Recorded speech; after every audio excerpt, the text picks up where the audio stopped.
And we are live. Hello, everyone. Welcome to the late night special of the spaceship. You could be watching from anywhere around the country or the world, and I appreciate that. And basically, this is the late night version of the stream for the night owls.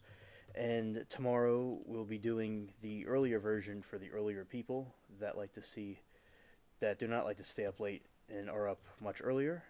And will see me in a moment. All right. Hello, everybody. And today I'm going to be playing the game at first, and then I'm going to be getting into the other topics, at some point later. And if something really, we'll see with the game. I'm not too sure. I don't have any time constraints about how long I'll do something. I'll talk about Greenland because that's something that's been talked about, and we'll talk about the history of it. And I also am going to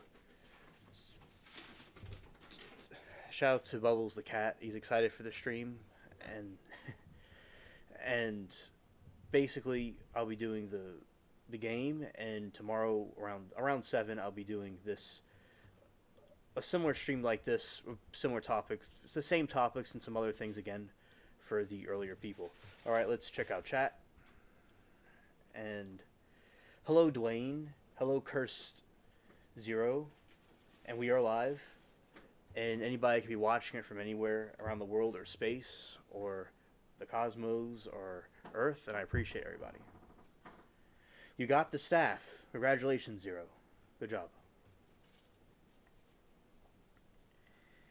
And hello, Dwayne.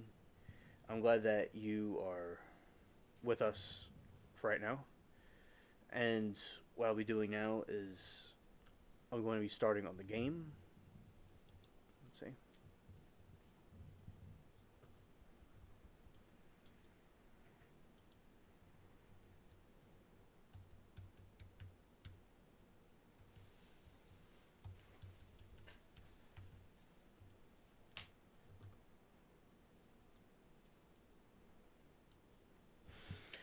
Right, and the game is loading.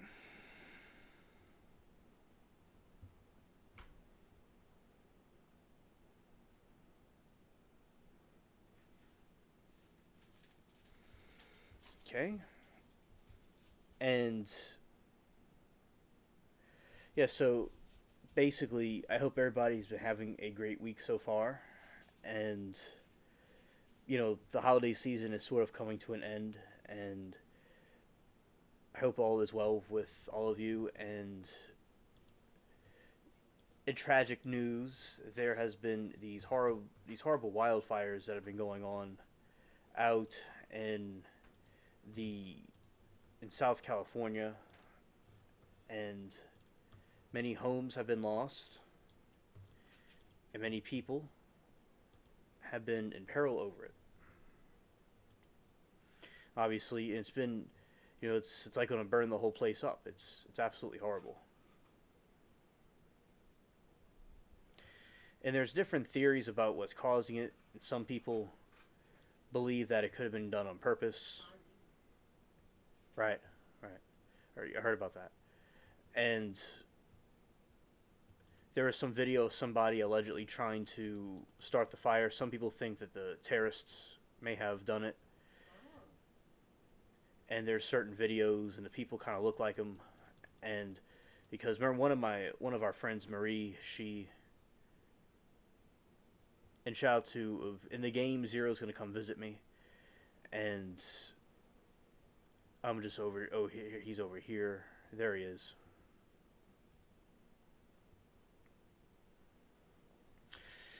And so basically, there's somebody with a blowtorch that was caught trying to do something. It's very evil for somebody to try to do something like that when people are having a fire to try to cause it to have problems.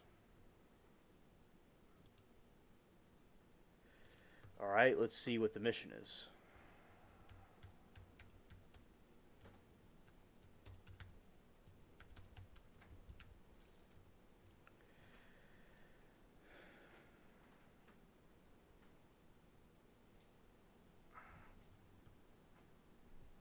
Ah, okay. 12 Galilean or frigate ships. Oh, okay. I choose one. Hello, Sheree. Welcome to the stream.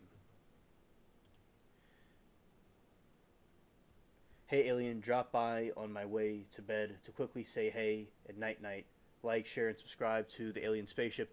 Thank you, Sheree, and tomorrow I'll be live 7 in the evening, around that time, for the earlier people.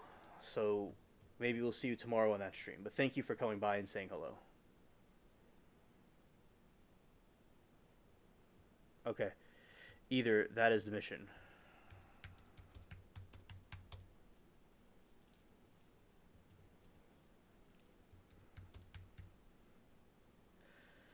Let's see. Let's go with the 12 Galilean. I think he's saying to attack the Galileans. All right. So yeah, shout out. He's got his staff,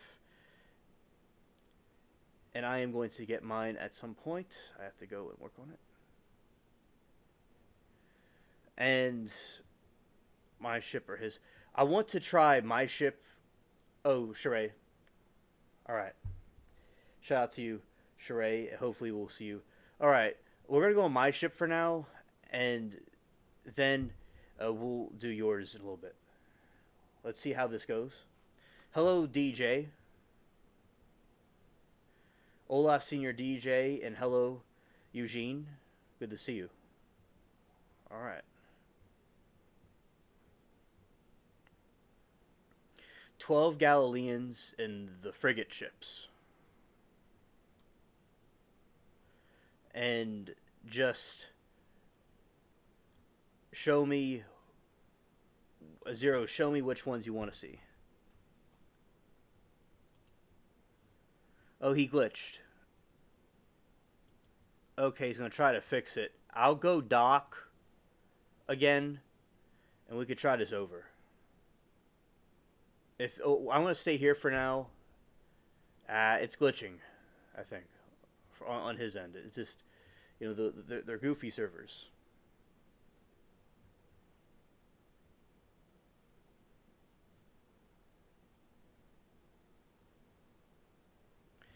Okay, he fixed it.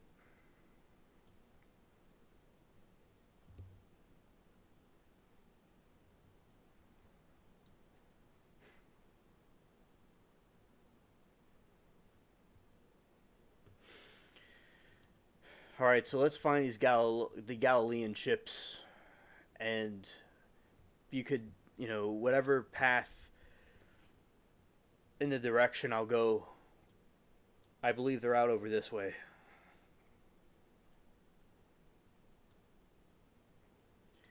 There might be also at some of those islands. We'll go search around for them.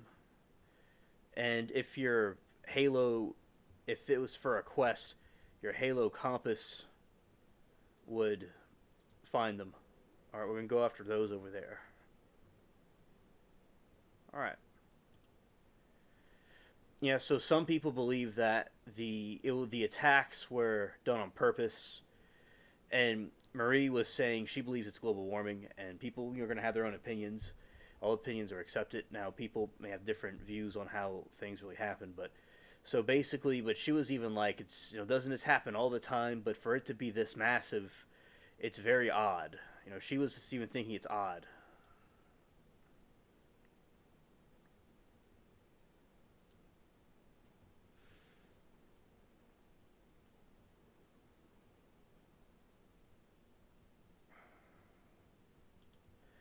Because it's like, and this is not, for on this scale, for it to happen like this is very strange. It's like gonna burn the whole place down,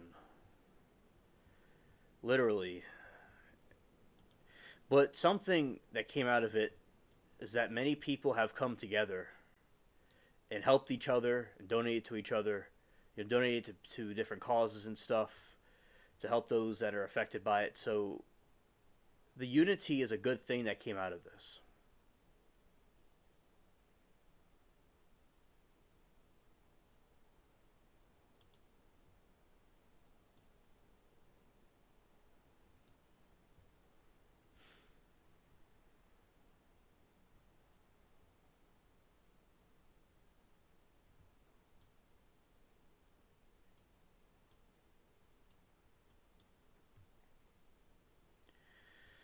All right, we're gonna go and get these ships out here. Yeah, I see what you mean, Eugene. I see what you mean, and there may be some aliens that are causing the fires. Absolutely. Now, my alien companions and I are trying to put the fires out. That's what we're doing.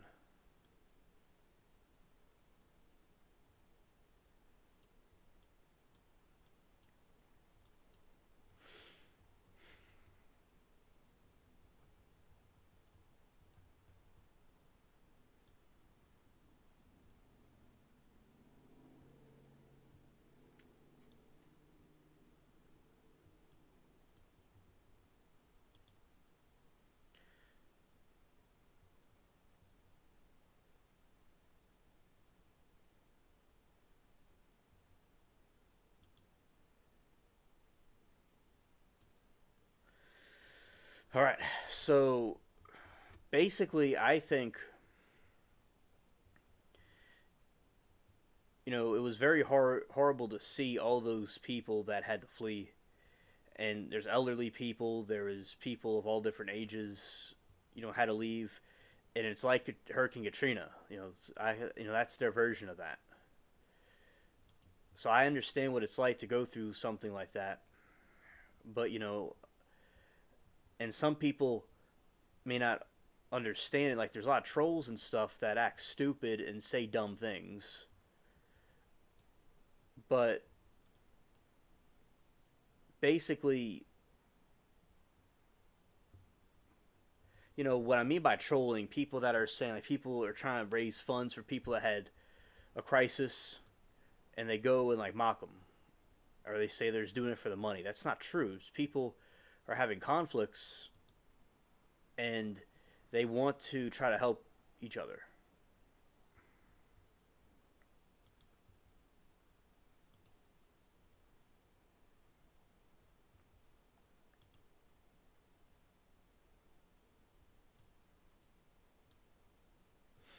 The lasers from space, or at least this is what it looks like in some videos now and before in particular. I hear what you're saying, Eugene. And also, I I think that anything's possible. Now, I do think from what I've been seeing is that if it was done on purpose, somebody on the ground set it on fire.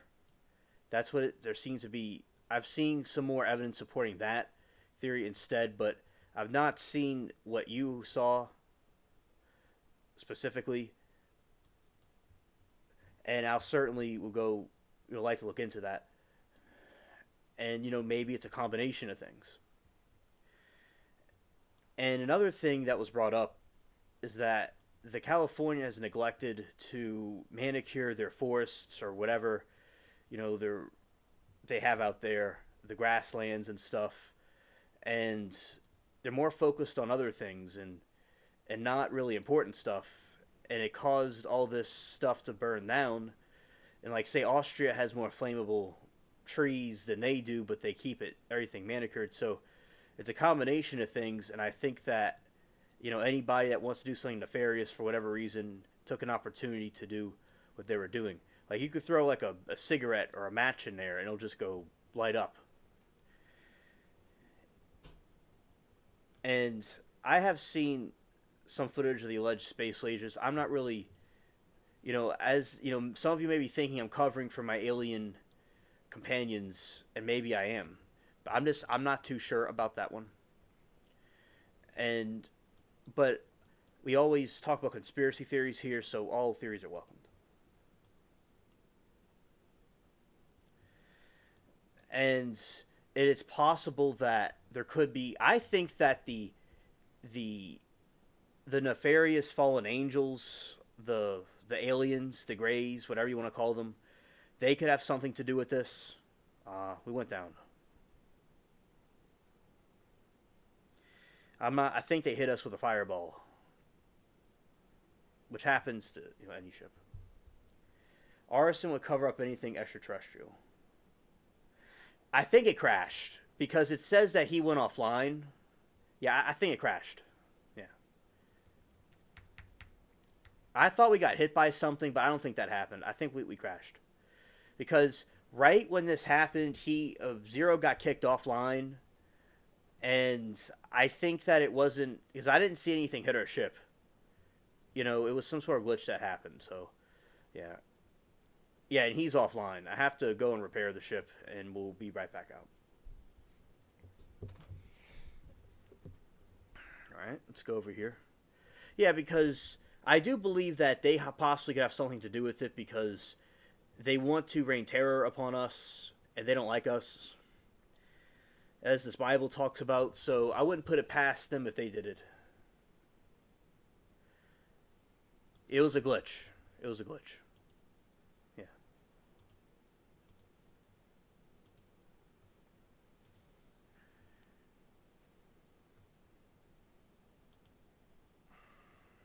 Alright, let's go back out and try it again. On my ship, and then after that round, we'll use one of yours.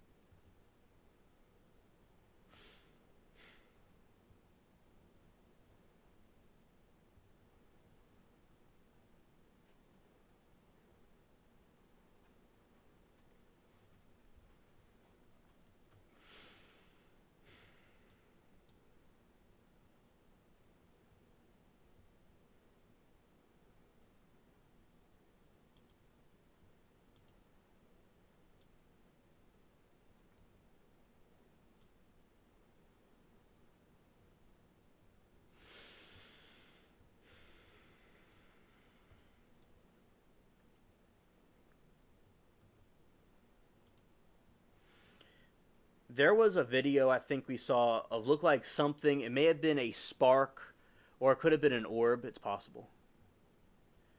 Now, because there's no, it just for this to be a natural cause could be possible, but I think that it's really far fetched. I think there could have been something else that had to do with it. Like they did it on purpose for some reason.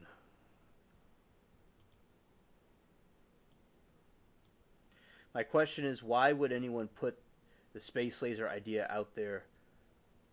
What would it serve the images? Why? And that's a good question. And basically, I think that people... Now, we're going to talk about two different scenarios.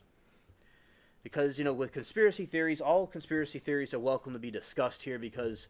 I know the stigma of conspiracy theories from some people not understanding them coming up, so that's why they're all accepted to be talked about, and we're going to go right here. So we'll talk about two different scenarios. So let's say that there is some truth to it. So, and also in Hawaii there was these alleged sightings of the space lasers. And like you'll see like a zap or something coming from the sky, and so just say somebody sees it and they take a picture of it, and they're like, wow, this thing is what actually is going on here, and they put it out there, and people say it's not true, and then they're saying like other theories.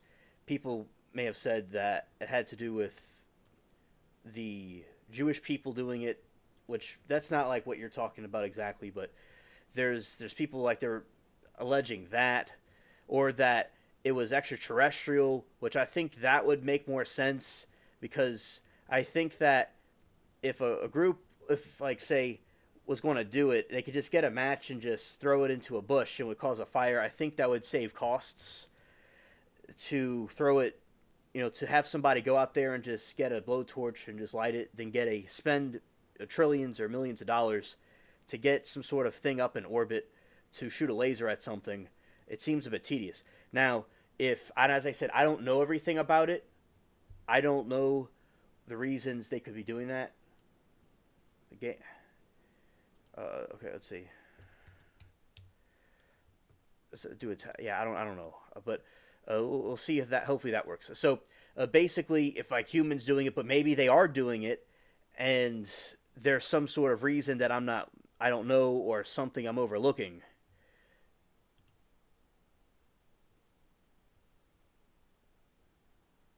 Okay, now we do what you want to do, Cap. Oh, okay. All right, let's go just destroy random ships out here. Okay.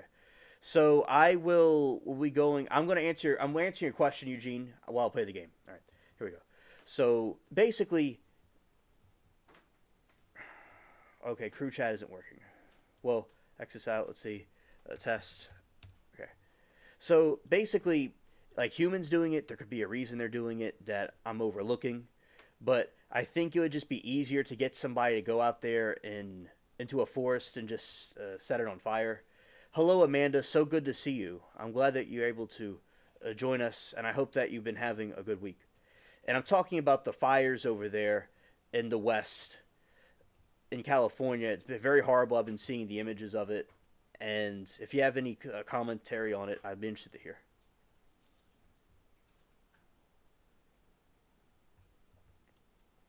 Eugene says, saying a crazy person just started a fire and it goes out of control over seems sus. Absolutely. And say if you're going to do something on a larger scale, maybe some sort of a craft or something would be easier to implement that, or at least having multiple people in multiple places setting them up.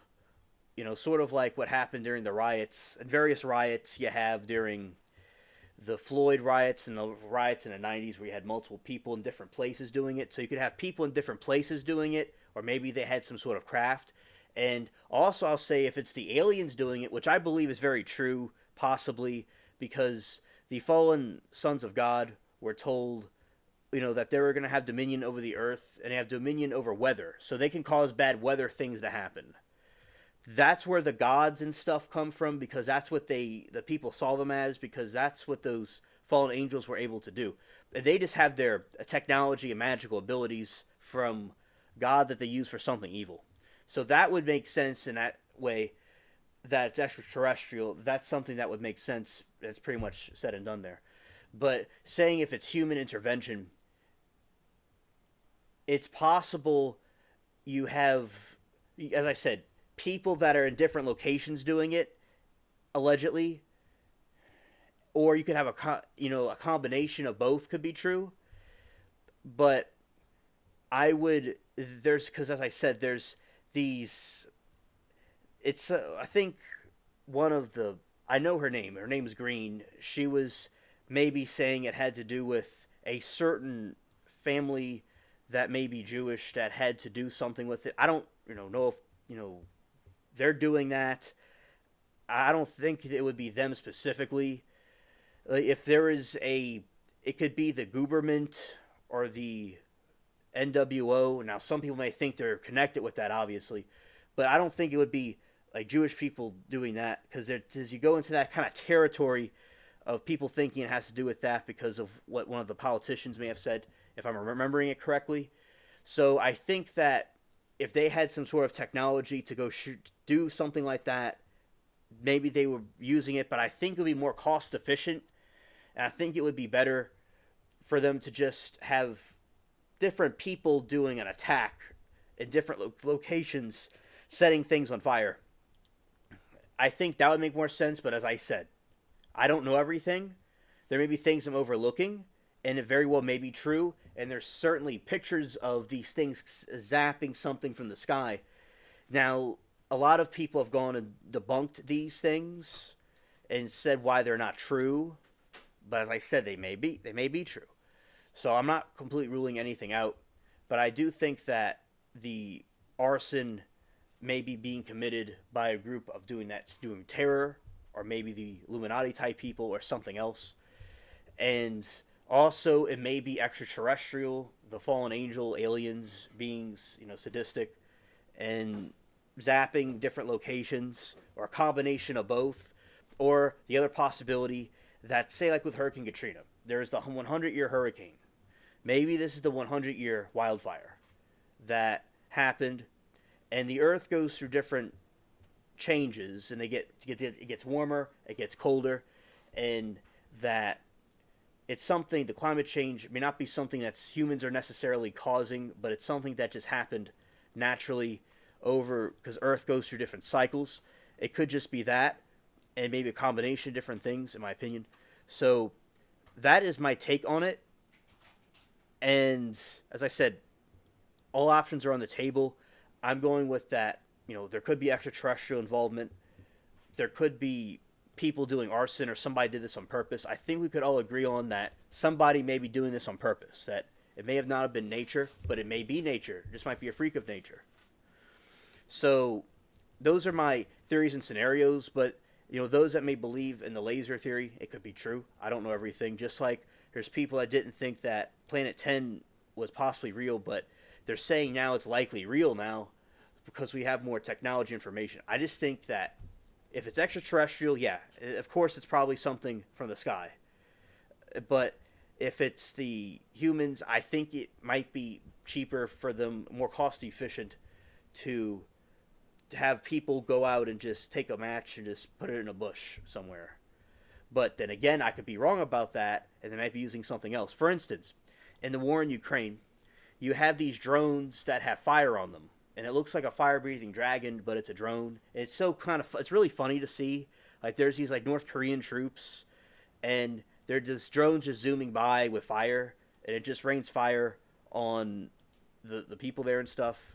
And so drones and the technology we have can do a lot of things. And is it something like from Star Wars where it's like the Death Star, or is it like a drone or something? But basically, people have said that like the Maui fires, they're thinking that a laser hit it. They're saying it wasn't true, but as I said, that doesn't mean that doesn't mean that it isn't true. Maybe it is true, and they're just overlooking something. So as time goes on, we'll see what's going on here. But it may seem that some sort of terror attack may be happening, or people are doing it on purpose because there was somebody that was caught with a blowtorch. So, thank you, Zero. You're welcome. And it's kind of like I go on autopilot when I'm playing the game sometimes, and like there's a part of me that's like on autopilot, just doing it manually, like subconsciously. Like I usually when I'm talking on a stream, there's so much stuff I'm keeping up with, and that's why I kind of like right when I'm playing this game, I'm like clocked out. Like my subconscious is playing the game while the most of me is doing the stream and talking. And Sarah, I'm getting Amandra mixed up. Thank you. I hope you've been really having a really nice week. Amanda, I've been having a really nice week. And I've been unfortunately seeing the wildfires, and it's been heartbreaking to see. I saw it was unfolding before all those houses got burnt down. We were watching it in the live stream. I was with some friends, and we're watching this thing. This is terrible. But my week's going great. I've been doing some great things with the streams, and hopefully Sarah can come in, and you're here, and she could tell you hello because she's been asking about you, and she's glad you're doing okay.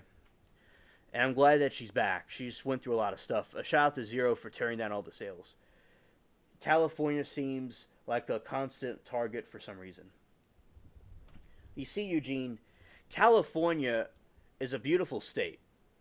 And on the different streams that I watch, over there in California, and basically Smoke and Scan, he does really well with it.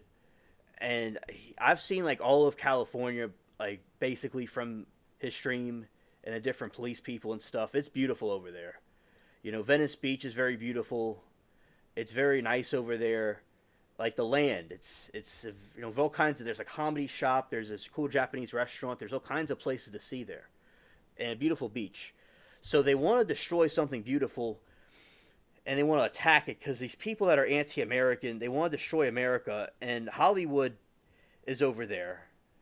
And there's a lot, so people in Hollywood would have a great influence because they're producing media. They're producing showmanship. And basically, you have a lot of potential. And when you have a lot of potential, this is why Satan attacks a lot of people and attacks certain industries, because they have a lot of potential. Like Jim Jones he was very talented. He had a lot of potential. So Satan manipulated him so he could use his talent for something evil. And Adam and Eve, in general, the human race, made in the image of Almighty God. He could use the humans to do evil bidding and commit blasphemy against God by using his creation for something bad. So he wants to destroy things and take things with great potential and do something bad with it. They're not attacking a rural part of Texas, in the middle of Texas. They're not attacking the bayou in a swamp where there's alligators. They're going to attack the heart of America, so to speak, where you have all the movies coming from, a beautiful part of the United States. And, that's where China would invade with the West Coast, hypothetically.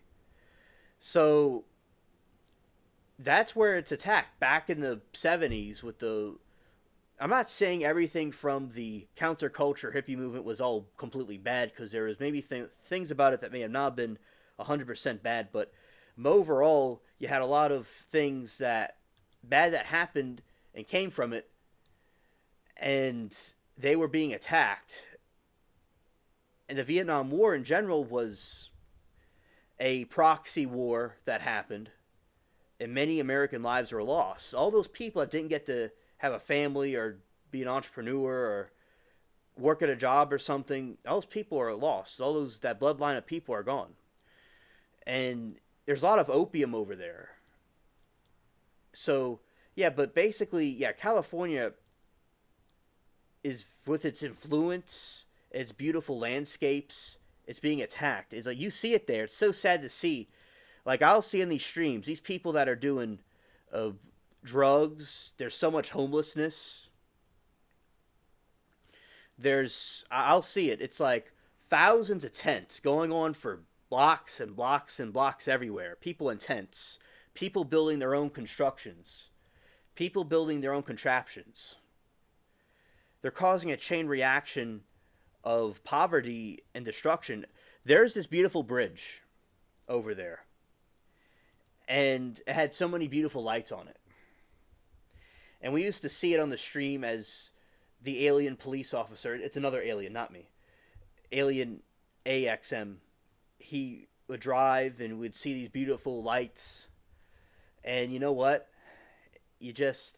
A bunch of the degenerate, horrid scumbags went and stole all the lights, and it's pitch black dark now.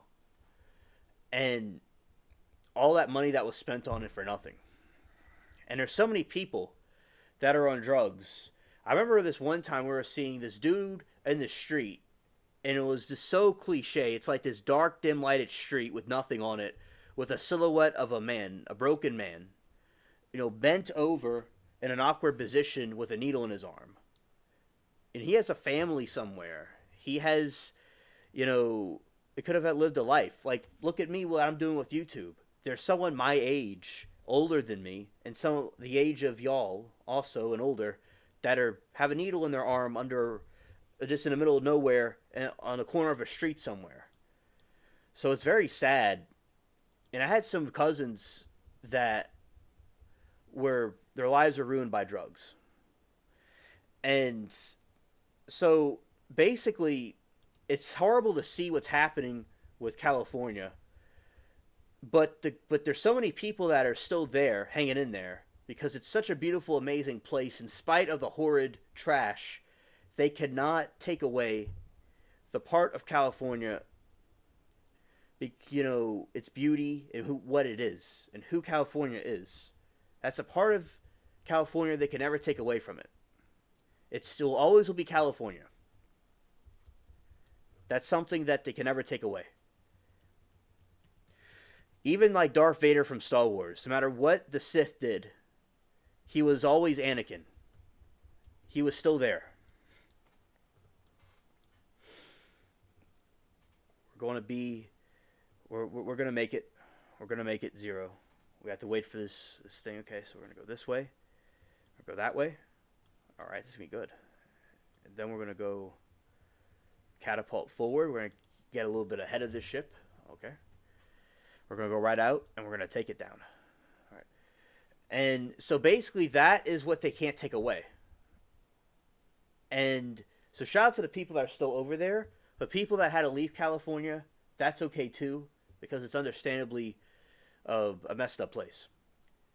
The only natural disasters that happen in Virginia is hurricanes.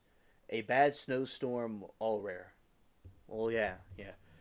That's understood. Well, the whole armada is behind us now. Okay, we're gonna go out, have the ship repaired, and we're gonna attack. We're gonna get them. All right. For a while, Richmond, Virginia, was a pew delete capital, but the crime has gone down. And well, I'm glad to hear that. ABL talks about. He talked about the stuff over there. And I'm glad that things are getting better for the people in that area. And, like the Democrat Party, for instance, a long time ago was very different. There was a time when it was not like that, but they started getting infiltrated by people that were really far out. All right, really far out people.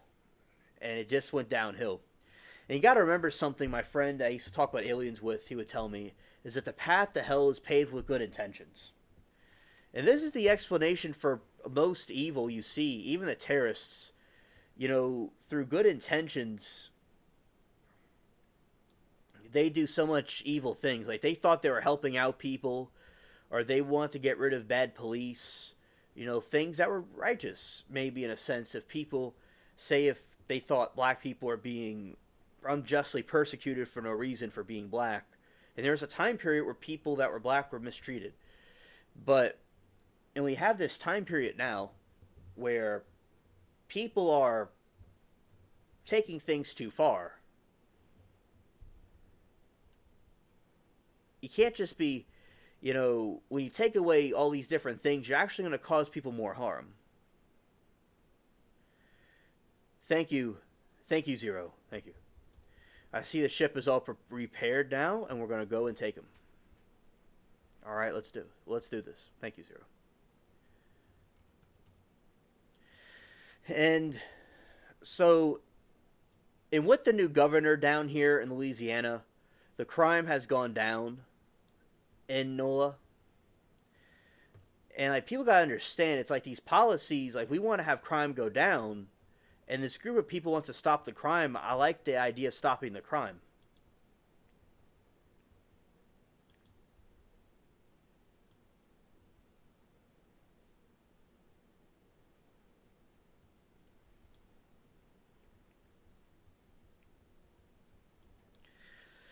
All right. And I think that people, in California are going through so much. A friend, the streamer I watch, his friend lost everything in the fire. His whole house was burnt to the ground. And I hate to see stuff like that. But I'll say something good that comes out of all this, Eugene, is that people coming together in unity. So seeing people come out the woodwork to support and help each other in need is a true sign of the human spirit. And since our creation by God, we are always put under a test. With the forbidden fruit, it's like we're basically like an experiment. And the experiment is still ongoing. Because even after the forbidden fruit was eaten, Pandora's box was open, so many different cultures all around the world said the same thing. That basically, when the people come together in a united cause, you see so many people donating, people praying and coming together, and that's what God likes to see. Because that's what humans were made for, and that's a true sign of the human spirit. Hello, Liberty. My good friend, shout out to you. It's great to see you.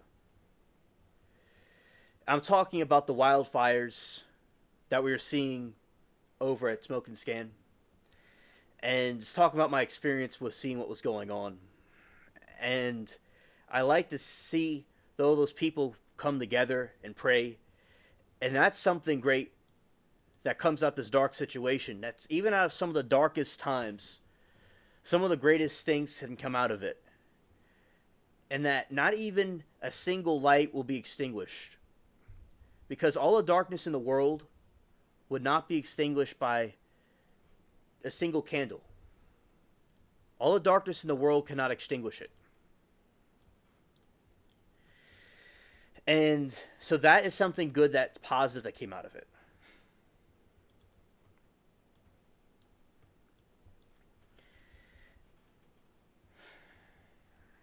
And, you know, the most precious possession you have in the world is not about what party you support.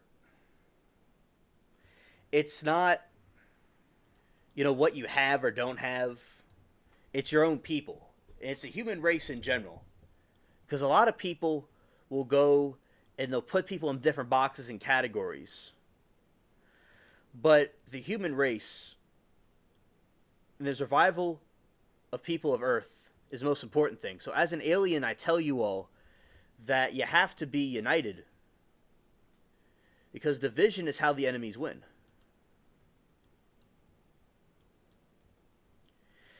And seeing the Lord, you know, bring all these people together, because a lot of people understand is that, you know, why doesn't God do something about this?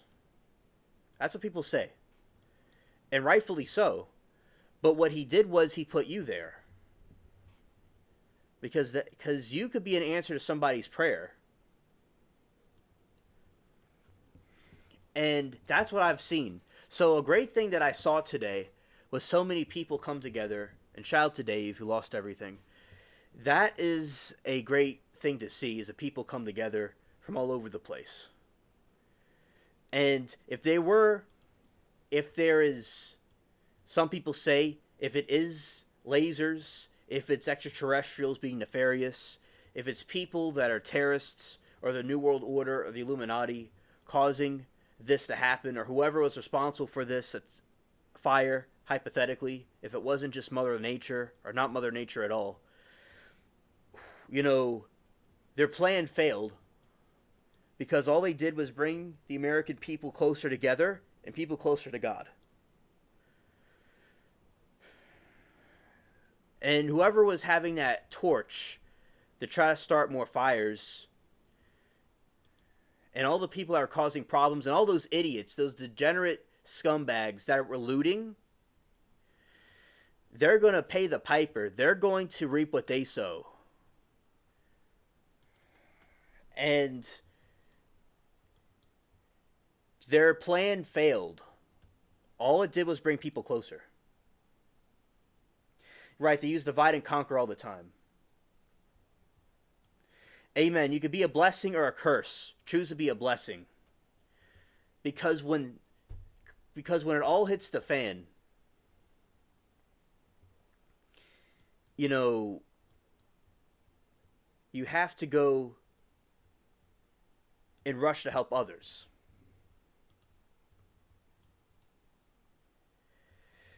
It's like it's all a blessing. Or a curse, like the Hesherman of Sleepy Hollow. And in dark times, people have each other to follow. And all those people that think that they're mellow and cool for doing looting need to be flushed down the toilet. Because they're following the devil, the serpent, the snake that's coiling. And all these haters that are attacking those that are doing the right thing are causing my blood to start boiling. Mass toiling. And The human spirit cannot be broken. You know, our country, our nation has survived great things, worse things that has happened.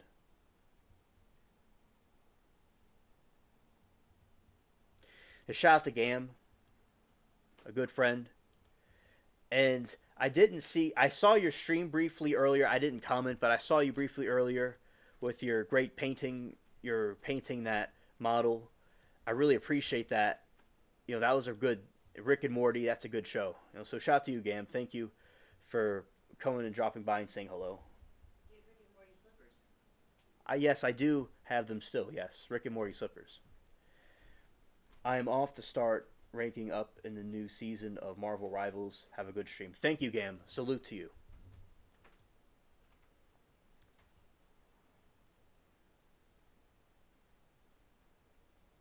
All right, I'll dock the ship. I don't know when you wrote that. Ooh, okay. Well, this is what we're going to do. We're going to go straight ahead.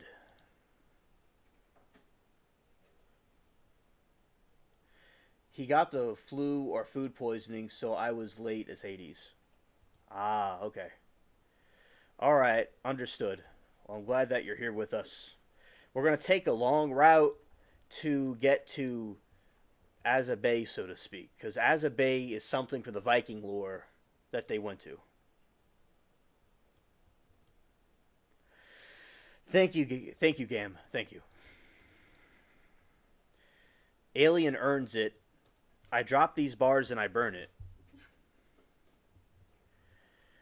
Things are starting to get overturned. The engines start. I'm turning over it. Tortuga is closed, but we're going to go over to the land of Cuba. We're going to go to Cuba. It is actually right next to me. Yay! Scared. Scared. Scared. Shout out to Mary Toodles. There's Mary Toodles in the chat also. Right. Also, Liberty, the cats, they're all nice and warm, and the possums, everybody's doing, all the little critters are doing good. I saw the cats earlier. Alright. Well, that was smooth. Smooth as butter. All the haters will shudder. Voltron's not messing around. They'll make them all into clutter.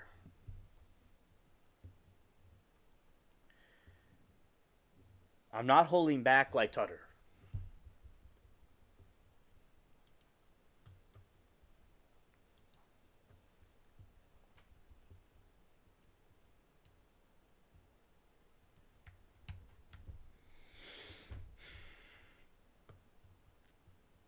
Alright. So, yeah, thank you, Zero. That was pretty cool. Alright. Now let's see.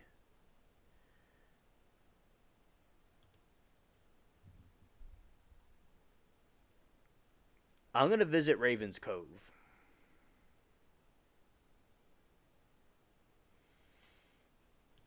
That's where I'm going right now. See these 3 ghosts. Help 3 ghosts. Yeah, thank you, Liberty. And also, in what I do, I'll play the game for a little bit. And I'm going to read, since there's a lot of stuff going on about Greenland, I'm going to read a Wikipedia. So what I do is I read Wikipedia articles and about different topics and things, and I'm eclectic. So we talk about like random stuff, and I read like different articles about it, partially because, you know, copyright stuff. I don't like react to videos too much, but I just like read the articles myself, and I talk about it in my stream. And I like make a video out of the stream and react to it, so to speak. So I'm going to talk about a little bit about Greenland in a little bit. And all right, we're speeding to Ravens Cove. With the fires, no one is talking about the drones in New Jersey. Exactly. So something else that I've noticed it's important to. Oh, he's already there. Yeah, nobody's talking about the drones. Right. Let's help this dude out.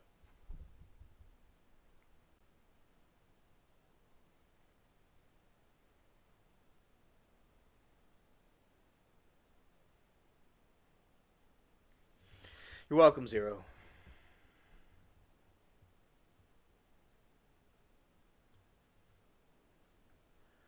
Let's see. I'm supposed to talk to some ghosts. Let's see how this is going to go. Help 5 ghosts. I have to go in one of these taverns, probably.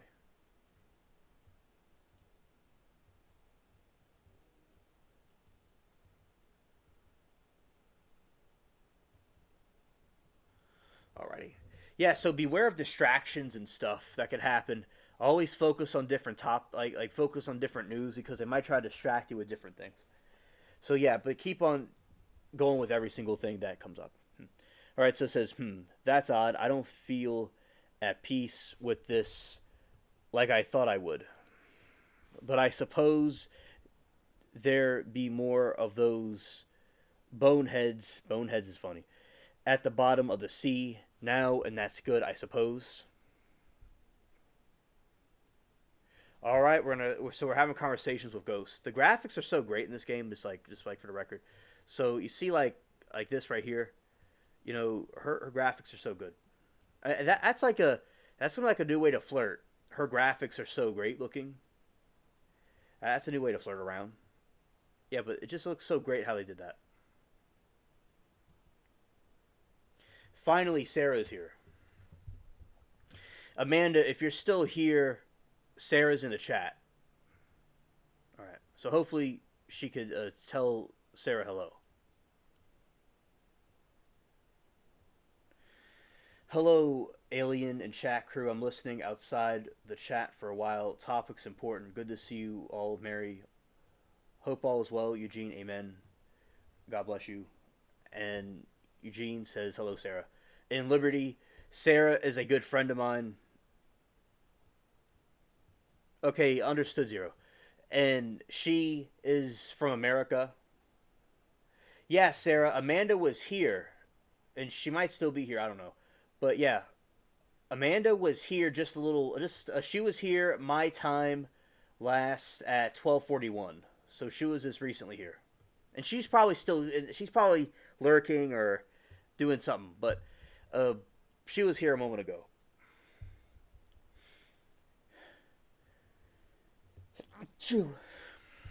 All right, Zero says there is a whole ship on this island. Yeah, you saw that ship. Yeah, yeah, I've seen it before. So Sarah's a friend of mine, Liberty. She lives in Japan, and her husband's Japanese, but they used to live in America a little back in the 90s. And they're over there helping his parents. And they're over in Japan now. And I've learned a lot about Japan from her. And I'm fascinated with the Japanese language also. Thank you, Mary.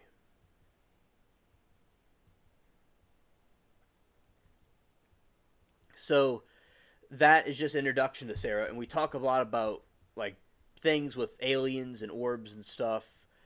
And that's something she's very into. And she likes the pyramids and things like that. So you have people from different parts of the planet here as well.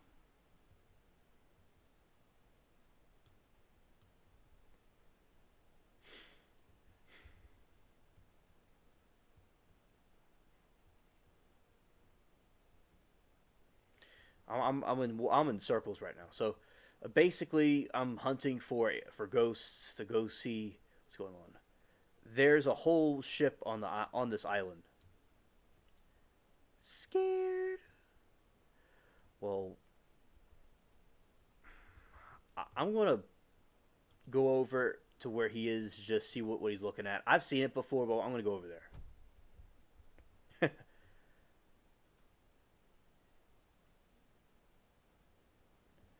Oh yeah, the Green Goblin.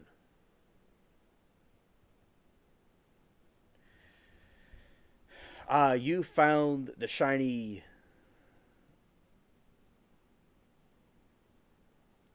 baubles. I don't even know what that even says. They'll. We're gonna be. It's gonna look weird for a second. Okay, you found the Baubles. Okay, Baubles. I'm not too sure what that is. I probably know, but I don't remember at the moment. Yes, we'll talk about Nosferatu. I don't mind doing that. I'll talk about it to this audience. Sure. So I saw Nosferatu, and I'm going to talk about it on various streams. And we have a little group here, and I'll talk about it here too. All right, in a moment, I'll talk about it. You found the shiny, whatever that is. They'll soon return to you on these haunted hovels. They're jewels. Okay, thanks. Let me fix the piece together and finish the totem with raven's feather. Baubles. Okay, thank you. Well, I have a mission with Crazy Ned. Scared. Well, thank you, Zero, for that. Thank you. Baubles. Baubles? Yeah, I think it's like jewels and jewelry. Baubles. Like bubbles. Yeah. A baubles of bubbles. Yeah. Baubles. On my Pinterest board, I have a section called baubles. Okay. I think I thought it was like jewels and stuff like that. It's news to me. Yeah, baubles. Baubles. Never heard of that. People don't say it much. Ever. It's an old time word.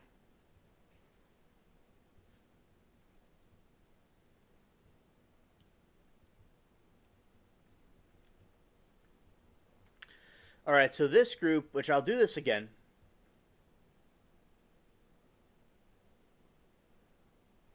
The guy in the tavern wants to dress up as him and win poker money.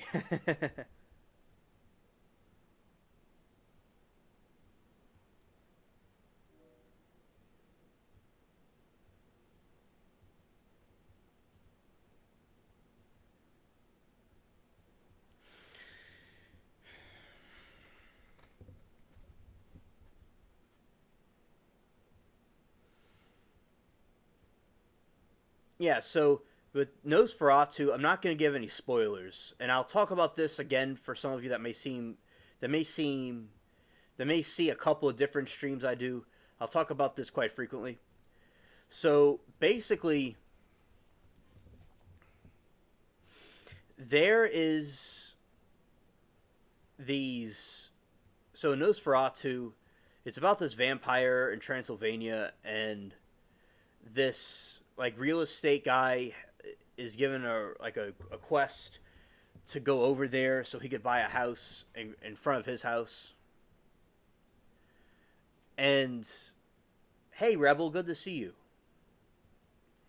And so basically, he's on this quest, and his wife, and this varies by different version. His wife is not really a big fan of this adventure. And what I think about it, very dark, very dim lighting. I liked it. And it's nice to see a modern Nosferatu movie. They had one in '79. They had one, 100 years over 100 years ago. The movie was supposed to be destroyed and banned, but copies of it survived, and they're even saying that there's parts of the movie that are missing.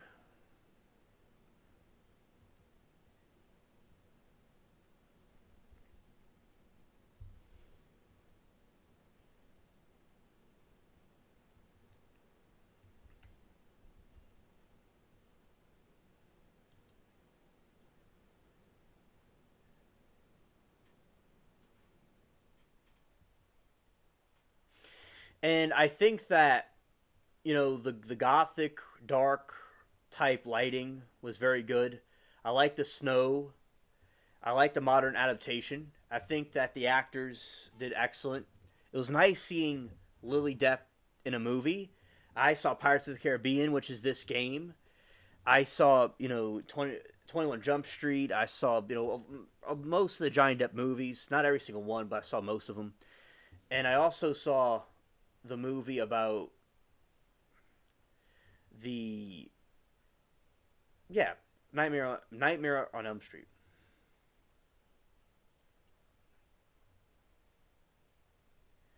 What's up, everybody? Hope y'all are doing good. Has anybody heard from Latina and Cali? Hope she's okay. Rebel, last time Latina was here was the last stream that you were here. That's the last time I heard from her, but I hope she's okay. That's the last time I heard from her. Do you know where the two other ghosts are? Yeah, please. Yeah, show me where they are. I'm not too sure where they are.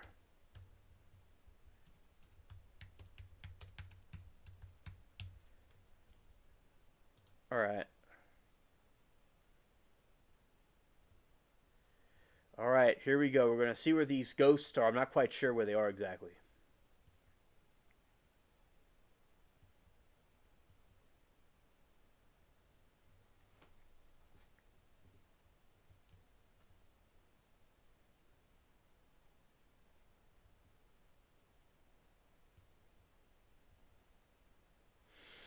All right. Oh, okay. I think it's, yeah, I forgot about that area. I've seen it before. Yeah, where the fishing. I forgot completely about this part. Thank you. Thank you.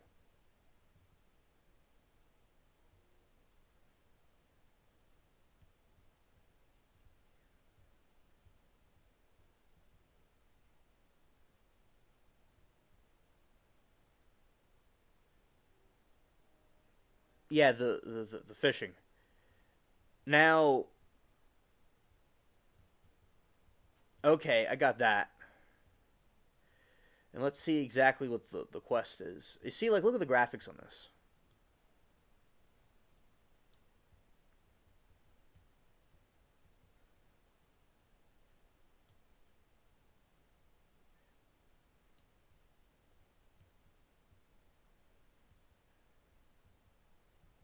Okay.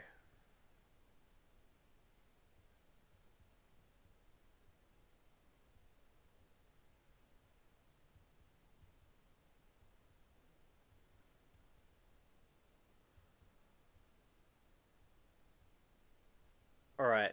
And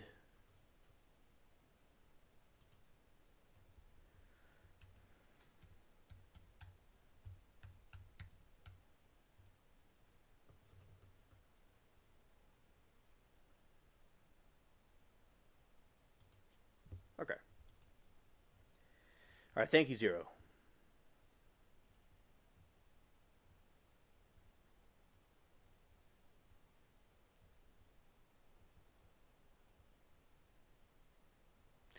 I'm not going in the direction he's saying, but all right. Rebel said, "I'm sure where are in California she is, but with half of it on fire, it's a good chance she caught up in that." Yeah, I don't know. I don't know what happened with her. I don't know where she is in California.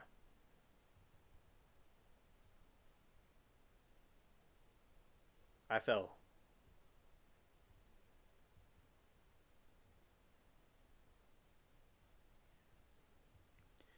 All right. I fell off a cliff.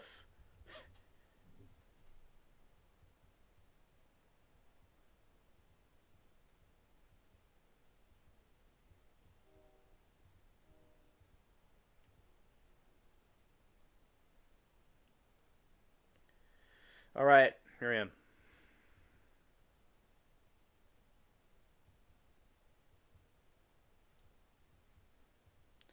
I've been through here before.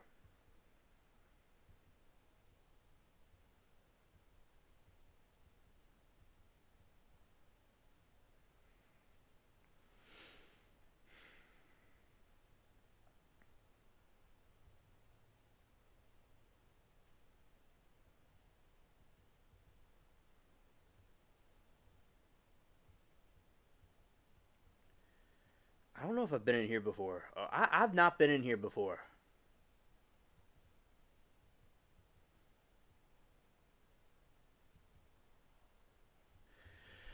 Well, shout out to Zero. I played this game for years and I didn't know about this place. Ship, shiver me bones. Are you of the living? And the graphics here are so cool. Graphics here are so cool. Must be so. I'll query a small favor of ye. Help me restore me voodoo staff that Jolly Roger broke, and I'll help ye on that. Help ye on that mine key. Deal?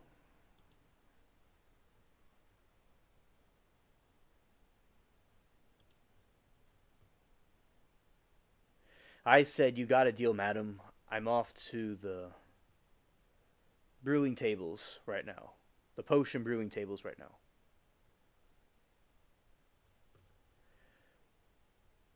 Brew. It says brew 3 staff potion. Alright, thanks. Oh, not that.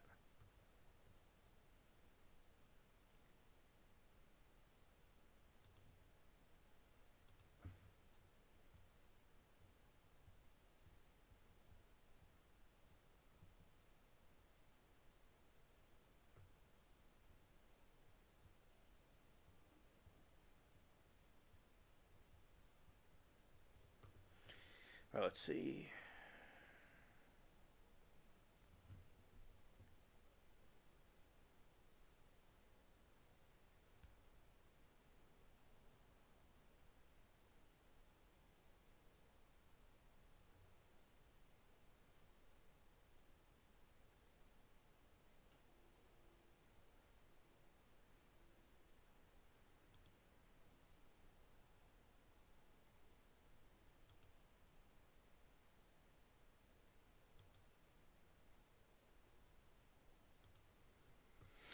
Alright, here we go.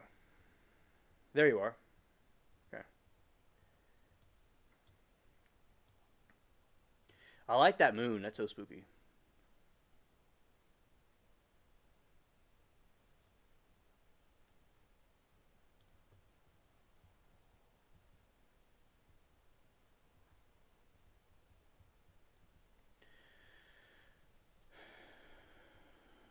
Alright.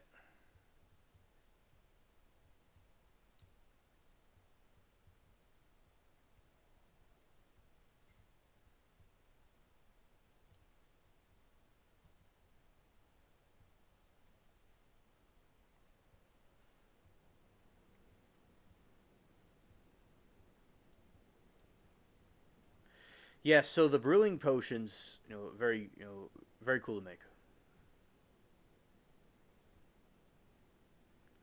Alright, thanks, Zero. And also, Zero's with me in the game. Alright, so, as I said, the Nosferatu was very good. I thought, a very good movie. And there's things that are different about it than the original ones. But overall, it was still a good movie. And it's not for everybody. It's very graphic. And, the original version of the movie was banned in, like, Sweden, I think. Yeah. And some people thought it was a real vampire.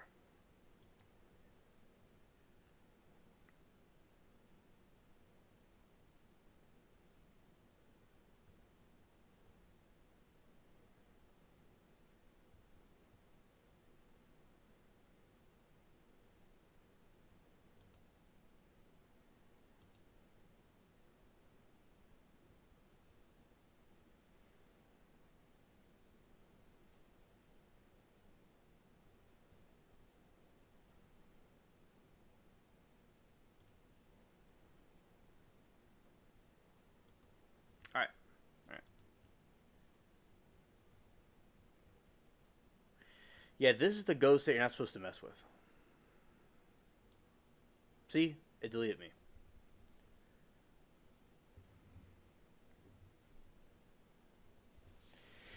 And Zero, do you think that So I don't think there's a voodoo potion making place on the island of Raven's Cove. Isn't that correct? Now I never saw that place before in the game where she was at, but is there any like on the island specifically where they make potions? I'm curious to know. I did read the instructions, but I'm just curious they had it on the island. All right, thank you for helping. He revived me.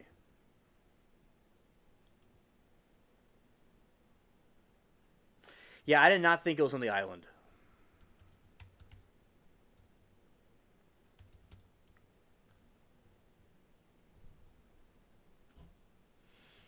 I have a couple of different things. I have to do the also the fishing too.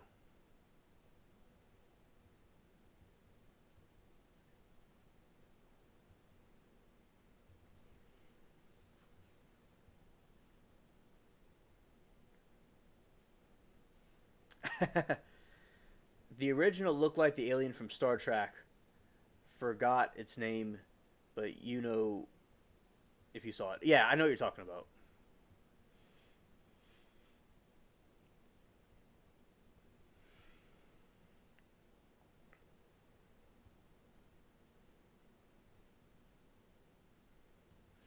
Yeah, I'm gonna go to one of the islands for potions, for potion making.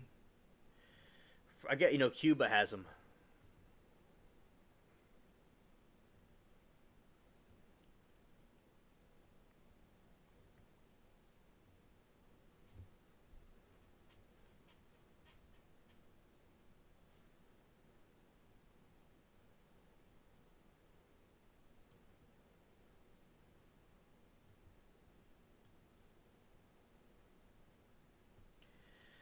All right, we're gonna go to one of the islands.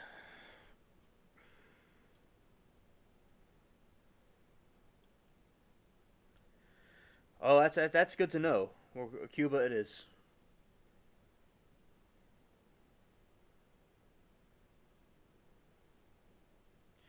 In the game, Cuba looks so small.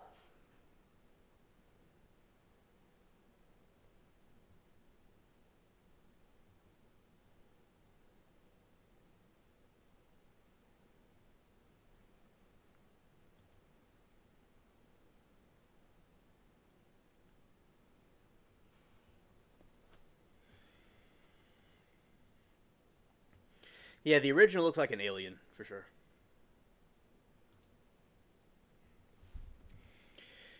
And I think that, and this is like the part of the potion making. So we're gonna go over here. We're going to up here.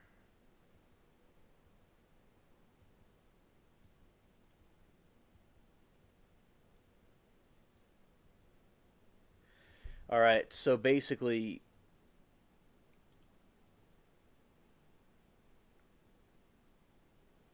you have this.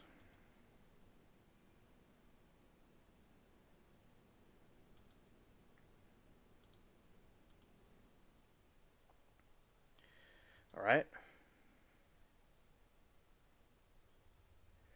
All right, Liberty. Thank you for coming to the stream, and see you next time.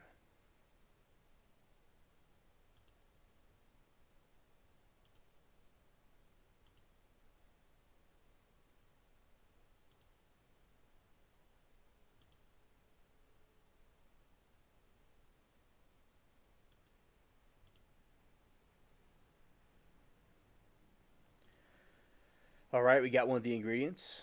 Okay.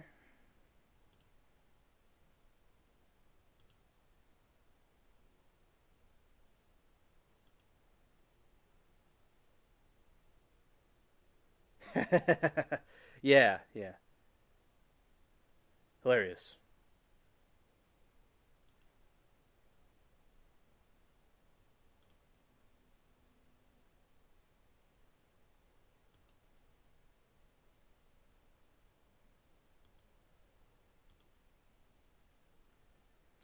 All right, now we're going to go over here. Okay. Go that way. And a little bit after this part, I'm going to talk about the history of Greenland. And we'll talk about it. And tomorrow, it'll be very similar topics to the people that were here tonight. It's for the earlier audiences because a lot of people are sleeping right now.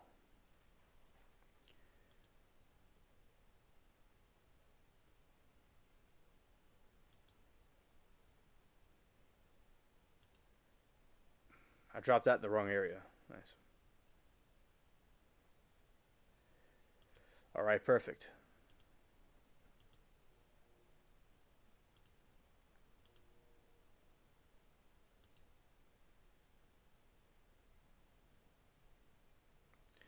All right, got one of the recipes.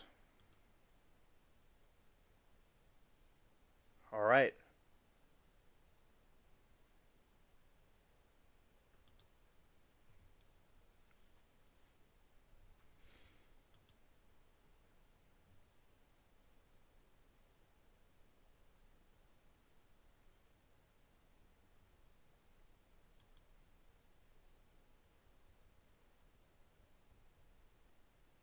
I did. I was doing that. I was doing that.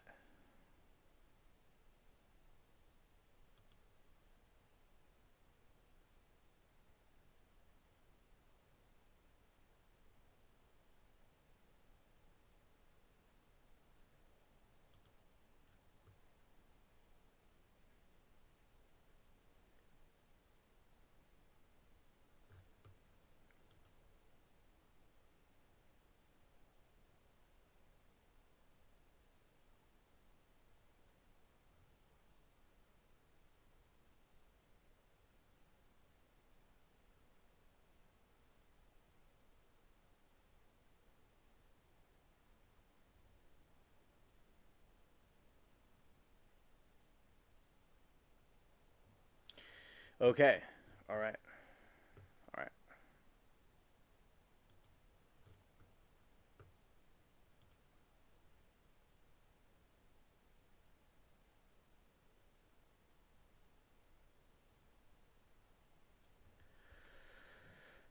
Okay. So what I'm going to do is we're gonna make some potions right now.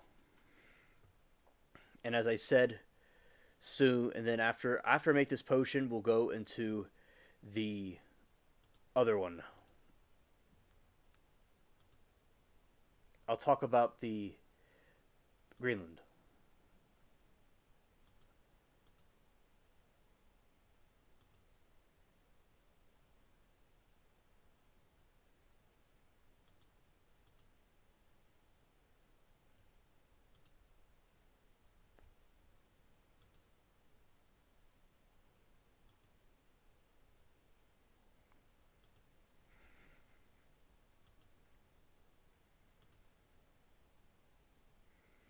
All right, we're dropping this. All right, here we go.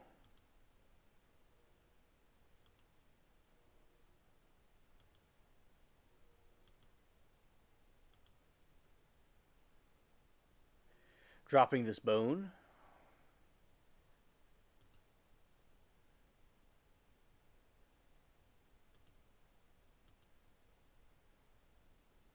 Put this right here in the middle.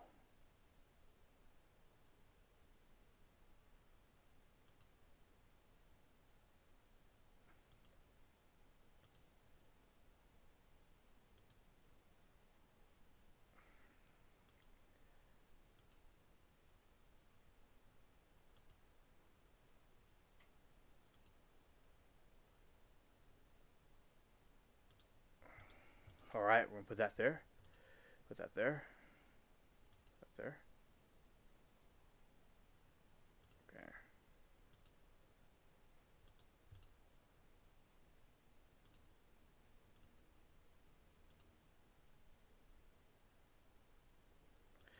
Yeah, so putting these bricks together, that's what like makes the potion.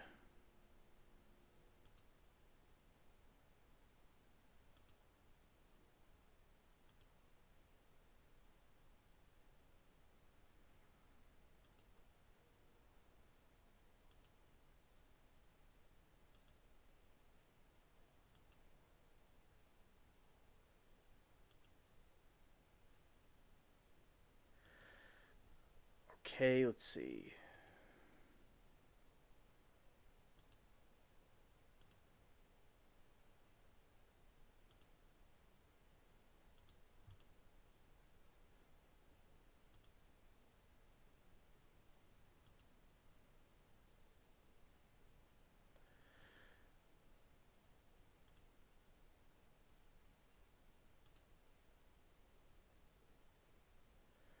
Okay, that's good. It was looking a little bit sketchy for a second. Okay.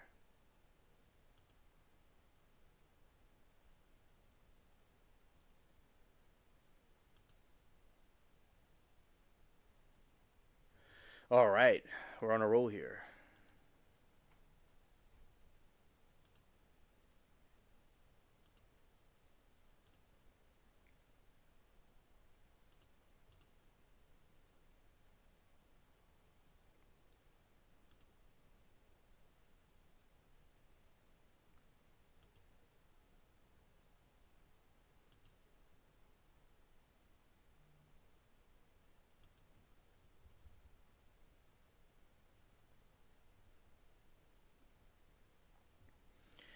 I don't know how well this is going to work. I did not get it. The space on the board. Okay, continue. Let's do that again.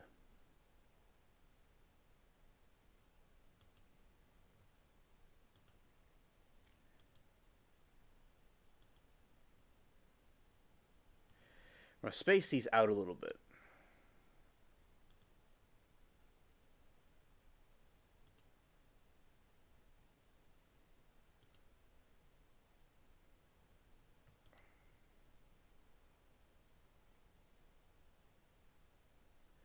You need to.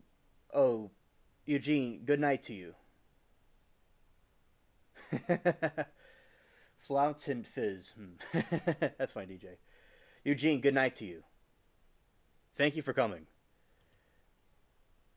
And I thought that my alien brain thought I was talking to Eugene. I'm thinking he's staying up pretty late. Not true. I'm glad he's able to get some sleep. I'm just like some alien from somewhere else. I mean, I stayed up like until very late in the morning.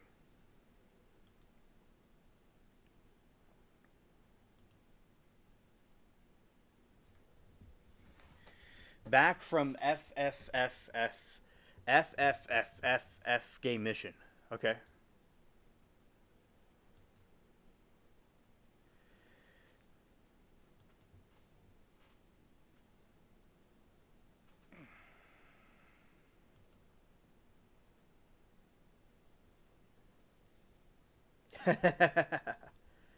Hilarious.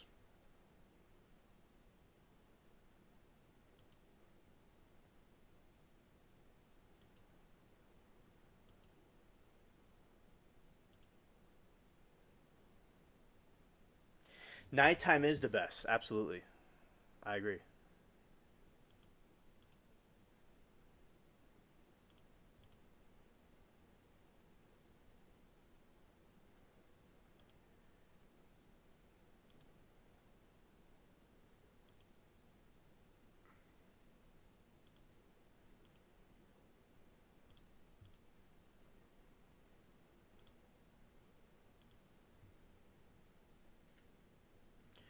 Put that over here. And as I said, I don't know if I'm going to get it this time. Okay, put it here.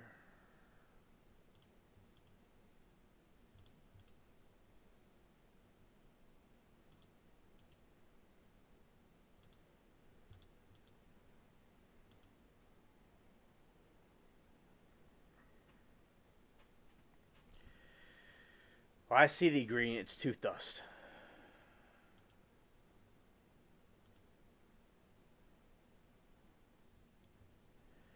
We're going to do this again.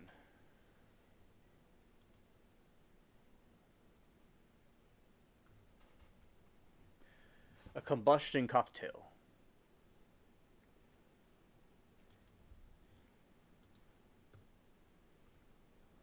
The crab extract. See, because I'm putting these things here not thinking.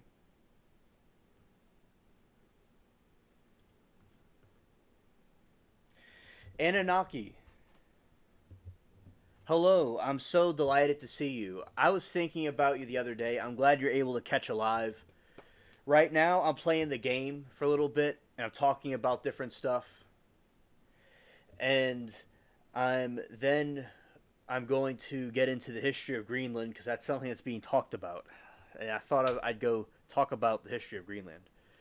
Although I'll be doing the earlier live stream tomorrow for the early birds.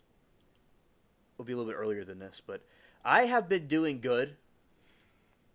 I have been not happy seeing the tragedy that's going on over in the West with the wildfires, but I've been doing pretty good.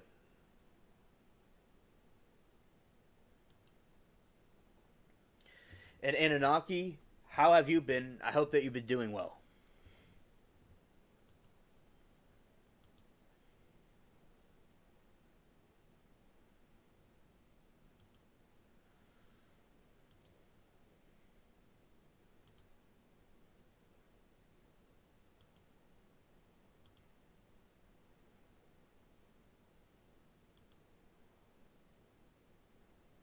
Yeah.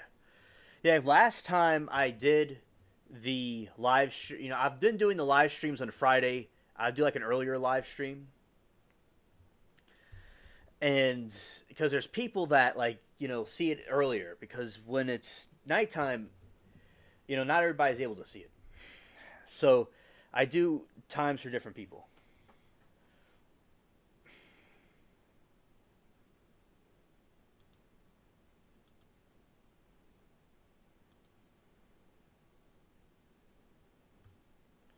All right, we got the crab extract. Now I need the tooth dust.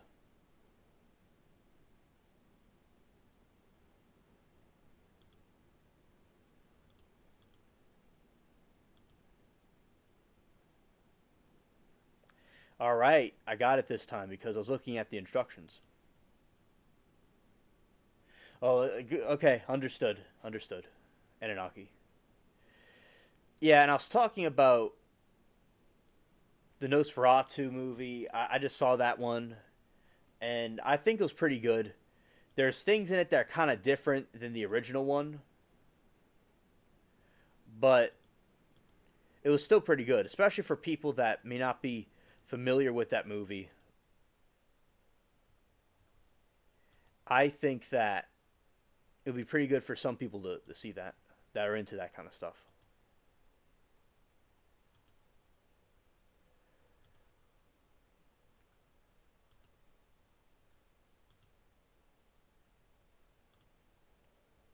Okay, let's put it right there.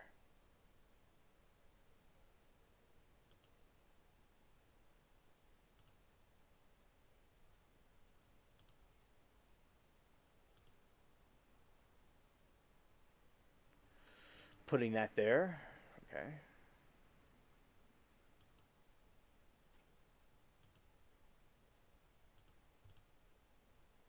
Okay, that part's finished.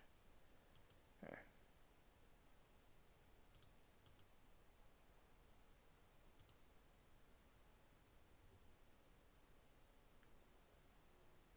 Oh yeah, absolutely. I agree with you about that.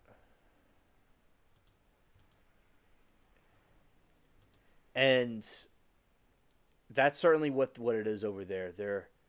Their government over there is very cringe. Absolutely. Looks like this time I ran out of space again. All right. All right.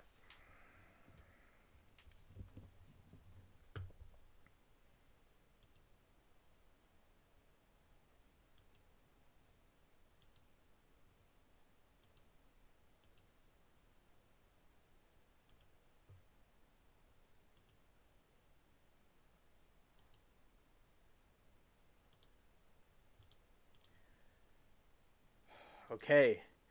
Looks like we got another piece. Put it over here. Like I'm not going over there. Now there's people that are I don't like to see having a problem, but with the wildfires and stuff, I understand why people, it's kind of the place is like I'll see the streams and it's like these people. There's like homeless people in the streets. There's people that have been completely torn apart by the drugs And the homelessness. There's a lot of homelessness too. It's really crazy over there.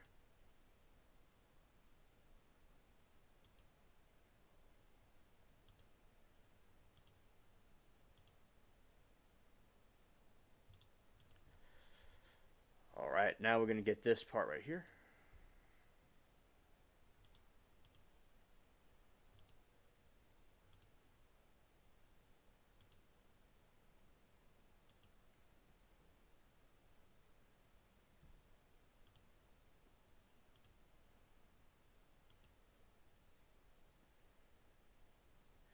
All right. Increase weapon accuracy by 10% in 10 minutes.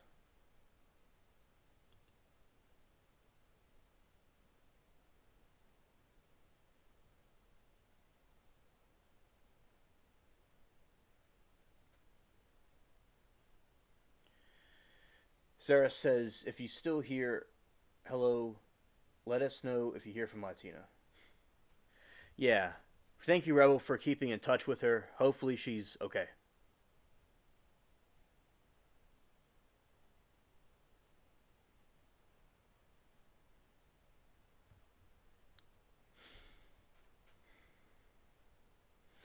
Sarah says, no water for hydrants right after it began. Not seen. Newsom asked about that given he is at fault for lack of water. Oh, I totally agree. I think that the state of California has completely lacked with the keeping up with what's going on. I think that they've neglected manicuring the forest or the areas where it could catch on fire. I think that they've they could have done much better than this. The state of California, they're full of neglect. They're focused more on stupid things, spending money on stupid stuff that doesn't matter, but not actually helping their people prepare for anything. So it's complete neglect.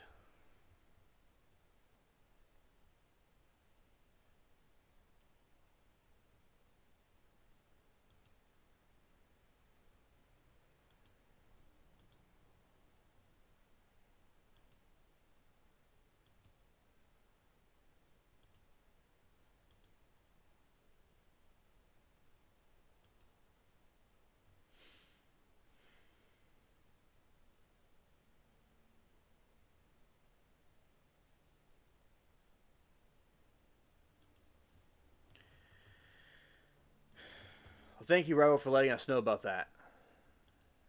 He is new scum.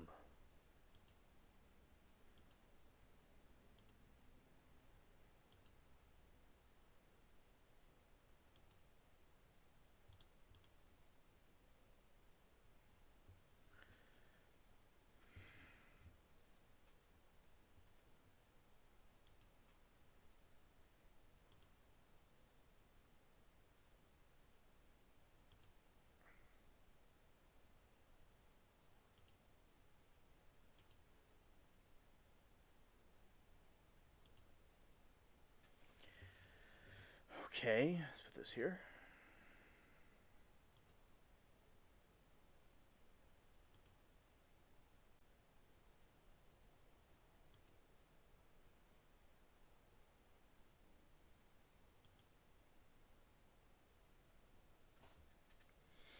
Sarah says, seen clips of Trump in 2020, talking Newsom he needs to take care of water issues, then they all ignore and laughing it over it. Yeah, exactly, Sarah. Total neglect. Total neglect. And also something Latina brought up about the farmland.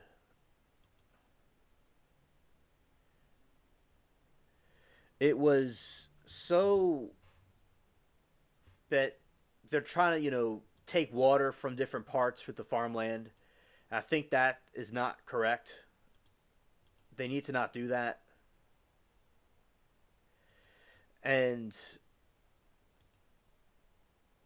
there are all these regulations and stuff that they're doing, and I'm glad she brought that to my attention. With the water situation, and I think there's a lack of water from the fires also, but there's only so much they could do with the fires. They would need big machines, and big pumps to do that. It would be a bit, inventions we probably don't have just yet.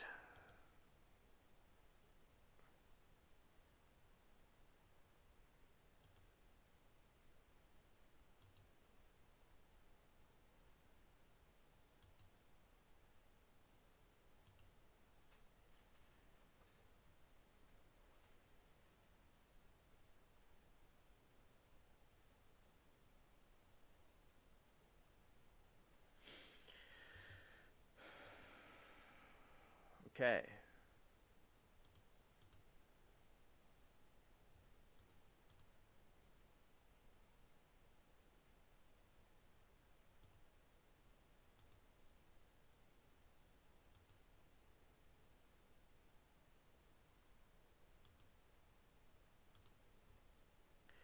Not what I meant to do. All right.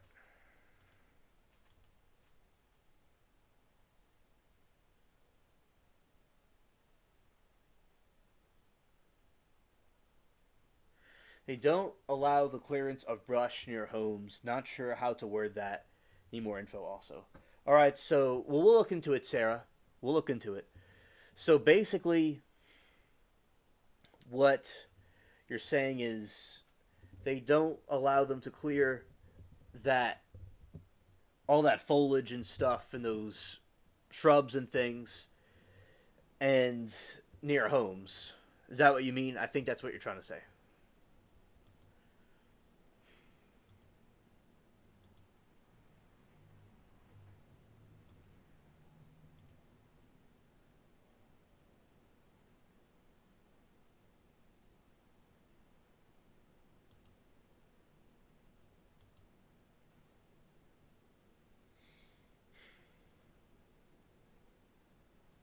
Okay, Sarah.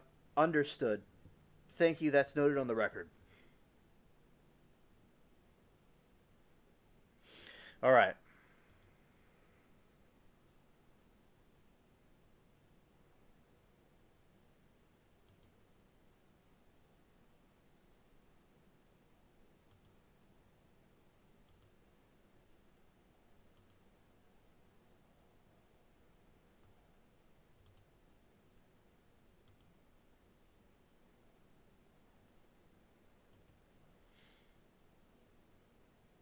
Ah, yes. Ah, yes.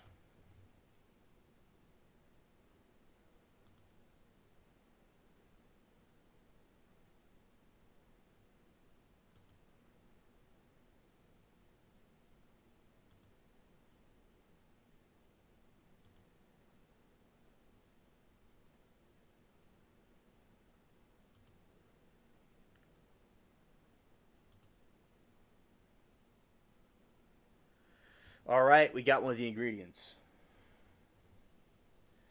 Yeah, exactly, because it's a scheme they're doing to get more of the land. Yeah, exactly. We were talking about that on the other stream. It was like basically they want to destroy the land and then they'll buy it back for so cheap. Exactly. Thank you for bringing that up.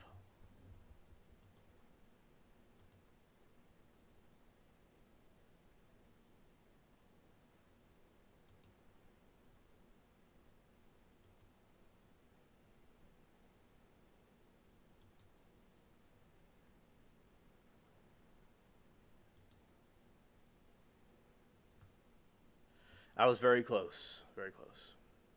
All right.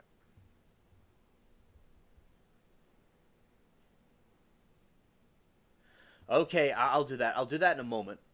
I'll do that in a moment.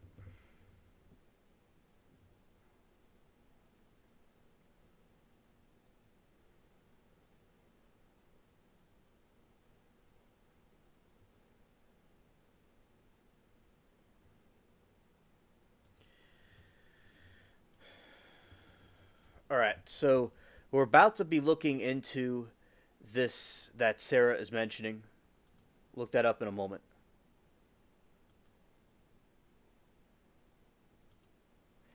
And then, is what it is.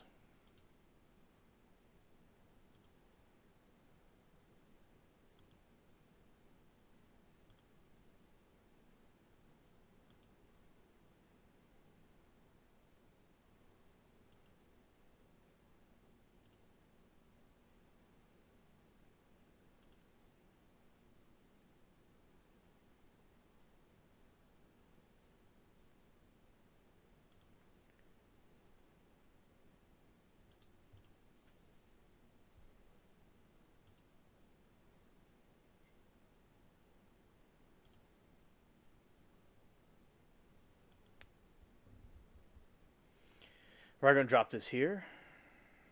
Okay.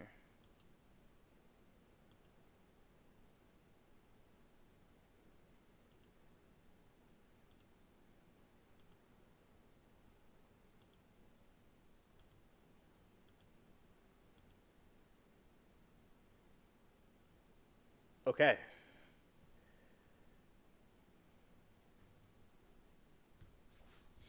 Inanaki says, which brings me back to the people themselves. It's all their fault for not doing a thing about it. It is well documented in the Declaration of Independence, paragraph 1. You can do a town with needs with 15 minutes cities. Don't need to destroy it first. How things set up here sometimes back then. Bingo, Sarah. Absolutely, and especially with the money. Like, say that they'll repair something and they'll give them some money about this, and they'll say, "Remember who gave you this money," and they want you to go vote for them.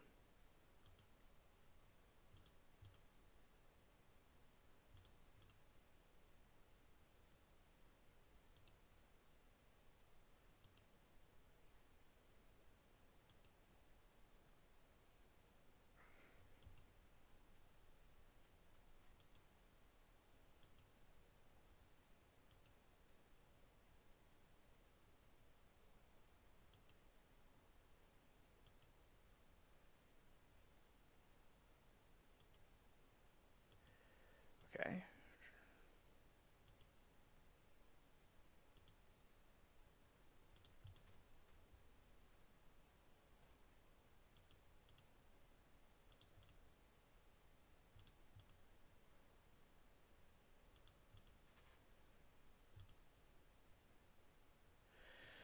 All right.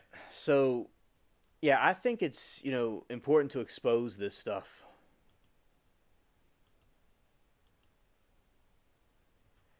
All right. And I'm leveling up on the potions, and that's part of the quest that I'm doing. So basically, this is some kind of area around.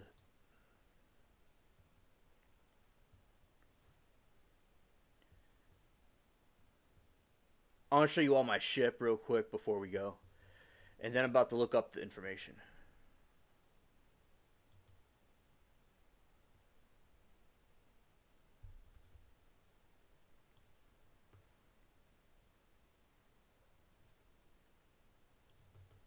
Yeah, this is my ship, by the way. It's pretty cool. And Zero, thank you for being in the game with me. The music from Nosferatu kind of reminds me of Harry Potter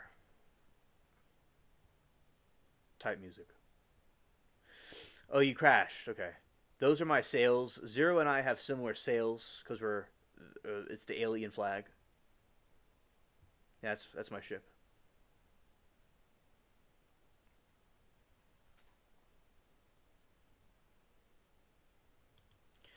Okay, Anunnaki, thank you for letting me know. I didn't know that.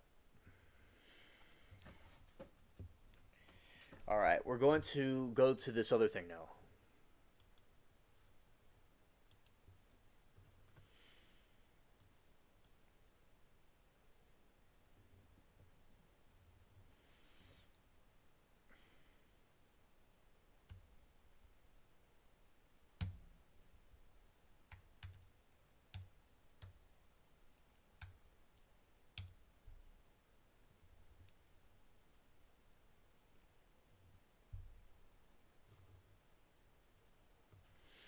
Yes, I am captain of a ship.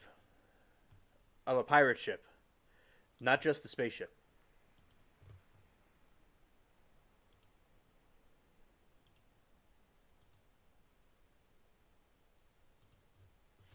All right, shout out to the spaceship cats.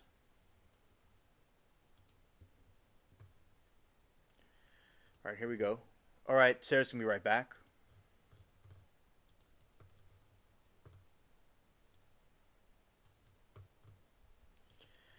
Switch some stuff around. Yeah, so basically we're going to look up these questions chat has.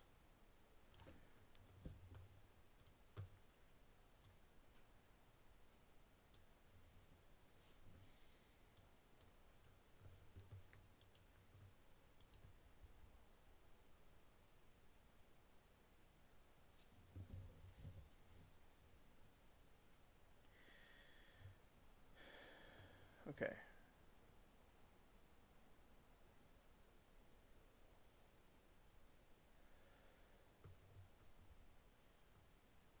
$15-minute cities.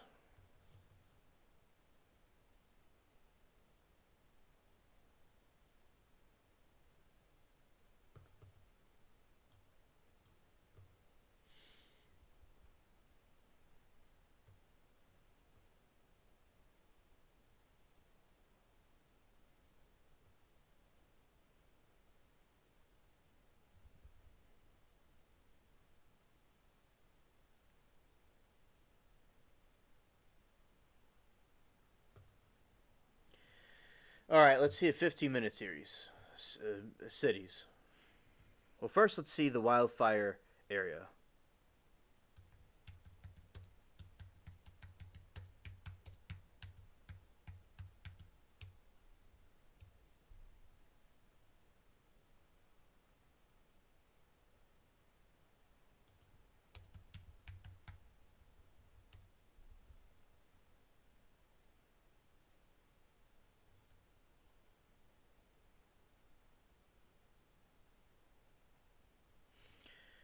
Look at all the cars and stuff.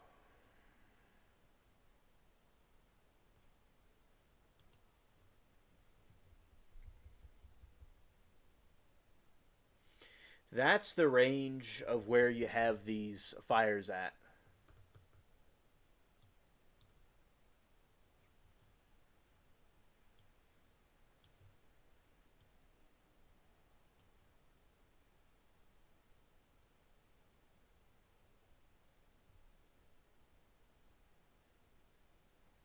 All right.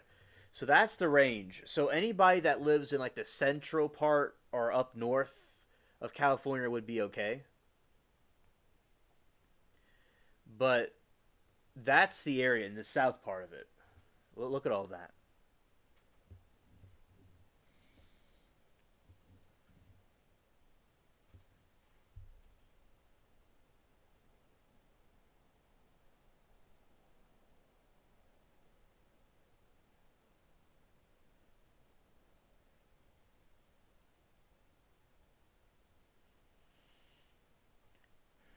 And we have, let's see what this is.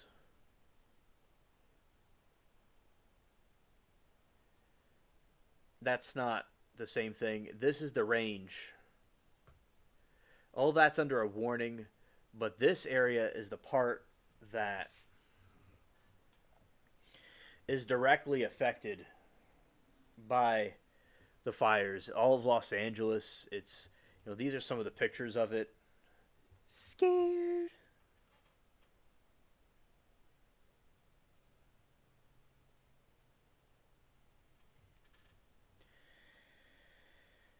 If you pray for rain, you get to deal with the mud, the smoke, and density also affects nearby lives. Ah. And you see, basically with California, over here we get cold weather and rain, but over there they get a bunch of wildfires. They don't. Their snow is like ash. That's what they get over there. Hey, that's just insane. That's their version of a hurricane. That's what one of my friends was telling me.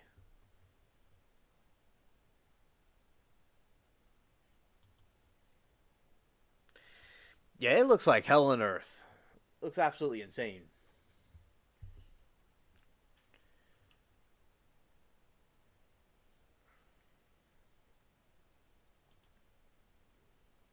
Where I am, we're under a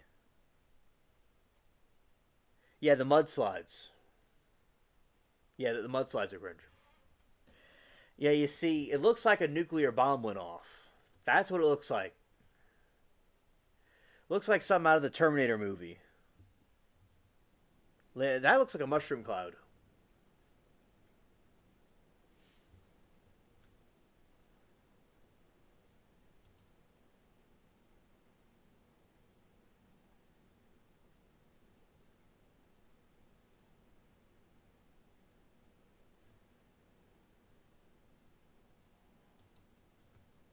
And I saw a lot of this footage on YouTube live streams, and it was horrible. As I said, it's like these people, they're getting all these elderly people out of their homes, and Godzilla paying a visit.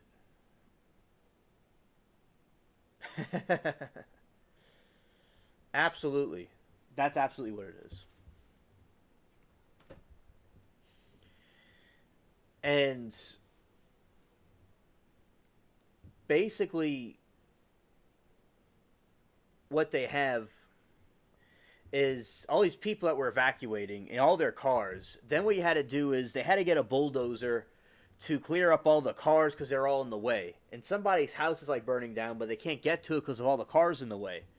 And then this storm, this tsunami of catastrophic, this squall of fire just comes through and annihilates everything. And then we see the vehicles afterwards. And basically you have this situation where it's all just burnt to crisp. They're all burnt.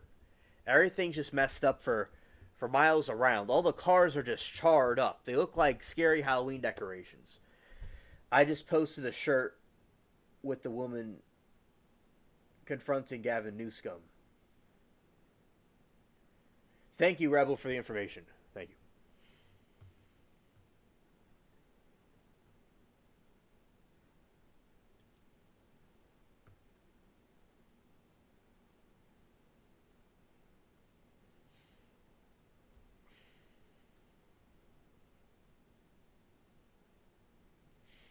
Thank you, Sarah. Thank you.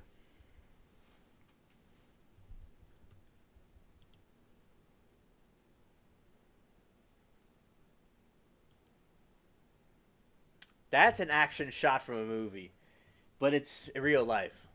Sometimes real life is scarier than movies. And yeah, you could see that. It's just look at this. This person's inside the fire filming. Another problem that's going on is the looters. That's another absolute catastrophe that's going on.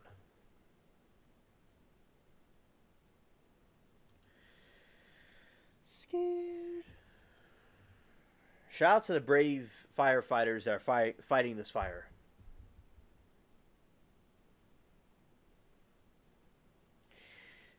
Yeah. That's hilarious.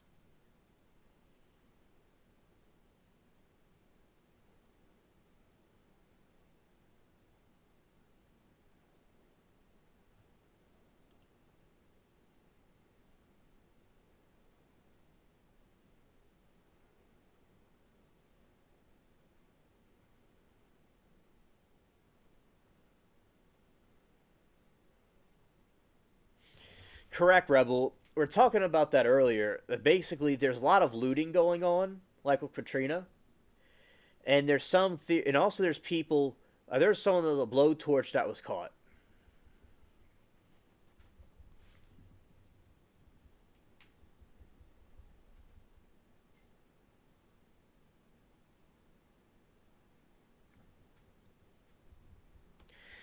and basically there's some conspiracy theories that this was started intentionally by somebody.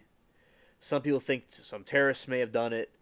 Some people think that it may have been done on purpose, or by, you know, the people that Sarah's talking about, where they want to buy the land for cheaper and build a 15-minute city. It could be that's possible, or it could be Mother Nature, and it could have been 100-year wildfire that happened. And it's been 20 years since Hurricane Katrina.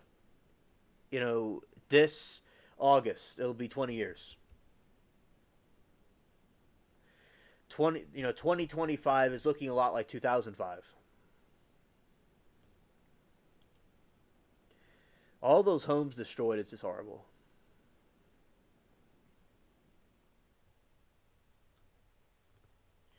All right, let's see. 15-minute cities.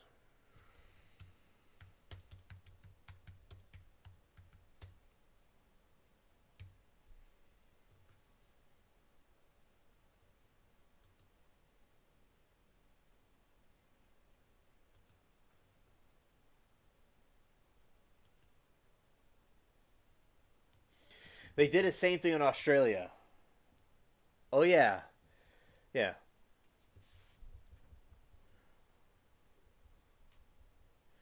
Thanks for bringing that up. I forgot to mention that. The 15-minute city is an urban planning concept in which most daily necessities and services such as work, shopping, education, and healthcare or all leisure can be easily in a 15-minute walk. Let's see.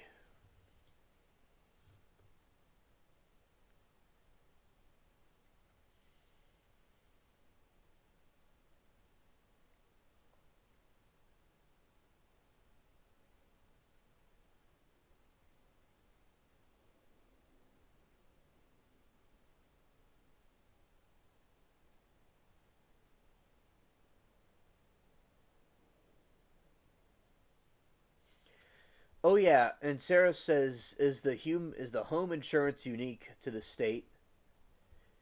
Had many chart changed just weeks before the fire.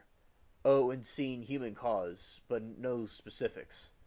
Yeah, the insurance companies will not be able to cover these things.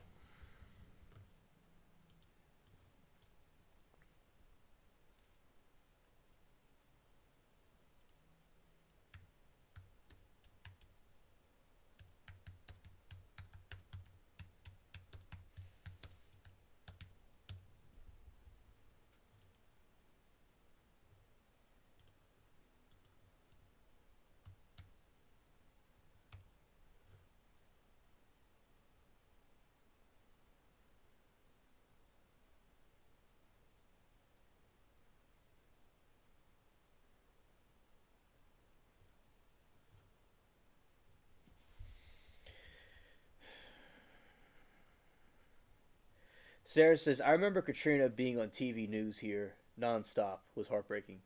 Well, as I said, I'm glad that people in Japan were keeping up with it.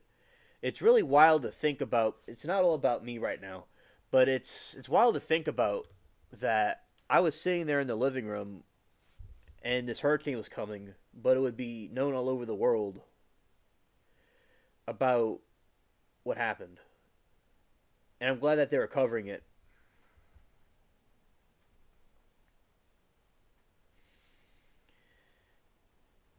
And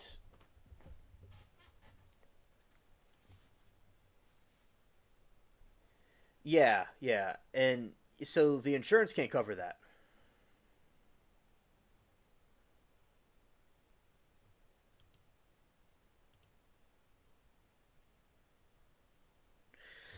But this is something interesting. The study shows that two major cities in the U.S. stand out for being very far behind in the idea of a 15-minute city: Atlanta and Los Angeles. Ah, so it says here that the studies say that it is far behind. Los Angeles is far behind from becoming a 15-minute city.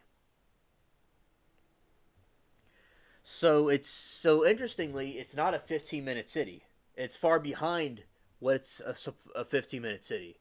So did they want to tear it down to rebuild a 15-minute city there? Thank you, Sarah, for that suggestion. There you go. Scared.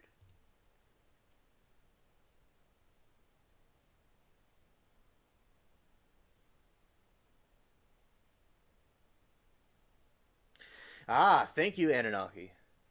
Yes, that's true. Prior to that, if you remember, one can research.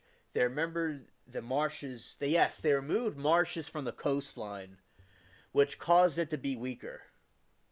That's true. Yeah, thank you, thank you. Yes, you are correct. And also, another thing that happened was with Katrina, there was two other major hurricanes the year prior and that year that hit that weakened the systems there. Also, a teacher I had was very close to since kindergarten. She was the director of the part of the school I was in. Her father worked for the Army Corps of Engineers, and he was saying that the certain parts of the levee were still weak, but the state never did anything. The state never tried to fix it or anything. Same thing with California. They had the same type of neglect in a different way. and their state didn't focus on that just like Louisiana did. I think that officials and people that do stuff like this need to be held accountable. A lot of shady people got away with what happened, in my opinion, in Katrina. Many people that were, I believe, did neglect in Katrina never went to trial or got sued or anything. Okay, very shady stuff. Hopefully, in California, whoever did neglect or was responsible can be held accountable, because now I believe there's God that will judge people for what they did. These people that did wrong, that got away with it. I believe that God will take care of them. But still, I think that in this world, they should be brought to justice, people that did things that were incorrect. There's obvious neglect in the levees. For instance, Sarah, there's these videos firefighters were showing that they took of the levees breaking, and they wanted to make this narrative that the levees overflowed. But if you show a video of the levee breaking, it means that there was a flaw with the levee. And they wanted all those videos taken down. So it's very shady stuff, and it looks like the Katrina situation, 20 years later is repeating itself. Nefarious leaders, yes.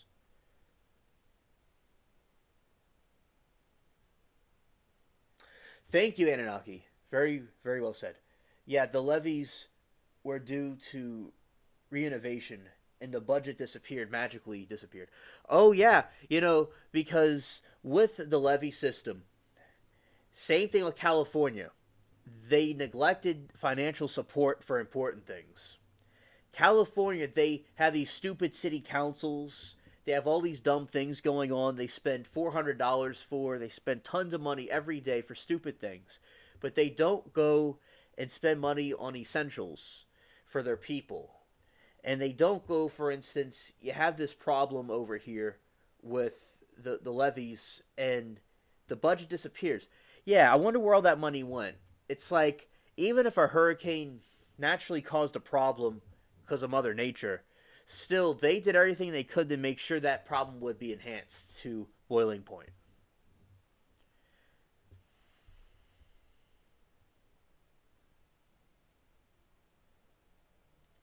Very evil. I agree. Very evil.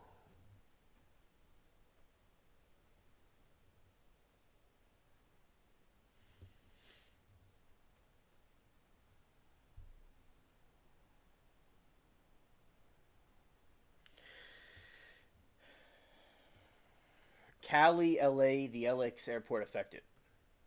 Nobody can fly anything right now in Los Angeles. They all had to be grounded. You could have helicopters that are looking at the site, but I don't think people could take flights around there right now. Oh yes, Anunnaki. That about the 2001 incident that happened in New York. Yep, absolutely. That's also very shady. And another thing about that is, with those terrorists, they knew about them since the 90s, like the early 90s. They knew about those people that were going to do the attack. They tracked them over in like Thailand in a radical Islamic meeting, and they didn't try to do anything. If the very point in the airport when Muhammad Atta was being interrogated because of the stuff in his bag, he was accusing them of doing racism, and they had dangerous stuff in their bags, but they let them go through anyway. And so there's a lot of holes in that situation.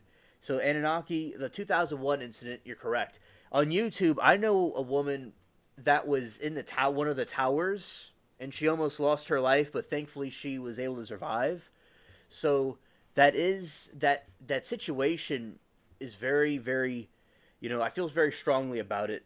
It's not only because of what happened. We all have strong feelings about it, but I feel even strong about it because I know somebody that was in that. So, she had lost her life. I wouldn't have known her.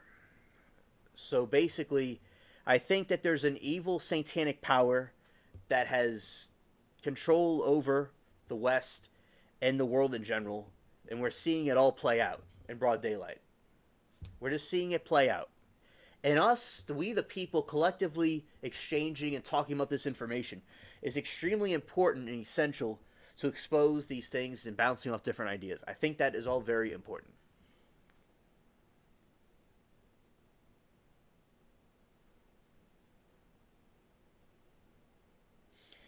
Anunnaki says the owners of the Twin Towers 2 weeks prior supposedly attacked, jacked up the insurance for both towers. Yeah, that's very interesting. That is very interesting. Yeah. What's all that about? What a coincidence. And also the missing money and the gold. And also there are certain hard drives and certain things that were lost conveniently in those attacks. Oh yeah, definitely. There's all kinds of shady stuff. It's like they wanted it to happen. It's like I can't stand the nerve of these people. I know that in a time period things are different, but I'm gonna be going on a rant for a moment. And I don't know everything. I'm just an alien from space with a human disguise. All right, so bear with me, bear with my ignorance. But these people are in an airport, and they have knives and like literal bombs in their bags, and you let them go through anyway. Like, what's up with that? What's up with that? It's like hard for me to find words for it. Domestic terror. Yes, exactly.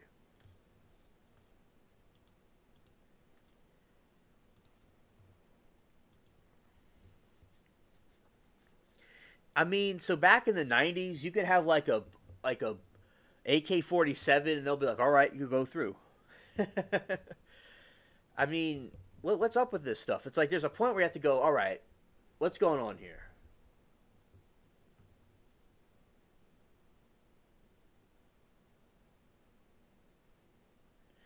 Exactly.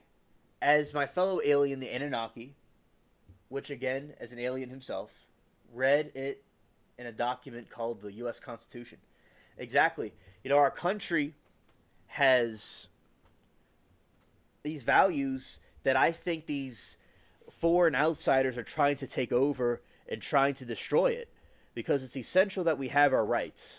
It's essential that we keep to those rights in spite of tyrannical advancements, even in our own country. And I think any sign of totalitarianism should not be prominent here. I think it should not be, people shouldn't be censored in the media. And that's why with the conspiracy theories, because I was talking about them when I was a teenager, I was very well liked and all, but some people thought the conspiracy theories were far fetched, and a lot of them came out to be true. So I was made this thing like any conspiracy theory, no matter how ridiculous it is, should be respected and discussed about and taken seriously as you would talk about anything else. So that's what our country was about in general. But you have cancel culture. Like they said, aliens aren't real. Now they're saying aliens are real. It's just real cliche. It's like if somebody says the sky's blue and you're saying that it's orange, it's like it's now a sky can look orange in certain circumstances. So I'll say that the sky is a green color, but it's actually blue, and you're saying it's blue, but they're saying it's green. It's like it's stupid. Like they're like trying to hide something.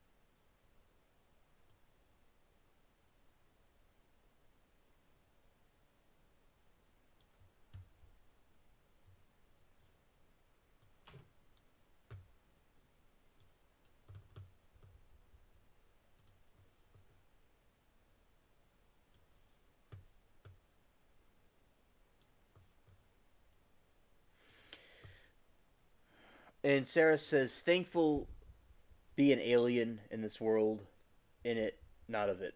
Yeah, like my kingdom is not of this world. Like I think that's a perfect example about what's going on. Like, the kingdom is not of this world. Absolutely.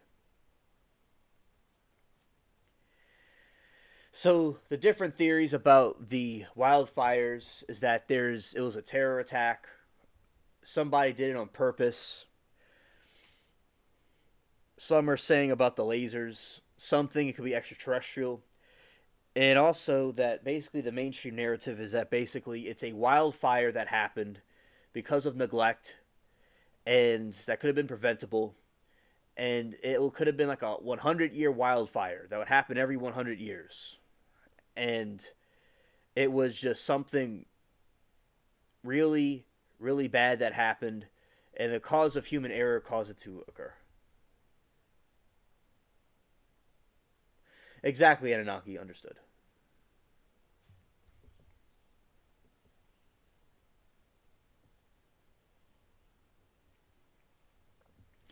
And we're still talking about the topic at hand. And I'm going to, since Greenland is a topic that's going on because they're talking about annexing it, we're going to talk a little bit about Greenland for a little bit. But we're still going to be talking about what we're talking about right now. Anything that y'all want to bring up, we'll talk about. It's all good. Because when it's eclectic, it could go off topic a little bit. All right. Greenland is an autonomous territory in the Kingdom of Denmark.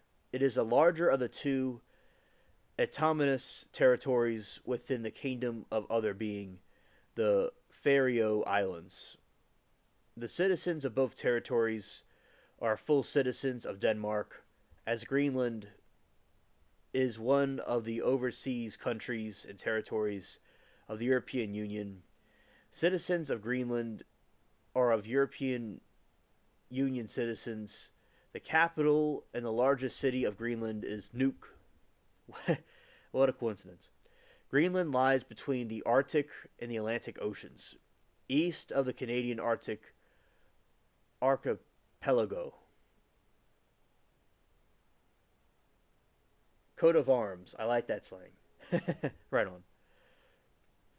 It is the world's largest island and is a location of the northernmost part of the land of the world, Kakheluban Island, of the northern coast of the world's northmost undisputed point land, Cape Morris Jesup on the mainland, and was thought to be so until the 1960s. Economically, the Greenland is heavily reliant on aid from Copenhagen, amounting to near half of the territory's total public revenue. Though a part of the continent of North America, Greenland has been politically and culturally associated with Europe, specifically Norway and Denmark, the colonial powers. For more than a millennium, beginning in 986, Greenland has been inhabited at the intervals over at least the last 4,500 years by circumpolar peoples, whose forebears migrated there from what is now Canada. Norsemen settled in the inhabited southern part of Greenland beginning in the 10th century, having previously settled in Iceland. And the 13 years saw the arrival of the Inuit. This is their coat of arms. It's the polar bear. That's their flag.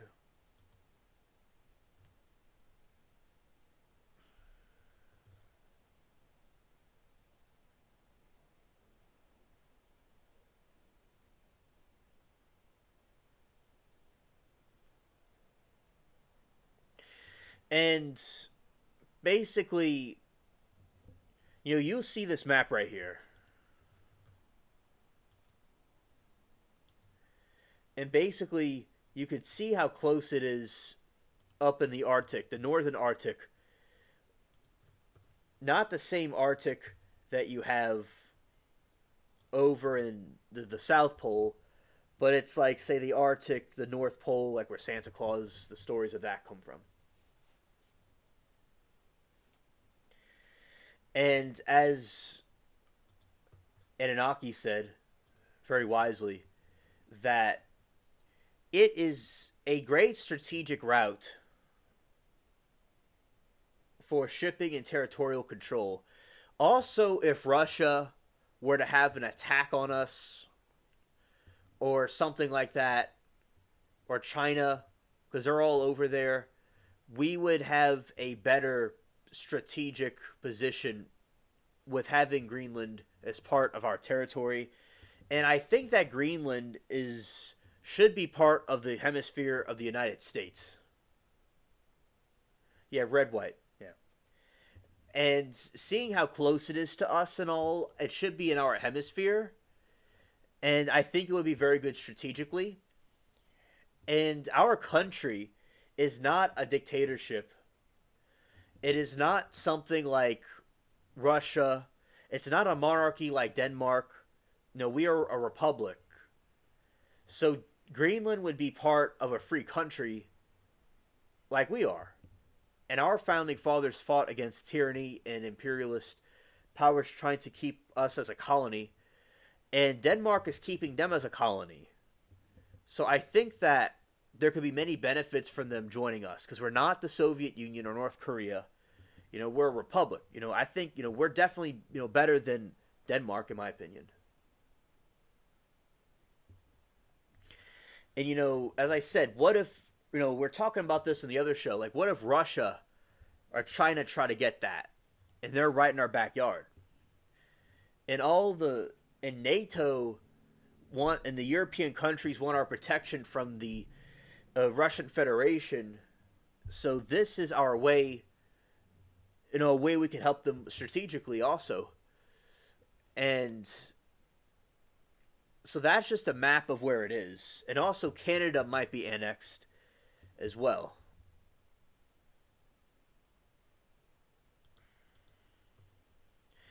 I am part Scandinavian from the Vikings that came to the British Isles, so I'm a little bit related to these type of people a little bit. It's an interesting thing to study about. I was always interested in these Vikings.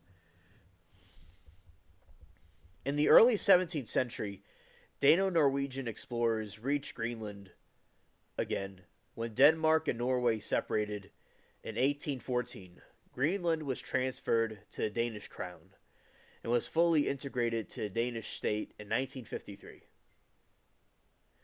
Under the Constitution of Denmark, which made the people of Greenland citizens of Denmark. In 1979, Greenlandic Home Rule of Referendum, Denmark granted a home rule to Greenland. In 2008, Greenlandic Self-Governance Referendum. Greenlanders voted for the Self-Government Act, which transferred more power to the Danish government to local Naalakkersuisut Greenlandic government. Under the structure, Greenland gradually assumed responsibility for a number of governmental services and areas of competence.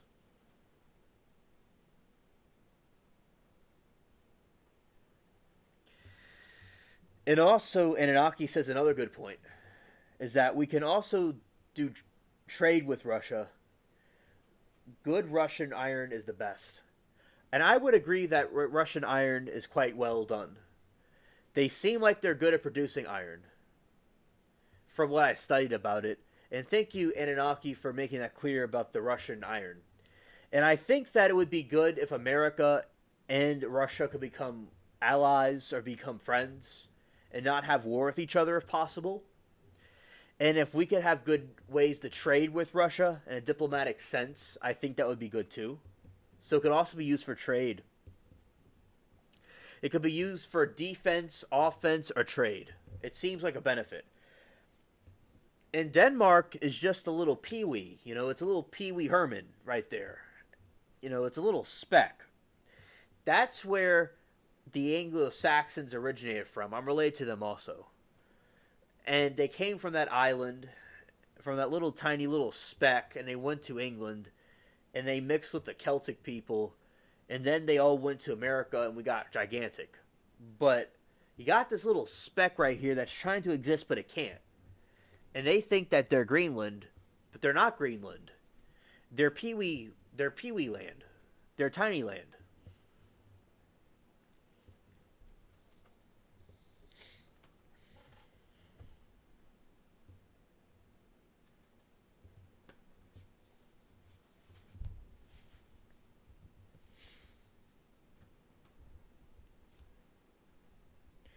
Anaki says Russia is super duper rich with three minerals: natural gas, iron ore, and diamonds. They hold the first world in that. They hold first in the world for that. Thank you, Anunnaki, for that information.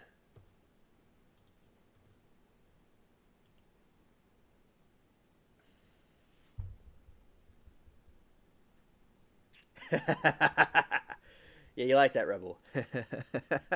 Pee Wee Land.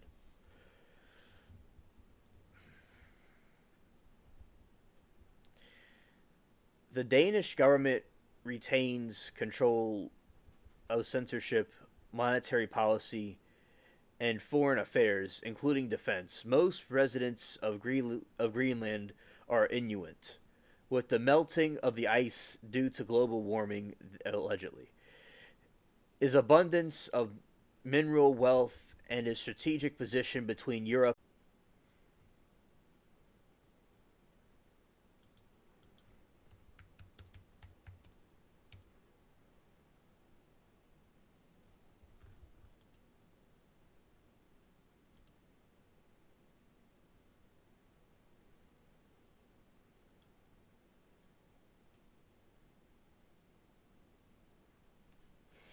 All right, we have a little bit of a problem with the internet's acting a little bit goofy.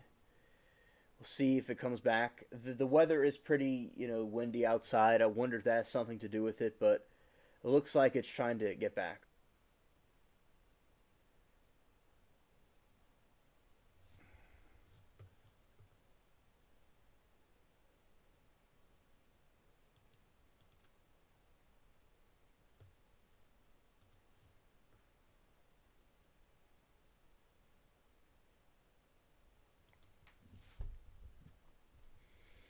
You must join us, Canada. You must join with Orange Saron. Hello.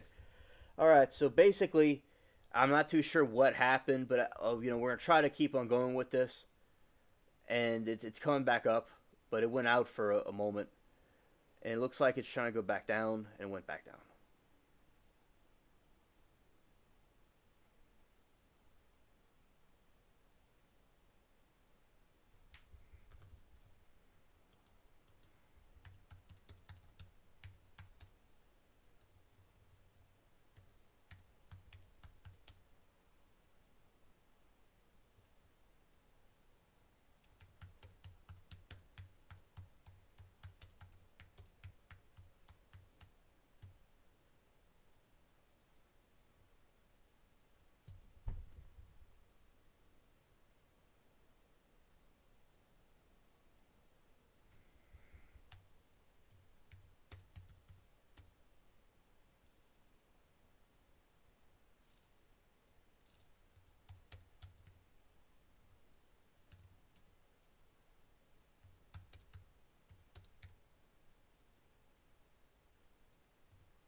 All right, I don't know what you all could see of this or not of me.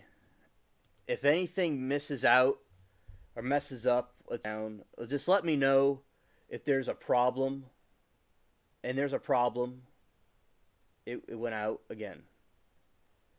I don't know. So, do you all hear me or see me at all? I'm just curious. As I see, it's like working a little bit.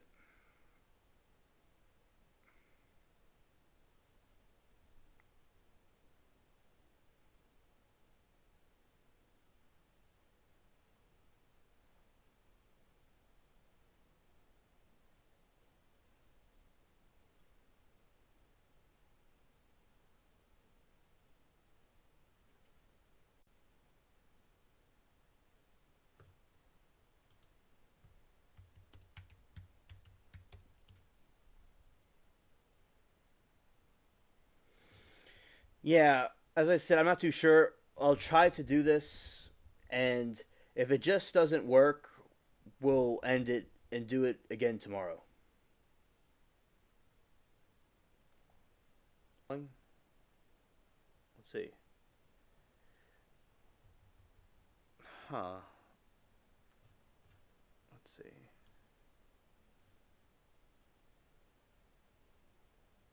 Okay. I don't know. It's okay. Well, all right.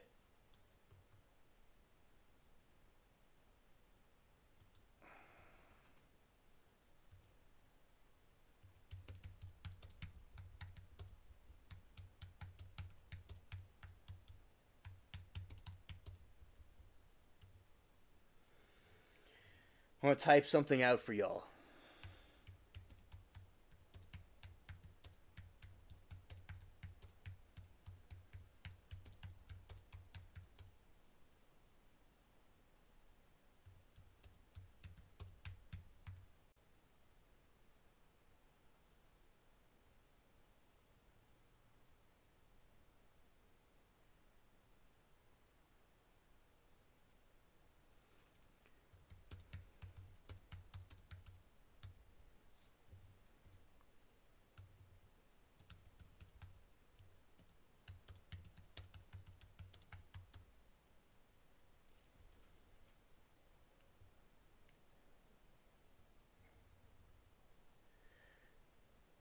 All right, Sarah.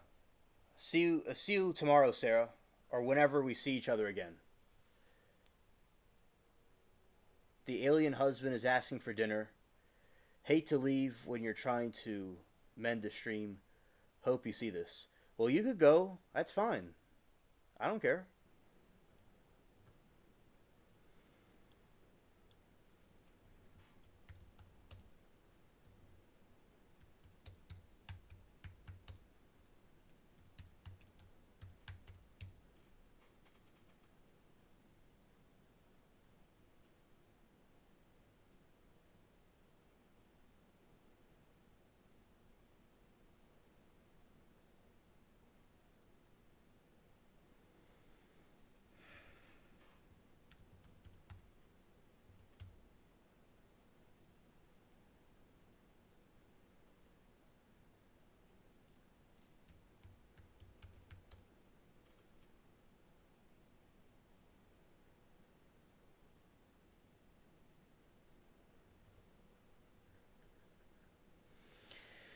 All right. What I might do is because we're doing a stream tomorrow around 7, and I'm gonna try it then, and maybe it'll work better around 7. Well, Sarah usually does dinner for her husband around this time, and I'm just kind of like seeing how it fares out.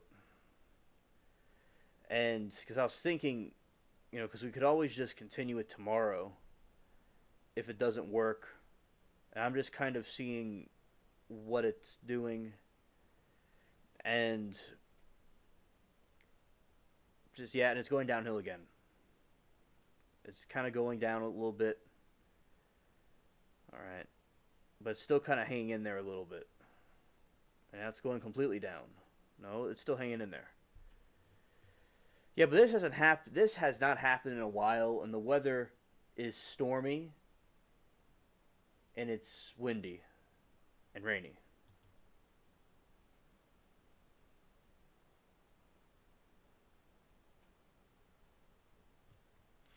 Start to work about 5 seconds. Yes. And basically, like Sarah was saying that, like about, she usually makes dinner for her husband. That doesn't bother me.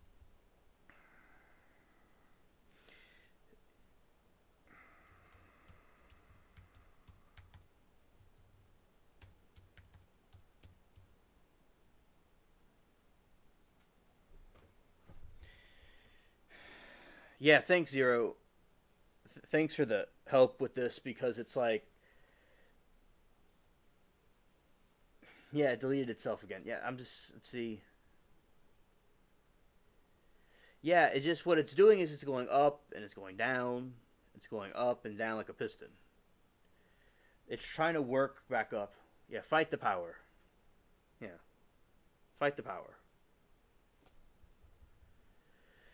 And yes, Sarah always did that. You know, because over there it's dinner time.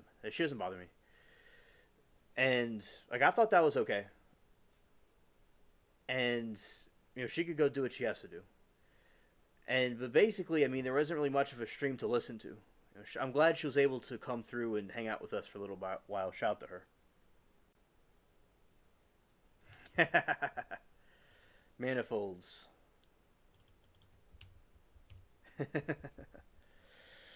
Yeah, it's the manifolds.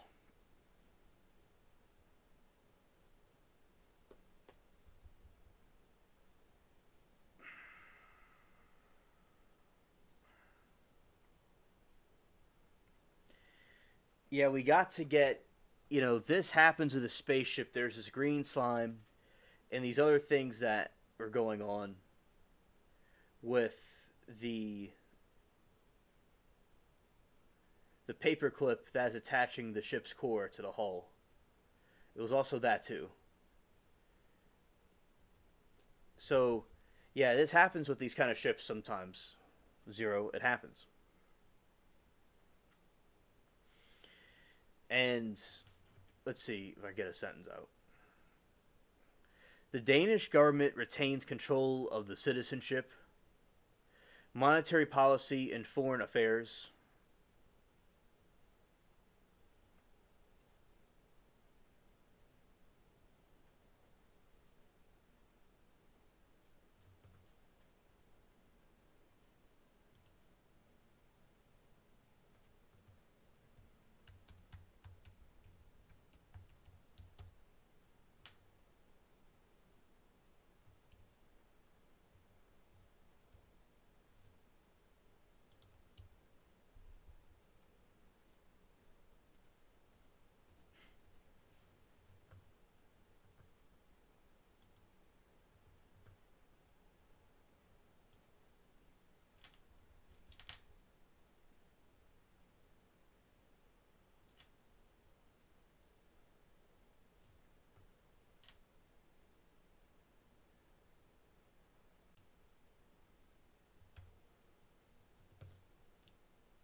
Monetary policy and foreign affairs, including the defense, most residents of Greenland and Inuit, with melting of the ice due to global warming, the allegedly abundance of material of wealth, strategic positions between Europe and Russia, the population concern concentrated mainly on the southwest coast, strongly influenced by climatic, geographical factors.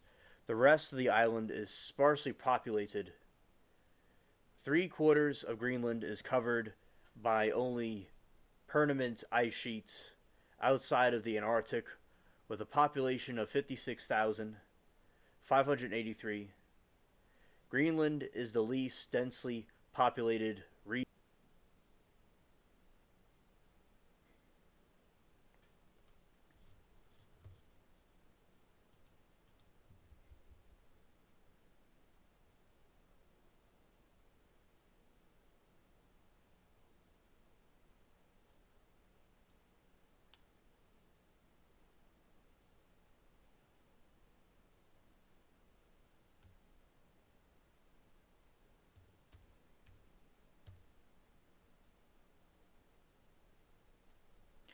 I might have tipped over the paperclip,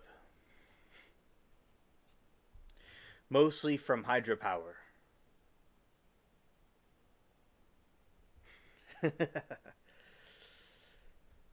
Awesome, Zero. Awesome. The early Norse settlers named the island Greenland in the Icelandic sagas. The Norwegian Erik the Red was the exiled from Iceland with his father, Thorvald, who had committed manslaughter with his extended family and his thralls. Slaves or serfs, he set out in the ship for the icy land known to lie to the northwest.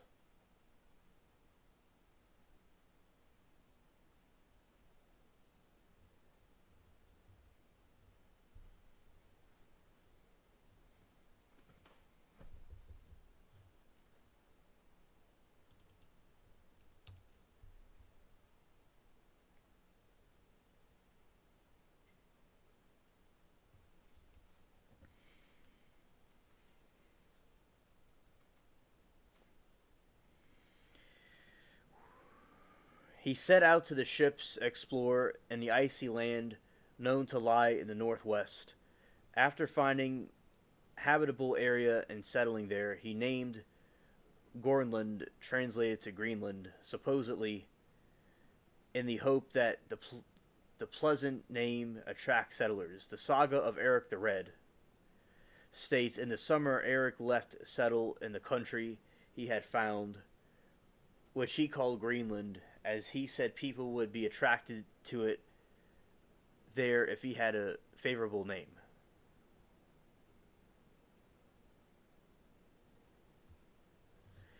Yeah, fact zero.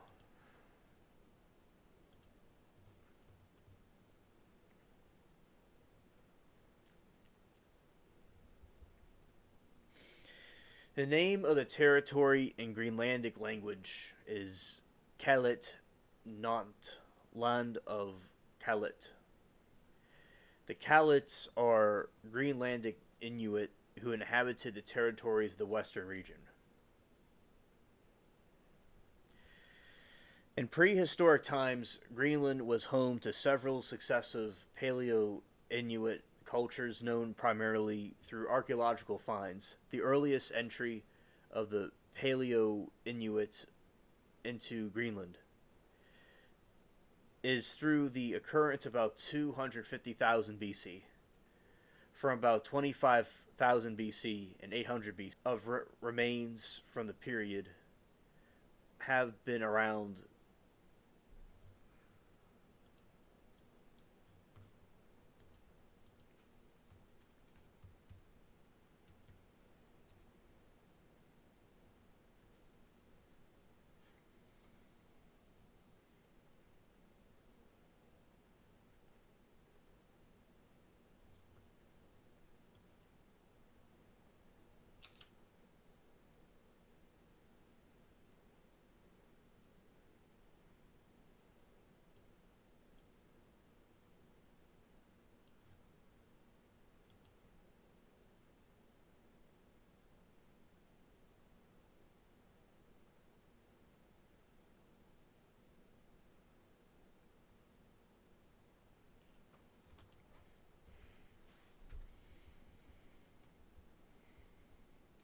Remains from the period have been around the Disco Bay, including the site of Sac and the culture's name. From 14,000 BC to 13,000 BC, the independence culture existed in northern Greenland.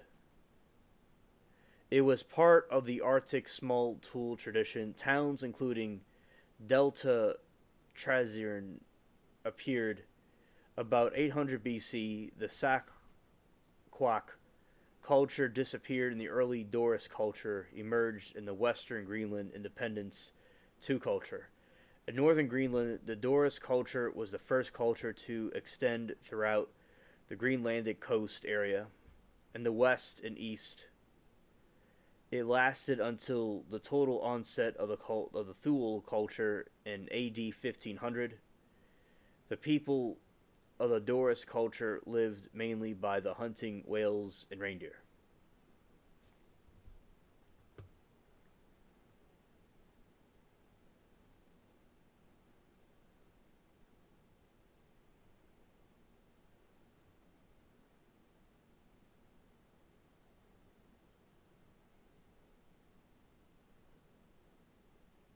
Ah, I know who that is.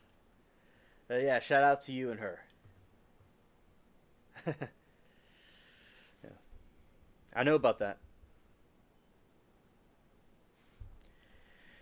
From 986, the west coast was settled by Icelanders and Norwegians through a contingent of 14 boats led by Eric the Red. They formed three settlements: Eastern Settlement and Western Settlement, and the Middle Settlement on the fjords near the southwestern tip of the island.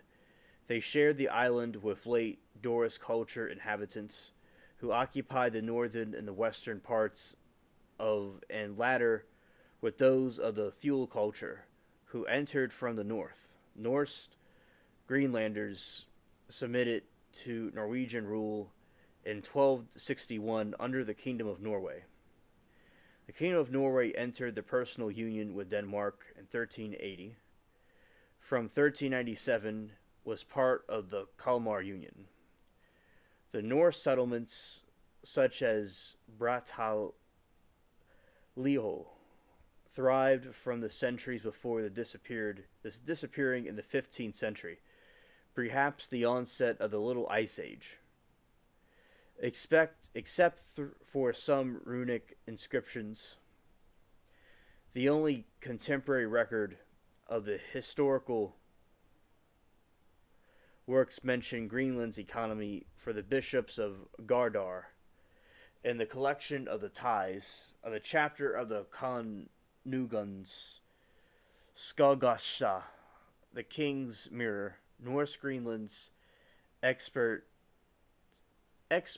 import for the grain cultivation.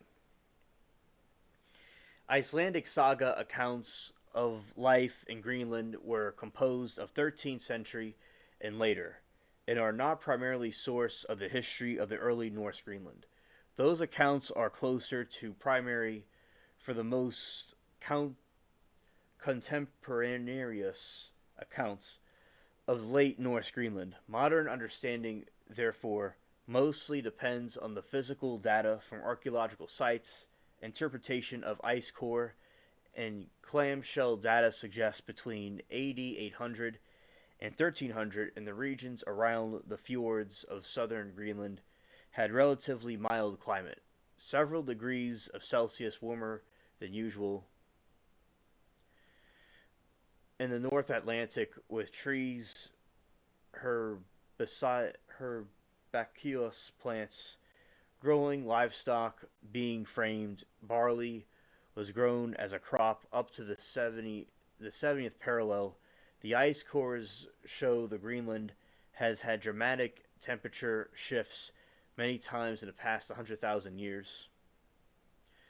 Similarly, the Icelandic Book of Settlements introduced the famines during the winters, in which the old and helpless were deleted and thrown off cliffs.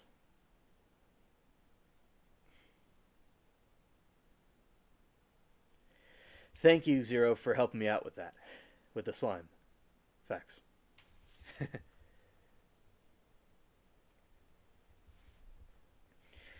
These Norse settlements vanished during the 14th and early 15th century.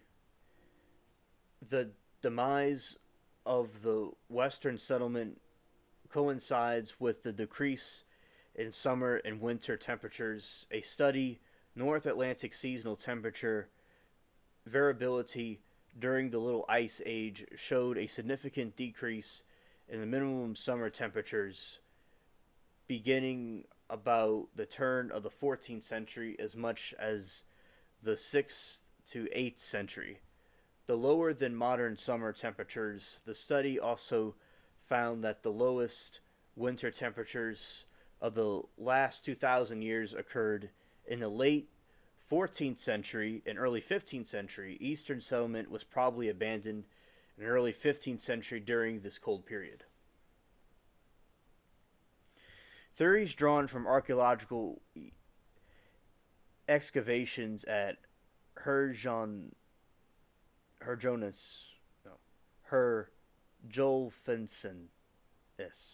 the 1920s suggest that the condition of human bones from the period indicates that the Norse population was malnourished, possibly because of soil erosion resulting from Norsemen's destruction of natural vegetation in course of farming, turf cutting, and wood cutting.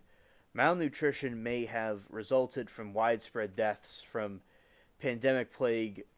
The decline in temperatures during the Little Ice Age and armed conflicts with Sterling's Norse word for Inuit meaning wretches. Recent archaeological studies somewhat challenged the general assumption that the Norse colonization had dramatic negative environment effect on the vegetation. Data support traces of the possible Norse soil amendment strategy. More recent evidence suggests that the Norse, who never numbered more than about 2,500, gradually abandoned the Greenland settlements over the 15th century. Walrus ivory, the most valuable exports of Greenland, decreased in price because of contention with other sources of higher quality ivory, that there was actually little evidence of starvation or difficulties.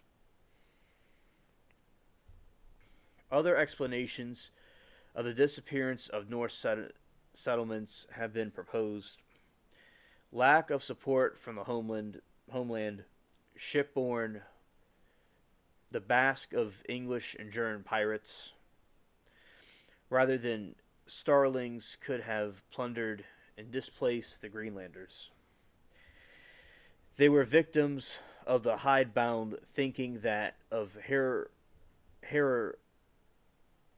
hierarchical society dominated by the church and the biggest landowners in their reluctance to see themselves as anything but Europeans. The Greenlanders failed to adopt any kind of apparel that the Inuit employed as protection against the cold and damp, to borrow any of the Inuit hunting gear.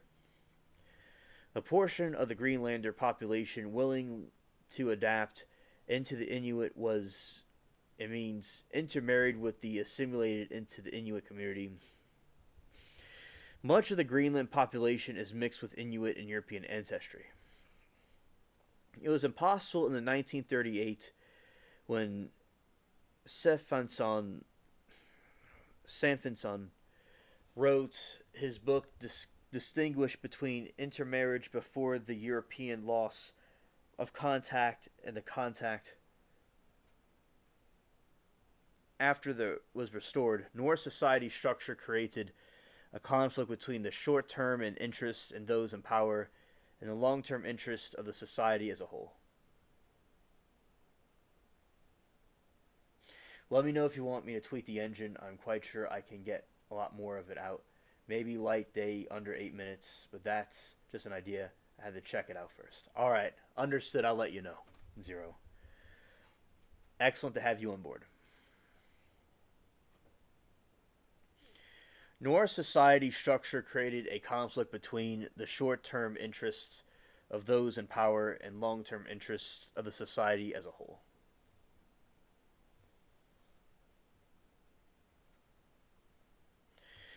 Thule culture 1300 present. The Thule people are ancestors of the cultural Greenlandic population.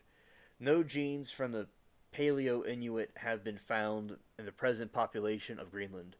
The Thule culture migrated eastward from what is now known as Alaska around 1000 AD, reaching Greenland around 1300. The Thule culture was the first to introduce to Greenland such as technological innovations such as dog sleds and toggling harpoons.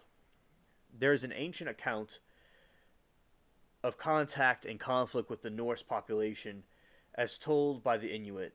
It is republished in the Norse Atlantic sagas by the Gilwyn Jones. Jones reports that there is also an account of perhaps the same incident of more than doubtful provenance told by the Norse side.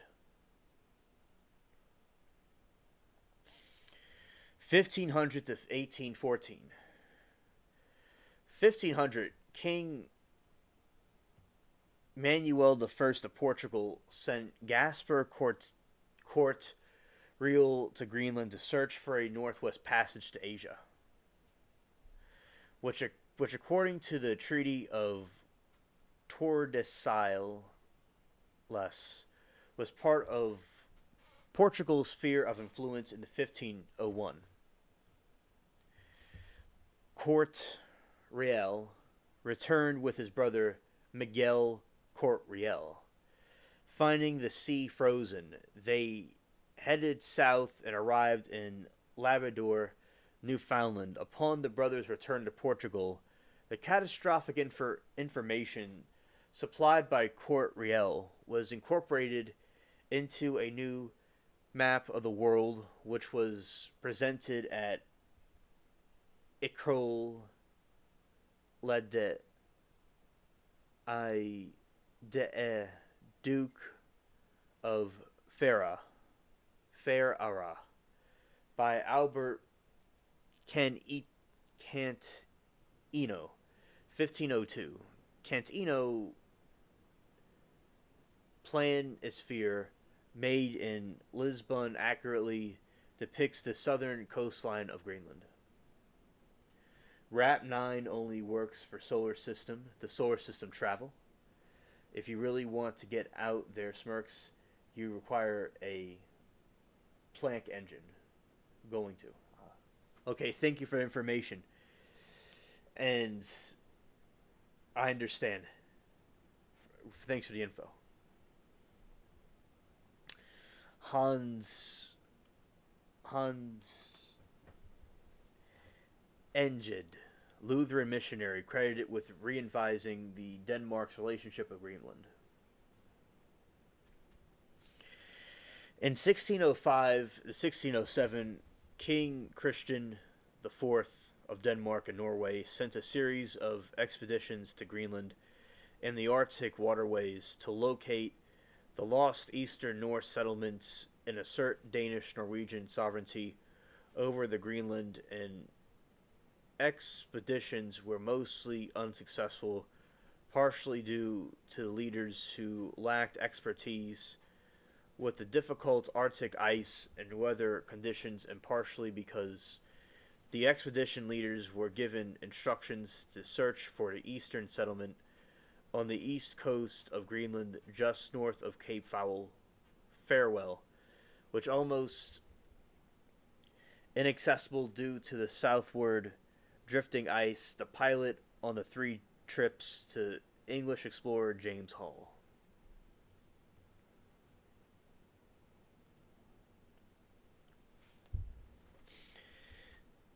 After the Norse settlement died off, Greenland came under the de facto control of various Inuit groups, but the Dano-Norwegian government never forgot to relinquish their claims to Greenland it has inherited from the Norse. When it re-established a contact with Greenland in the early 17th century, Denmark asserted its sovereignty over the island. In 1721, joint maritile, the clerical expedition led Dano-Norwegian missionary Hans Engede was sent to Greenland, known whether a Norse civilian remained there. This expedition is part of the Dano-Norwegian colonization of Americas. After 15 years in Greenland, Hans Egede left his son Paul Edge in charge of the mission there to return to Denmark, where he established a Greenland seminary.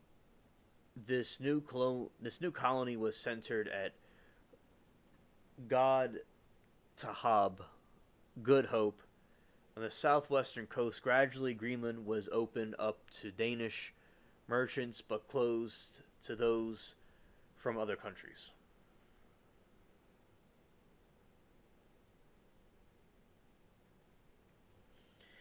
Those are like the settlements of Greenland.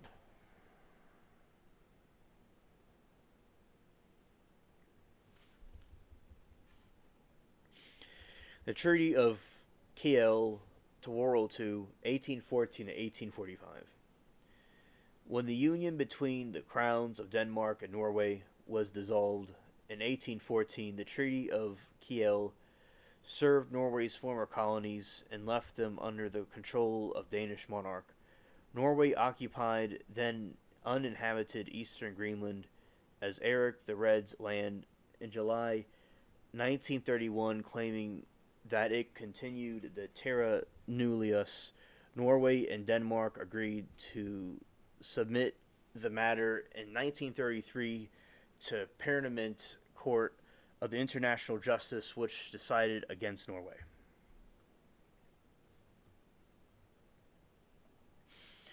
Greenland's connection to Denmark was served on 9 April 1940, early in the World War II, after Denmark was occupied by Nazi Germany. On April 8, 1941, the United States occupied Greenland to defend it against a possible invasion by Germany. The United States occupation of Greenland continued until the 1945. Greenland was able to buy goods from the United States and Canada by selling cryolite from the mine of the Ivutut. In World War II, the United States military used Blue Eye as a code name for Greenland, where they kept several bases named Blue Eye, East or West, sequential numerical.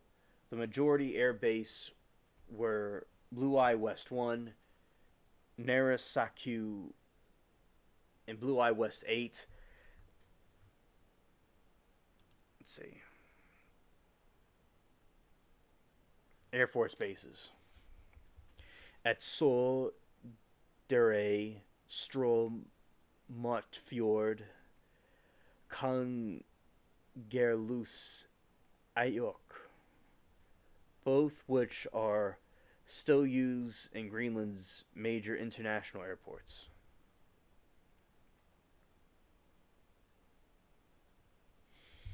During this war, the system of government changed. Governor Eskbron ruled the island under a law of 1925 that allowed the governors to take control under extreme circumstances. Governor Axel Svan was transferred to the United States to lead the commission to supply Greenland.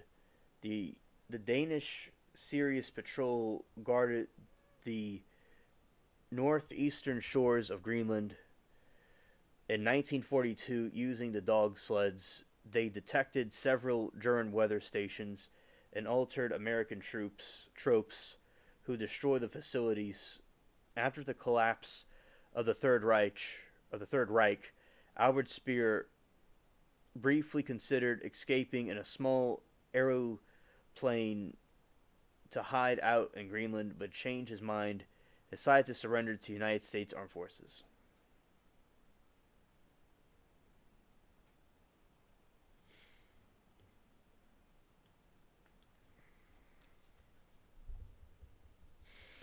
And Zero says, if you not mind me asking, what do you think about the one thing I sent you that was all words? Oh, yeah. That was a great riddle. That was a good riddle.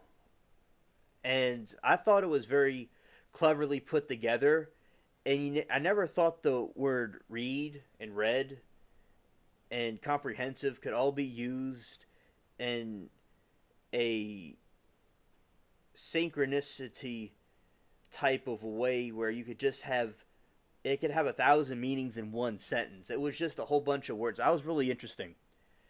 I thought it was very cool. I never would have thought of that before. I liked it. It's very good mind games. It's good to train the brain, and it's good to play mind games to train the mind. So I thought it was very interesting and very, educational. Yes, the believers and the knowers. The big paragraph. Oh, yeah. Now, if you sent me something else before, what I saw was the read, and the other thing you sent me about the path. Those two things that I saw. Now, if you send something after that you're referring to, I would have to go and look at it, and I'll tell you what I think. But the big paragraph about the believers and the knowers, if you don't mind, you don't have to. Yeah, so basically, I'll tell you about what I did see, because I was about to do a live, so you may have sent one that I'll have to go back and look at, but the ones that I saw, I'll tell you my commentary about it. So I do think that before those two, oh, okay, I'll have to go back and look because those are the two that I saw. Yeah, I have to go back and look because I'm talking about the two that I saw and about the path. It's like people see a path and they don't really do anything, but the path they have to go down and they just don't do it.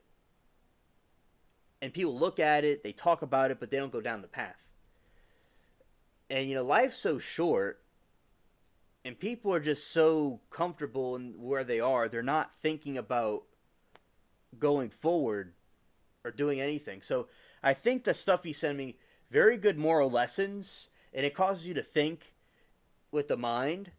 And I think very great information that you send me. And I'll go back and look anything I missed. You call that the ultimate path? Yes, absolutely. It was the one right before when I asked about discussing the certain topics. Okay. Oh, okay.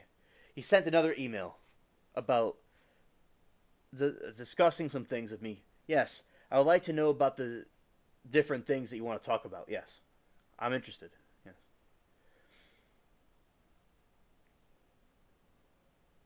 And because I think it's good to learn different things from different people and see what other people have to say. So yes, I'll be interested to know about it.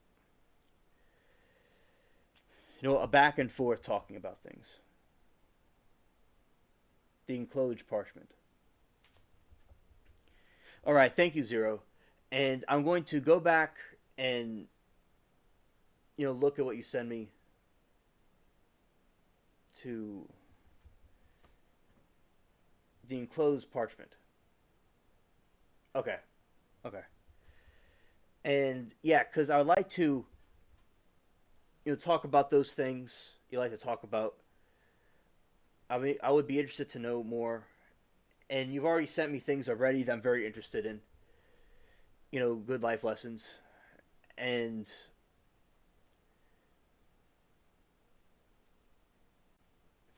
I think that I'm just kind of reading what you're saying.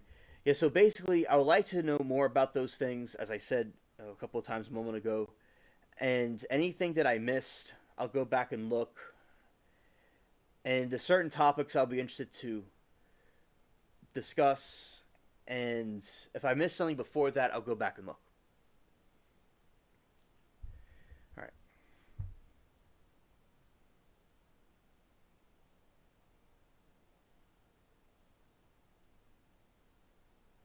Okay, Zero. Thank you. Thank you. I'll let you know what I think.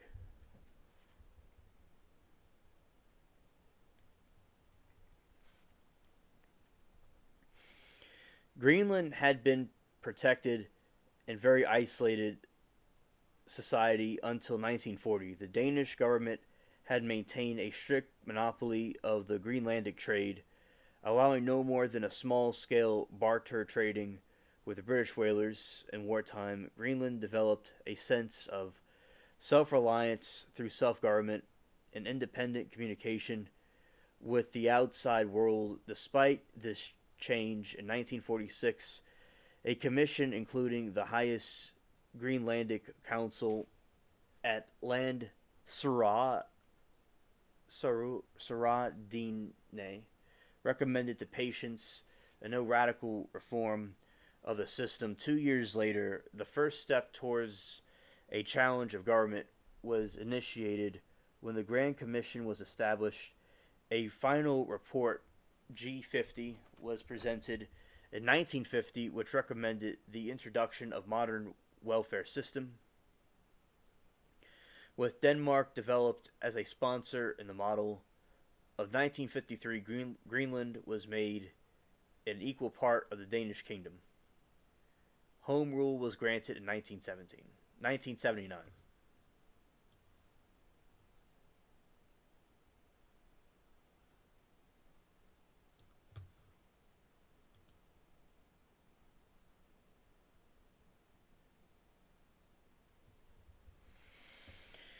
Home rule and self rule. In 1967, the United States Secretary of State William H. Seward worked with former Senator Robert J. Walker to establish a possibility of buying Greenland and perhaps Iceland. Opposition in Congress ended this project following the World War II. The United States developed a geopolitical interest in Greenland and in 1946 offered to buy the island from Denmark for 100 million.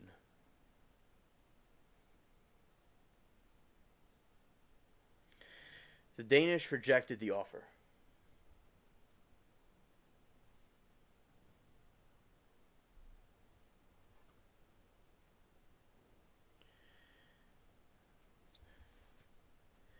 All right. In 1950, Denmark agreed to allow the U.S. to regain the use of the Thule Air Base. It was greatly expanded between 1951 and 1953 as part of a unified NATO Cold War defense strategy. The local population of 3 nearby villages was moved from 100 kilometers, 62 miles, away for the winter. The United States tried to construct a subterranean network of secret nuclear missile launch sites. Greenlandic ice cap named Project Iceworm, according to the documents declassified in 1996. This project was managed by Camps Sentry from 1960 to 1966 before the abandonment as unworkable.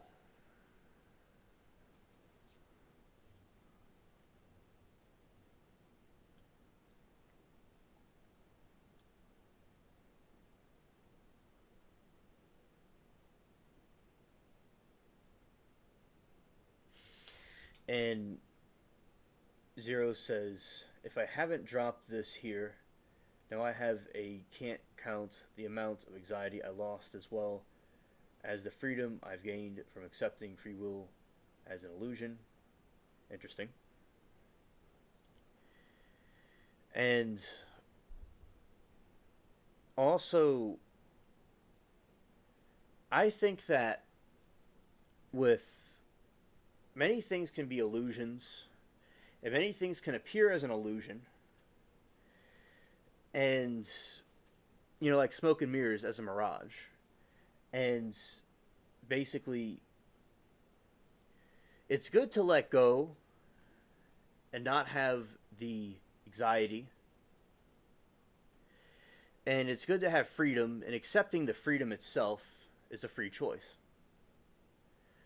So I think that there's certain structural society barriers that are put there. And it's good, I do agree that it's good for people to break away and to be truly free in their mind and not necessarily conforming to the status quo of how things work. So I think that the enlightenment of one person in their own journey is very important. And delusion. Knowing it's a trick and still believe. Illusion.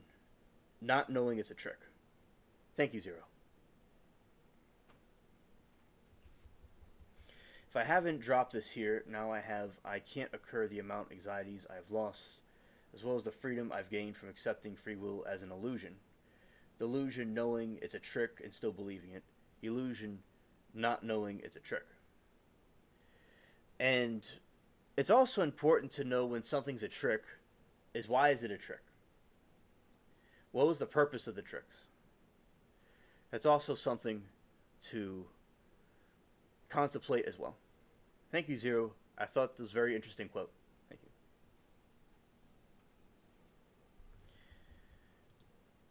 The missiles were never fielded and necessary consent from the Danish government to do so was never sought.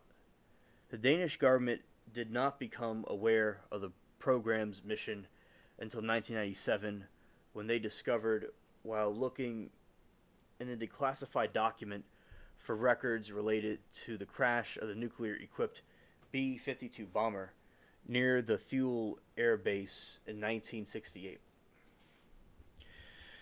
With 1953, Danish constitution's Greenland's colonial status ended as the island was incorporated into the Danish realm as the AMT county.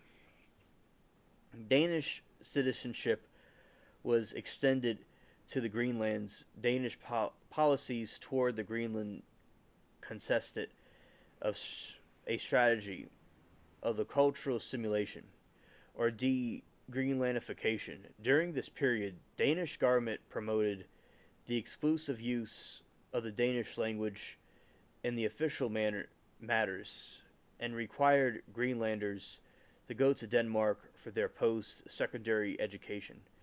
Many Greenlandic children grew up in the boarding schools in southern Denmark.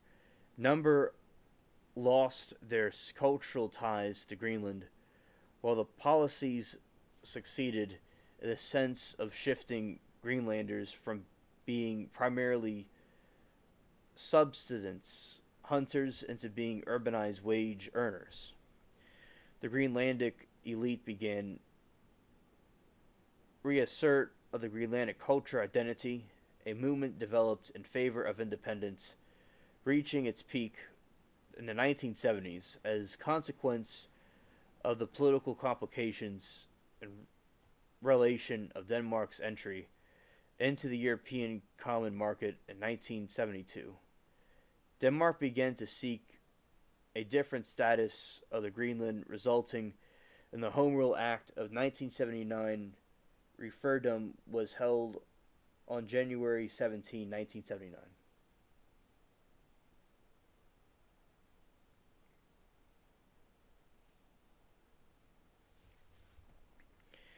Zero says, I don't know, man. If this material plane never existed, we'd not be so spread and split, just saying. Okay. Never forget darkness does care, as it'll cradle the light until its final spark. I like that, Zero. I like your philosophies, and it's always good to ask questions because there's a lot of questions, more questions than answers.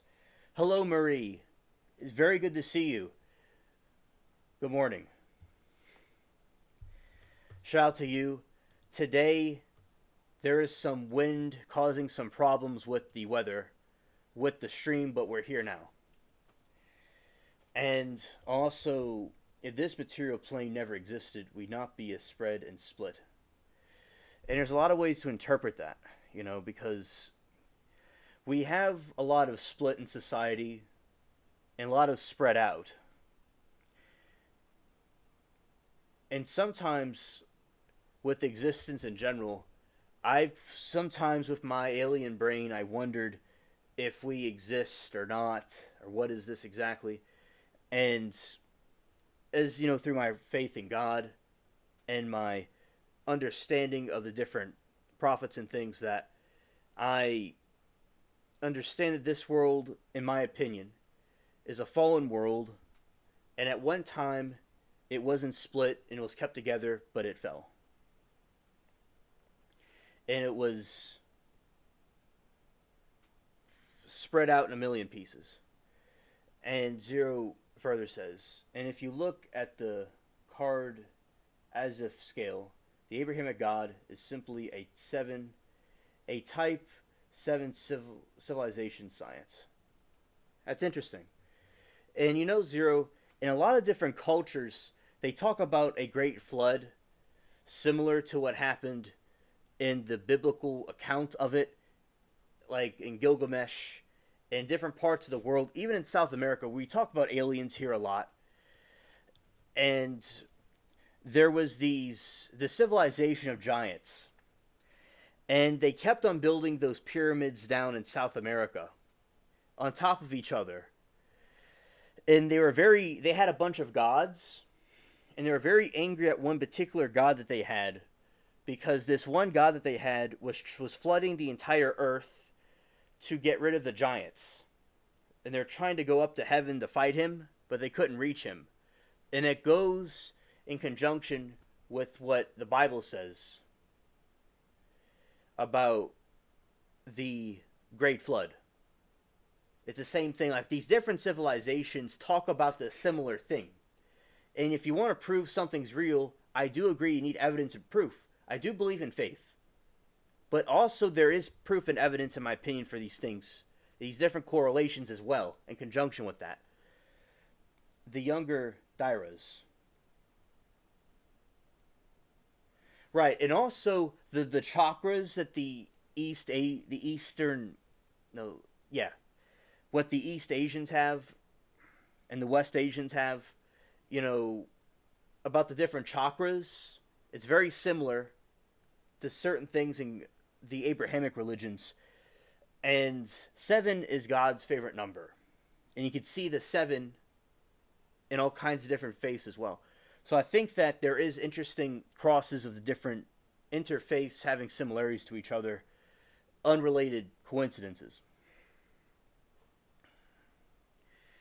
And I say about the different, the chakras are different energy fields on the spine.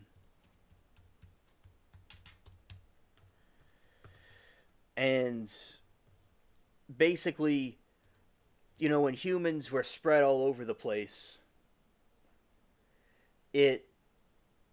people developed different languages and customs and cultures. For instance, a lot of different civilizations talk about a forbidden fruit type incident. Like, there's Pandora's box.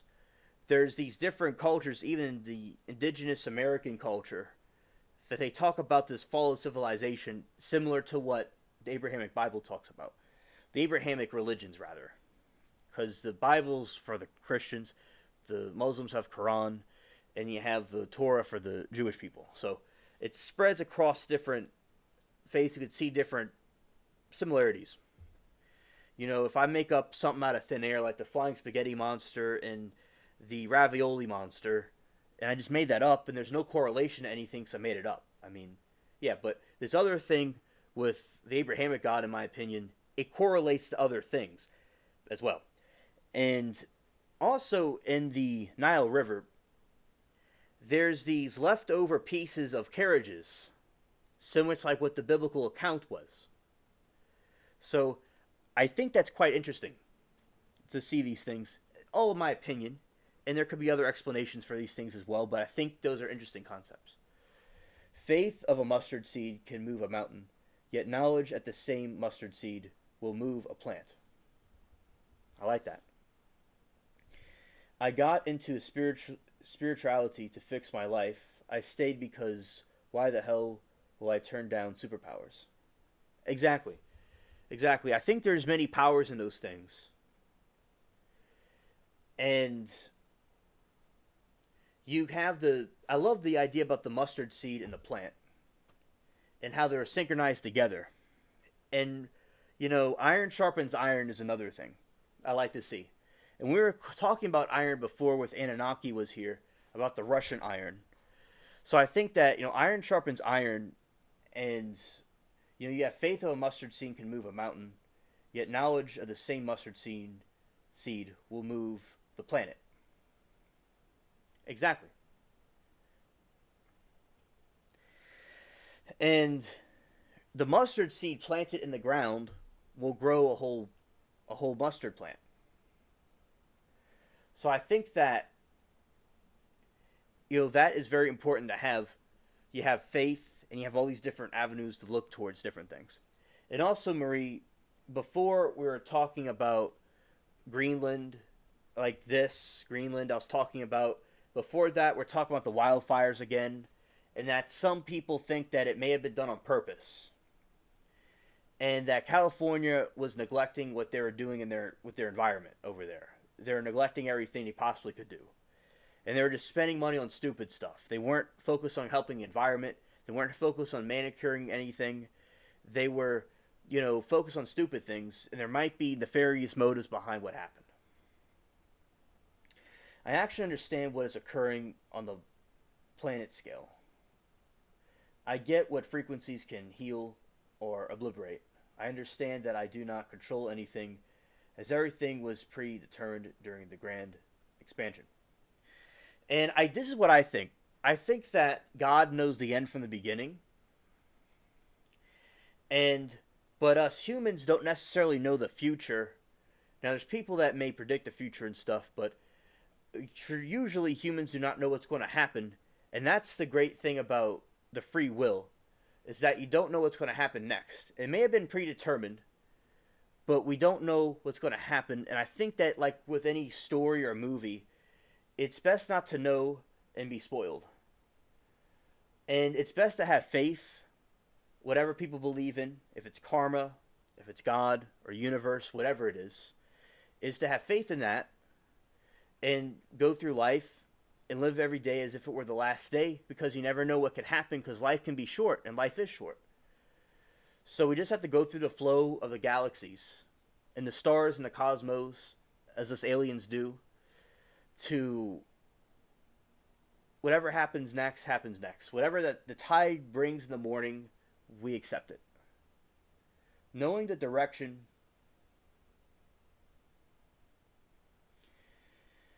to spend of a single particle will allow you to comprehend the effect caused before the causes occur. Knowing the direction and speed of a single particle will allow you to comprehend effects of the causes before the causes occur. Thank you. That's a very great philosophical concept.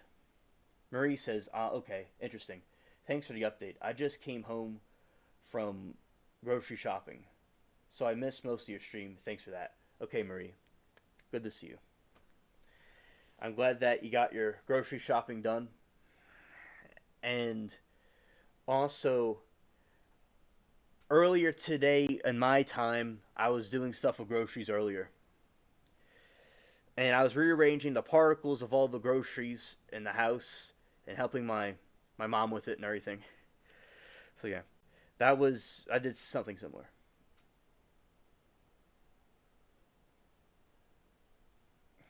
Yes, Marie, absolutely. That's a good way to think. That there's the future and the past, but we have to focus on the present. And the past has already happened. Some people think it didn't happen, or the future didn't happen, or doesn't exist. We have to be focused on the present. Absolutely.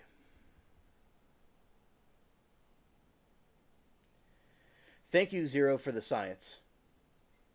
And I say things, philosophically, because I believe philosophy is a true way of measuring reality. And I thank you for clarifying it's scientific. I really appreciate that, and I'd like to know more and continue learning about that. Because the older I get, the less I realize I knew. Because I always learn something new every day. Another thing about it, chat, is that life is like a big feast. Some things are brought to you like a feast. And sometimes you finish a plate, and some things are brought to you, some things are taken away from you, and you're given another plate. So imagine life as a big feast of many different things to consume, and things just come and go.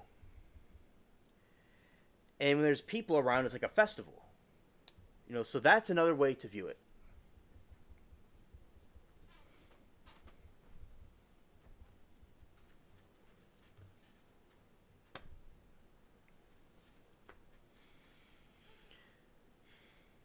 Everything is, and always will be occurring. It's a bit complicated. Know thyself, as the more I know, the less I know. Yes, that's the exact quote. Yes.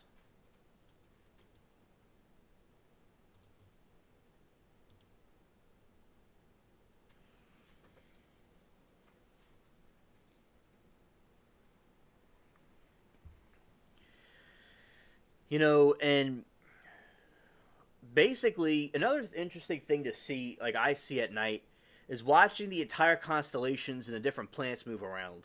That was something very fascinating for me to see. And just to see how quickly it can go, like time. And then the sun comes up. Our universe is very interesting, and I think a lot of people take for granted this great Earth we live on.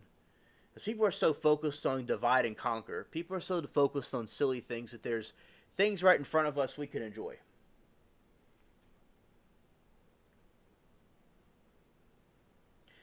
Marie says, "You never stop learning, so yeah, I love to learn new things every day too."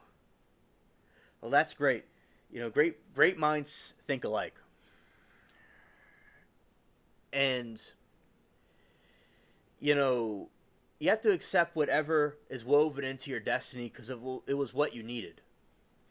And, like, as I said before, I say this all the time, everybody. I never was planning on being a streamer. It was just the result of different actions and other people's actions and different circumstances I was in that led me to where I am now and meeting all of you people, like you two right here, to where I met y'all. It's absolutely all over the place how this all came together. And I'm glad that I trusted in my heart about what was going to happen, and here I am. And always was optimistic about the future.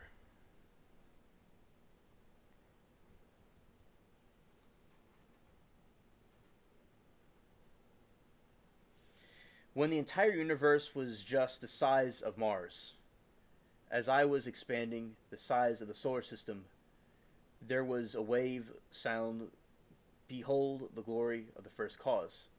The sound wave froze in place where every piece of matter that ever created is.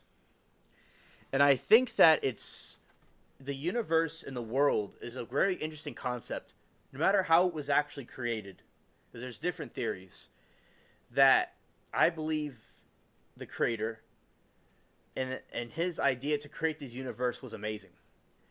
And that by all of this coming together, it was small and it got bigger and bigger and bigger.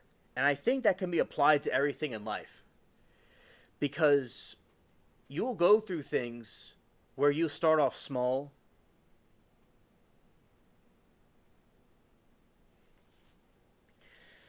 and it gets bigger. I remember, although there's a point in YouTube where I stopped doing it for a couple of years when I was a teenager and a kid, it was small and it started off small and it got bigger. It was just my friend and I talking about philosophies and aliens and stuff, and look how big it is now. So I believe that just it mirrors the creation of the universe. It starts off as something very small and it just expands bigger and bigger and bigger. The first cause was a sound effect, was light. And the Lord said, "Let there be light." And there was light. And there's no light without dark. You need both. And for that single candle to make a big impact, it has to be surrounded by darkness. All this, and for instance, all these things you're seeing everywhere, all the darkness with the fires in LA, all over the place, all these people came together to donate, to be there, and to pray. No matter what people believe in, the seeing the human spirit unified together is how it was supposed to be. We were never supposed to be divided by all these different things. But outside forces to destroy the human race did that.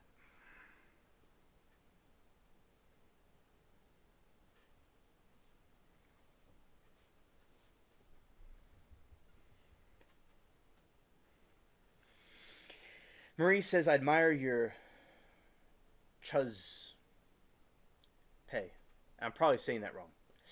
"I don't think I'd have the courage to do the streaming thing." Oh, well, thank you, Marie. I appreciate that. "I also feel I don't really have something to say or to share." And, I talk to myself a lot. And I had all these ideas from when I was little, and also with my companion I talked about the aliens with. And I just was like, sometimes I'll say, if I don't know what to say, I'll just talk about what I usually talk about to myself. There's all kinds of things going on in my head.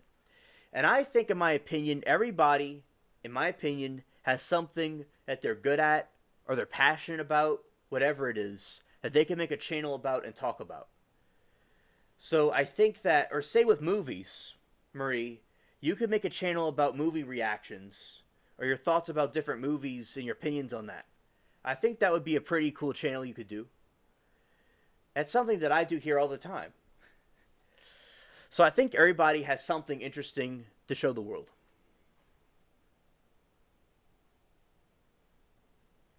Thank you, Marie. I really appreciate that. I like that. Chuzp, Chuzpay, I may be saying it wrong, is the Jewish for courage. Thank you. Thank you. I appreciate that.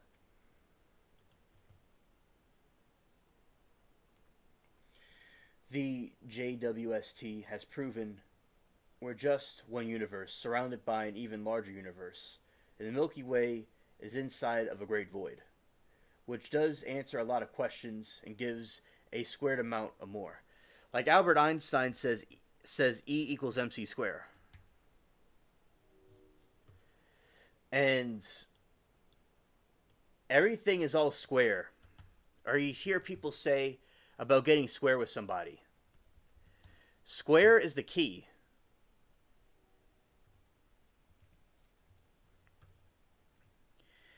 And I think that it's important to have that concept. Because if you're not square, you don't have anything that makes sense. For instance, the stream wasn't working earlier. There was a point, Marie, that this stream looked very different a little while ago.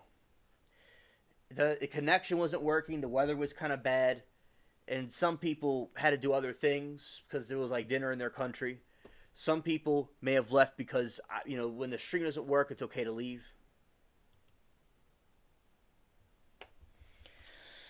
And basically, but look at us now. I had the faith and I stayed with it because I've done that before and it works. Because sometimes the provider has issues, Cox, sometimes the weather causes a problem, and Zero was right there with me.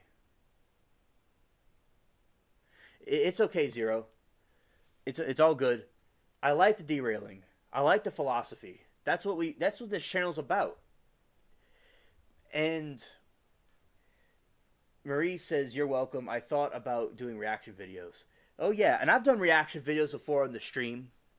Now I will warn you about the copyright claims that happened, because one time I did a segment and they took down the whole stream because it got a copyright problem. But basically, reaction videos are good. There just might be some copyright claims insert here and there, but it wouldn't affect your channel usually, and you could always refute them if you wanted to. Because there's something called fair use, but YouTube does not enforce fair use.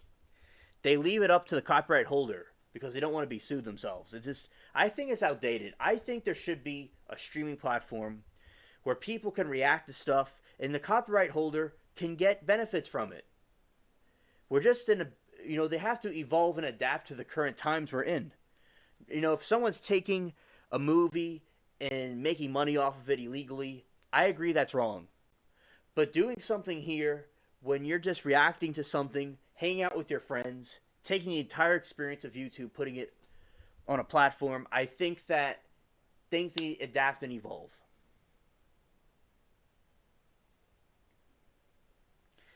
Exactly, Marie. I didn't give up. And I'm glad that you appreciate the courage and the perseverance that I have. Because I have dealt with this before. And sometimes there's certain people that would get real triggered at me if the stream doesn't work right. But I'm glad for people like Zero and others that make it funny, and that we're on a spaceship that may have malfunction sometimes, but we hang in there and we do what we have to do. Zero's a great crew member. And Marie, if you ever make a channel, I'll certainly watch it. He was here playing with the ship. Hilarious. I win my kangaroo court cases from YouTube. My videos stay up. Excellent. And I'm glad that you go through the kangaroo courts. That's good. Because YouTube has goofiness about them. And I'm glad that you hang in there and get that done. And also, in my streams are eclectic. So we talk about all kinds of different topics. And I believe that a stream does not have to be like a classroom where people are focused on a topic. I remember in school, very good school, okay, but sometimes there are some issues and problems I disagreed with. And I think that this should be more free. So if it goes in another direction, that shouldn't be seen as something wrong. It should be something that should be encouraged.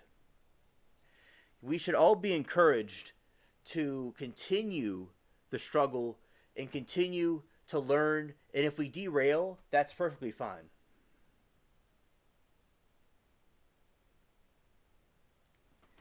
Yes, Marie, you got me as your subscriber. Absolutely. I'm glad that you're going to do that, and I'm delighted to hear about, and I'm looking forward and eager to see your channel and your content. And there will be trolls, there will be morons, because we have to do with trolls sometimes, especially on the phone lives. They'll say all kinds of things about me, and about what I'm talking about, or about my lips, or this and that. And like, I've ran ads before for videos. So you see these ads on YouTube. I've ran ads before to advertise my videos. And I've gotten so many great people talk about like Zero, talking about the aliens or whatever the topic at hand was. And then you have some trolls. I was putting up some pictures about some aliens, and that I'm pathetic, and the pictures are pathetic. So there'll be trolls, but people troll because they hate, because they feel bad that they can't do what you could do. They feel bad that they don't have what you have, because they don't want to put in the work and the effort to do what's right. So there'll be trolls, but you have an amazing channel that you're going to grow, and everybody's going to enjoy it.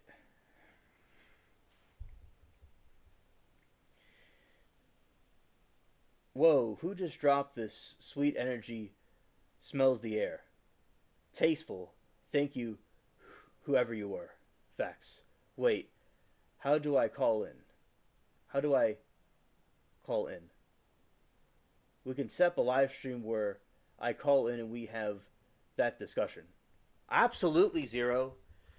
And this is a call-in show. And absolutely, you could call in and we could talk about it. Absolutely. That's absolutely perfect. Yes. And also, Marie says, whoa, I'm still thinking about it. No plans yet. Okay. I'm gonna be watching you, Marie. I'll be watching you.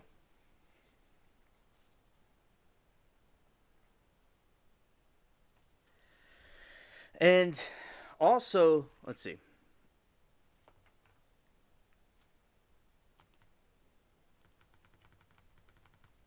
I want to check some things.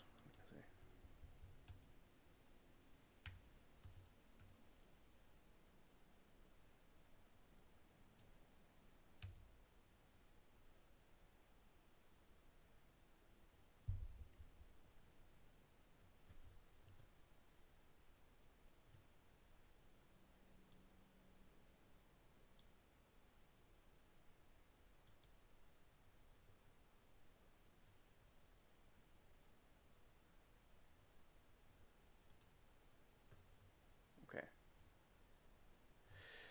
Yeah, so basically, I do have a call-in form of the show.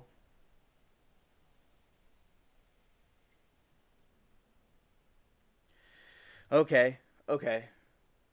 Okay, so basically, there is this... There on my... This is how to get into my show. So basically, what I would do is... I think it's on the right stream, or the right setting.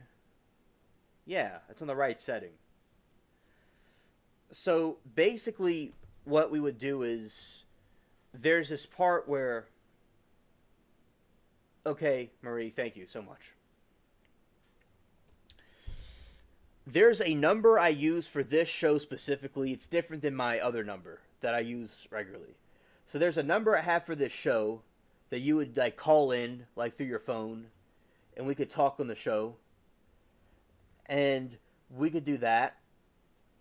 Another thing we could do is that through the StreamYard mechanism, you could go through there also. So those are the two options you would have to get on the show that way.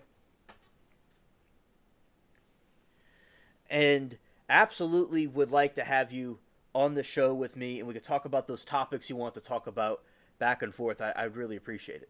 Yeah.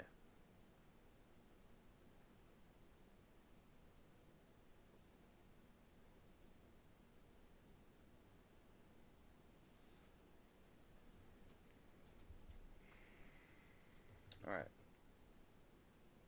All right, Zero. All right, Zero. And as I said, no information would be put out on the stream or anything about your number or anything like that.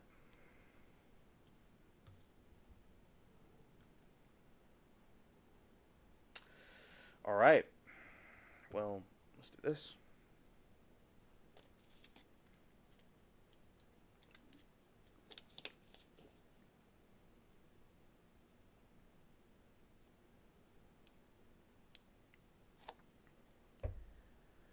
All right.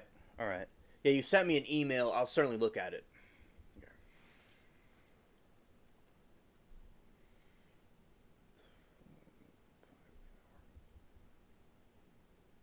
Okay. Let's see. Okay, so basically, getting to the point. I was talking a little bit about Greenland, some of the history about it, because we're having some talks about the Greenland territory. All right, so let's X that out. I'll put this up here.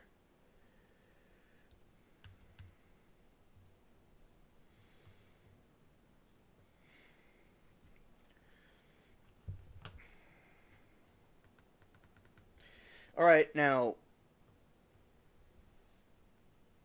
Zero, did you want to call in tonight, now, or did you want to do it on another time? You want to call in, like on on another show, another stream. Like you could call in tonight. Like you could call in now if you'd like. But if you want to do it like another time, that's okay.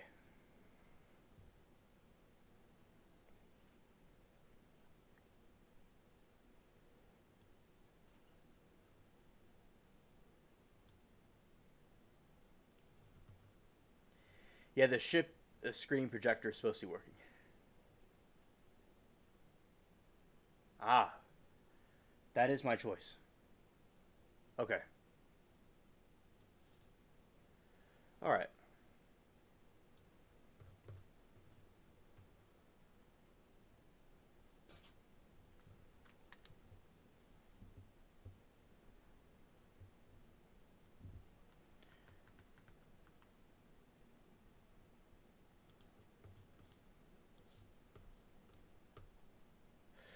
All right, Zero.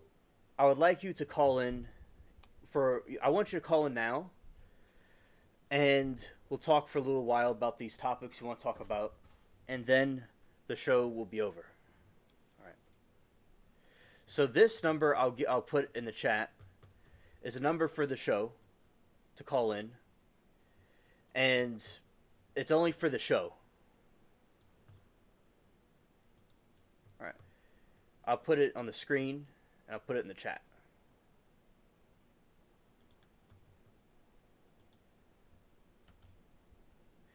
That is the wrong thing. What I meant to put was this other one.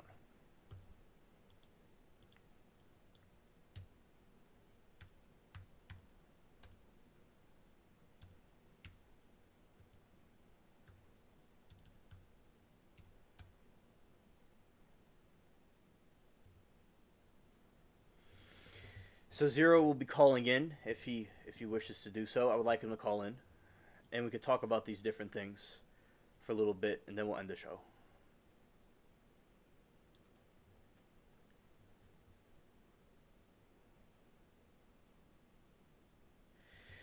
Yes, Marie, I was talking about Trump's interest in Greenland, and basically, we were okay. Let's see. All right. Yes. Hello, Zero. What's up, Eddie? Hey, man. I'm glad to finally hear you on the show. Yeah, man, that's cool, bro. I had a dyslexic moment. I put 17 instead of 71. That's why it took me an extra second. It's okay. It's okay. And I'd like to know about the topics you want to talk about. Do you want me to just read that one that I think you missed? I'll read it out loud if you want me to.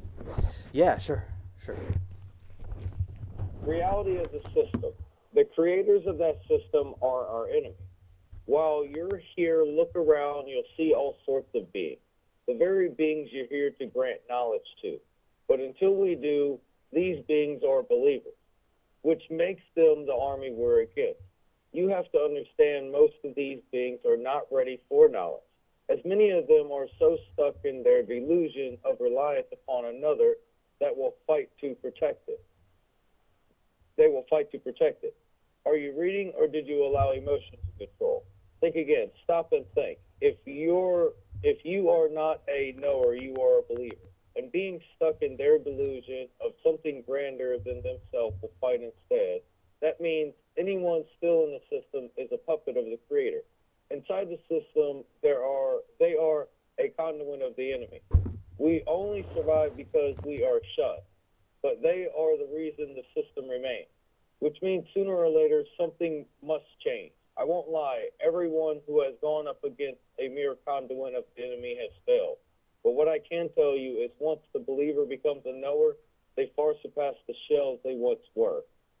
It is because of the simple fact the system can be comprehended and then wielded because of that a believer will never be on par with a knower. I'm trying to tell you that when you become a knower, you control reality. Okay, thank you. Yeah, and There you go. thank you.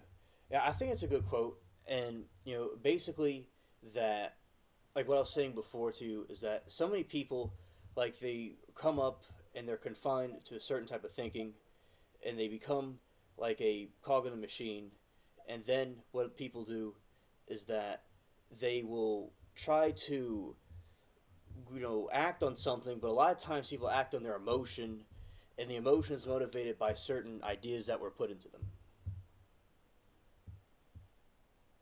Yes, and I do also agree that we are susceptible to our genetic dispositions as well as the environments that we are forced upon.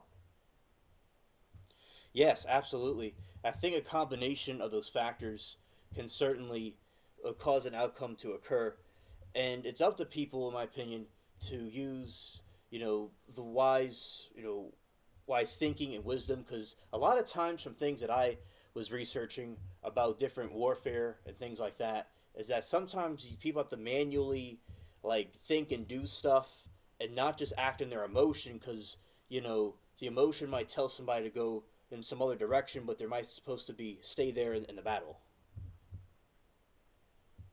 And honestly, what I've got from war, so to speak, is I don't remember if it's called the Snyder's box or the Skinner's box, but it's one of those two things.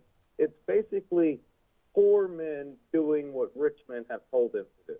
Right, right. Yeah, the Vietnam War, and basically is an example of that, and all these other wars and stuff that happen is just that what it does is they it just causes all these people to get slaughtered, and then they make more money from it. And it's like these people are going to go now. If your country's being invaded hypothetically by something, you have to defend yourself. That's fine, but there's something going on in Timbuktu somewhere. Like people didn't even know Vietnam was a country. They didn't even know it existed, and they all were put into this war. And I was remembering the stories of these veterans. Like they would go up to the hill, and they would take over this hill, and then they would take over the hill again. But you don't really get anywhere. Just like a stupid exercise. It was like kind of like these pointless things that they were doing, and it's like what's going on here. So I think that a lot of times there's different false flags, and possibly, in my opinion, in that a lot of times the elite and stuff will profiteer off of the misfortunes of the majority of the people. Exactly, exactly. And I'm personally an extra dimensional, and what I've noticed is that humans, what really saddens me is that humans always wait until the brink to actually do something together, and it's really hard to explain that this time, whenever the brink comes, they're going to be too docile to even do anything to fight back is the real issue here, because you can see it yourself, my friend. I can certainly see it. Thank you. You see, because basically what these other enemies and stuff did was that, especially during the former Soviet Union, they would go and they did these psychological warfare operations to get the United States to be more docile. And I think that although social media obviously was a great tool because we all are here today and because of social media, but in some ways I think it made people more docile. And if you have people on all these different trains of thought of just being docile, be a cog in a machine, even their work say that they're used to listening to the boss, they're used to doing this and doing that, and they're trained to think a certain way. When something bad happens where people have to fight or have to be in a conflicted situation, say like with the wildfires or a hurricane or something, these people are going to be completely lost, and that's the whole thing. The enemy wants to subdue the enemy without fighting. Yeah, and I'll explain something very, very simple that you probably have already noticed, because you understand what CCTV is, correct? I think I do, but you could explain. Okay, so basically a camera on every street corner. Yes. Well, how Yes. about a camera in everybody's pocket? How about 3 cameras in everybody's pocket, my dude? They got you, man.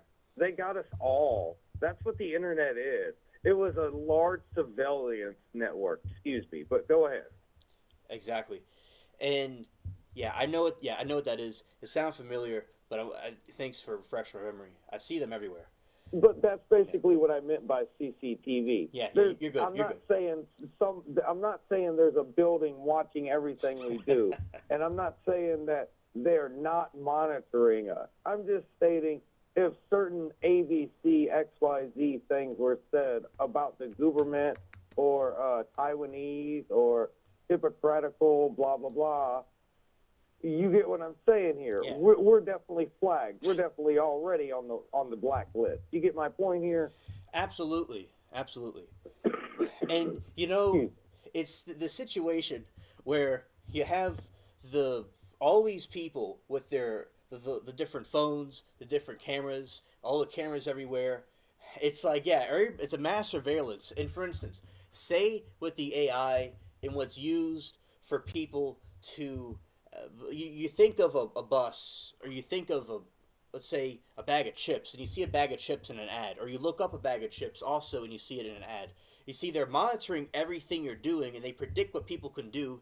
And I think that not only people are being docile, but I think the technology and the machines are getting a lot of knowledge, and I don't know if that may be always a good thing.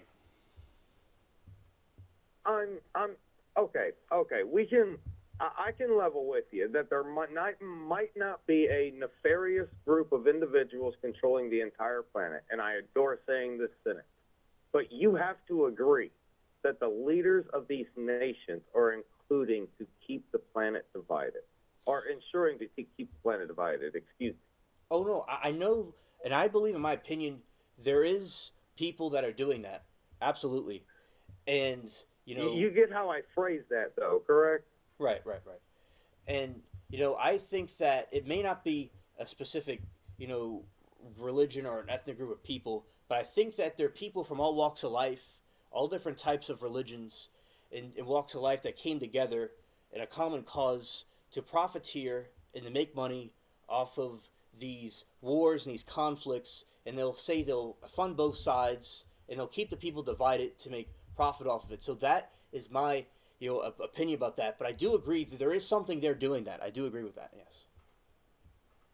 Okay, so I'm about to hit light speed. I don't know if your ship can handle this.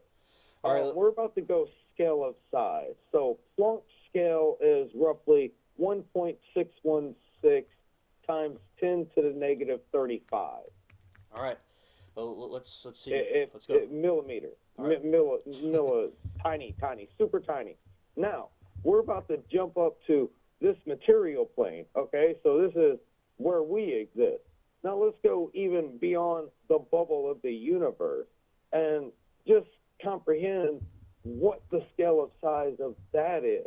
And that's the whole point here, man. I'm not trying to state that we're insignificant. I'm just stating that we're just not even a 32nd of a grain of sand on the beach of reality, True. being washed back and forth through the sands, man. I agree. It's like what was created, but what created us is bigger than us, and Right. where that came from has to be obviously bigger than that. Like I was stating earlier, if we look at the Abrahamic God and we try to transfer it over to science, that's merely a Type 7 civilization. Mhm.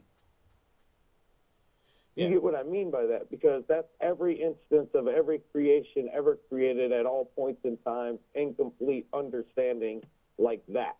And that's the Abrahamic God, more or less. Right. You get what I'm stating behind that. So beyond that, if science explains and tells us things like this, it's what was created, what was understood, was there in order to encapsulate the people, so that just in case people decide to do something, they think that there's some kind of bad thing for it. And I'm not saying any of this is negative. I mean, there's a reason why it's called the basic instructions before leaving Earth, my friend. It's a whole lot of good morals that'll smack you right. Right. That's for those who need it. It's like that bad kid that's always running around. Sometimes you just got to throw them up against the wall and be like, hey, boy, calm down. And you just don't tell nobody that it happened. And you get my point? Yeah. I understand. It's kind of like whenever the Abraham God washed younger Dryas over us all, man. There's a lot of bad stuff happening, so he had to get rid of the old stuff, man. Come on, man. He knew the durability of what was created. Mm-hmm. Why did he do it? Because he knew what was going to happen. Because he ensured that he knew the outcome before he even began his little science project. Excuse the way that I'm referencing things. No, that's all right. Because I'm not exactly an atheist. And honestly, I don't know what kind of word to use, because all of these beings exist. Right. Why do they exist? Because they're created through conscious thought in order for them to attain corporal reality. That's why they are here. Right. Yeah. And I think that it's good for people to... I like hearing what different people have to say and different philosophies and things like that. So yeah, no, exactly. And like seeing your chat messages and stuff, I didn't think you were a complete atheist, and nor did I think that you were set in a certain religion. But like I think you're like a logical thinker, and you'll be like, this has to be the way it is, and that this also could be a factor. And there's also a lot of questions, and so basic. Yeah, go on. Go ahead. No, yes. I'll completely admit that a lot of my information and a lot of my evidence and stuff is completely anecdotal. Like, it's stuff that has been proven directly through me, through my personal observations. That it's kind of difficult to duplicate in a science lab, so to speak. You get my point by that? Yes. So that's how come, just to throw down an example, before anything happened, I had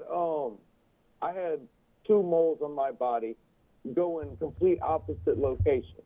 Mm-hmm. And I started looking up on the internet, birthmarks moving, things being in impossible locations, things being in opposite locations from birth. And this was right the exact time whenever a lot of people started having misrememberings about the spellings of certain things, and then suddenly it was like, wait a minute, that picture was like that, then it's like this now. And you understand what I'm kind of walking around here, but this like directly affected me. And then we had the encyclopedia of the known as the internet in our time. You go look up and see, hey, I got this weird stuff going on. Maybe somebody else, and then it comes out. So, wait, what's going on here? Right. So it's kind of crazy, man, to me, because I was directly, personally affected by this, and everybody else is just seeing movie logos change and stuff, etc. ... You get my point here? Yeah. Yeah. So that's where I've been for the past, what? Let me count real quick. 2, 5, 6, 7, 27, nope, 17 years. Okay. That's the correct number. Yeah. Yeah, and also, I was just, there's a song from 17 years ago I was looking at yesterday, Apologize by One Republic. Do you like that one? I've heard it. Yeah. And, yeah, so basically, so coincidentally, I was seeing that yesterday, and it was quite a few years ago. And so basically, now, I will say that I understand what you're saying and your point, and I think that people come to conclusions they come to because they, their life experiences, that people, they go through things in life and they can't deny what they see. And basically, I think that with the internet, you can get a bunch of information and people that experience the same thing you experienced, and you can say, all right, this is what's going on here. But, in some other time period, the people didn't have that kind of technology to know, these certain things. They had to use books and things like that. So I think that as time goes on more and more, we'll be able to discover and understand certain concepts we don't quite understand now. Like, remember, people thought that these people that were saying that the Earth was a globe were crazy, and that that the Earth was the center of the universe. But now it's, seems that it's not what those other people thought. Some people thought the moon was made of cheese. So if you ever feel that something you're thinking is like, not right or something, or that, these people, don't see things I see, that's okay, because you might be understanding something that you may be ahead of everybody, and in the future people will understand things that you may think were actually correct. I completely understand what you mean, because there's no way on this planet or any other planet or any other reality that you're going to tell a person that before 19 things were like this on your body physically, and after this specific date they're in completely opposite locations. There's Right. no way that's misremembering, eh? Right. And, it's like the one thing I've talked about here is the Mandela effect. And, like, say, like, there's, Pikachu, and he looks different than he used to, and then, like, the cornucopia wasn't there, and you have these different things that are Nelson Mandela passed away, but he was still alive. So, yeah, there seems to be sometimes a glitch in the Dude, Matrix. Hitmonlee messed me up, bro. I'm not going to lie, bro. Hitmonlee messed me up, and I apologize for jumping in real quick, but that dude did not have arms, bro. There was one of those 3 that did not have arms, and I swear, bro. Mm-hmm. You get my point there. Yes. And, because basically, it's like, it looks like it's something, but then it's like switches later. It's like, like, is there somebody like in a computer editing all this stuff? It's like, I agree, because there's some things that I've seen and experienced that it defies the Matrix. It's like somebody's like doing something to the Matrix. I can blame science for being experimental, but at least be honest with it. Right. Like, don't hold back and be like, oh, we discovered the Higgs boson, and well, why is there 3 different spellings of Chick-fil-A over 2 years? Can you explain that one, Your Honor? Right. No? Okay, fine. You discovered the Higgs boson, you know what the Higgs field is, but you can't explain where the cornucopia, and why we all know what a cornucopia was from the back of the Fruit of the Loom logo. Okay, Right. fine. Yeah, it's like, I remember as a kid, I was at a field trip and I saw the cornucopia on the Fruit of the Loom. I saw that, and I saw the what's his name, the Monopoly dude and the Bernstein Bears, and it's like, you know, they say it wasn't there. Either somebody's doing some mass brainwashing, or somebody's like trying to say like, they'll give you a, tell you the sky's green and it's blue, and they keep saying it over and over again. It just, these people, somebody's on to something or trying to do something. There's something going on there. Like Smokey Bear, Smokey the Bear, like, yo, like the 90s didn't exist anymore. Because of all this stuff going on, I don't want to think the 90s was as good as it was anymore. They did something screwy. That something's not right, bro. Something's really messed up, bro. And hopefully, and like I said before, it takes to the brink, but I don't know if these humans are going to be too docile whenever the brink legitimately comes. But they don't pull together until the brink, man. Why does there have to be some massive cataclysm for people to say, oh, they're doing bad things? They all have their heads in the sand.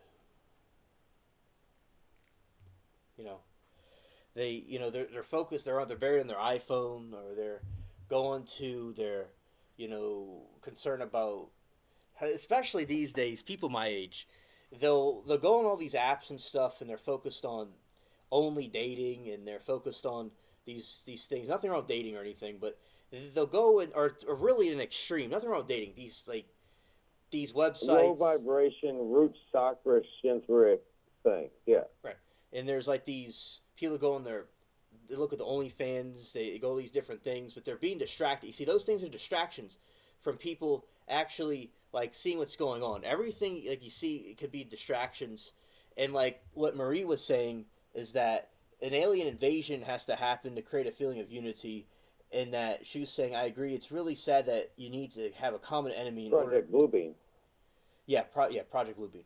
To order to make people work together, it creates a sense of unity. And she has a good point, because without these wildfires and these tragedies and stuff that happen, people wouldn't be unified.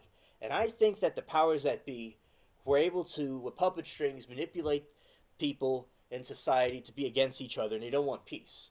For instance, I think, although I was a little baby, I think the 90s, things are some way different than they are now, and society has gone downhill more and more, and I think that their plan was implemented more. But as I said, it's like there's so many people that are complacent, that are not really comprehending the grave reality of what's going on, and they're just buying into it. So it's important to talk about these things and expose this to people that may not be understanding that their heads are in the sand and they have a false sense of security.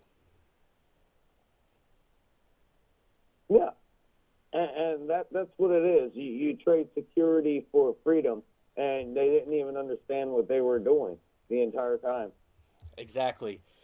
And also, basically, with the Mandela effect, they were saying that like some stuff, like they went through each one. Some people, like Marie was curious if there's logical explanation. There could be a logical explanation. I'll explain like the idea about this thing. So basically, there could be, say, everybody had a collective memory of something being a certain way, but we find out later it was not what we originally thought it was.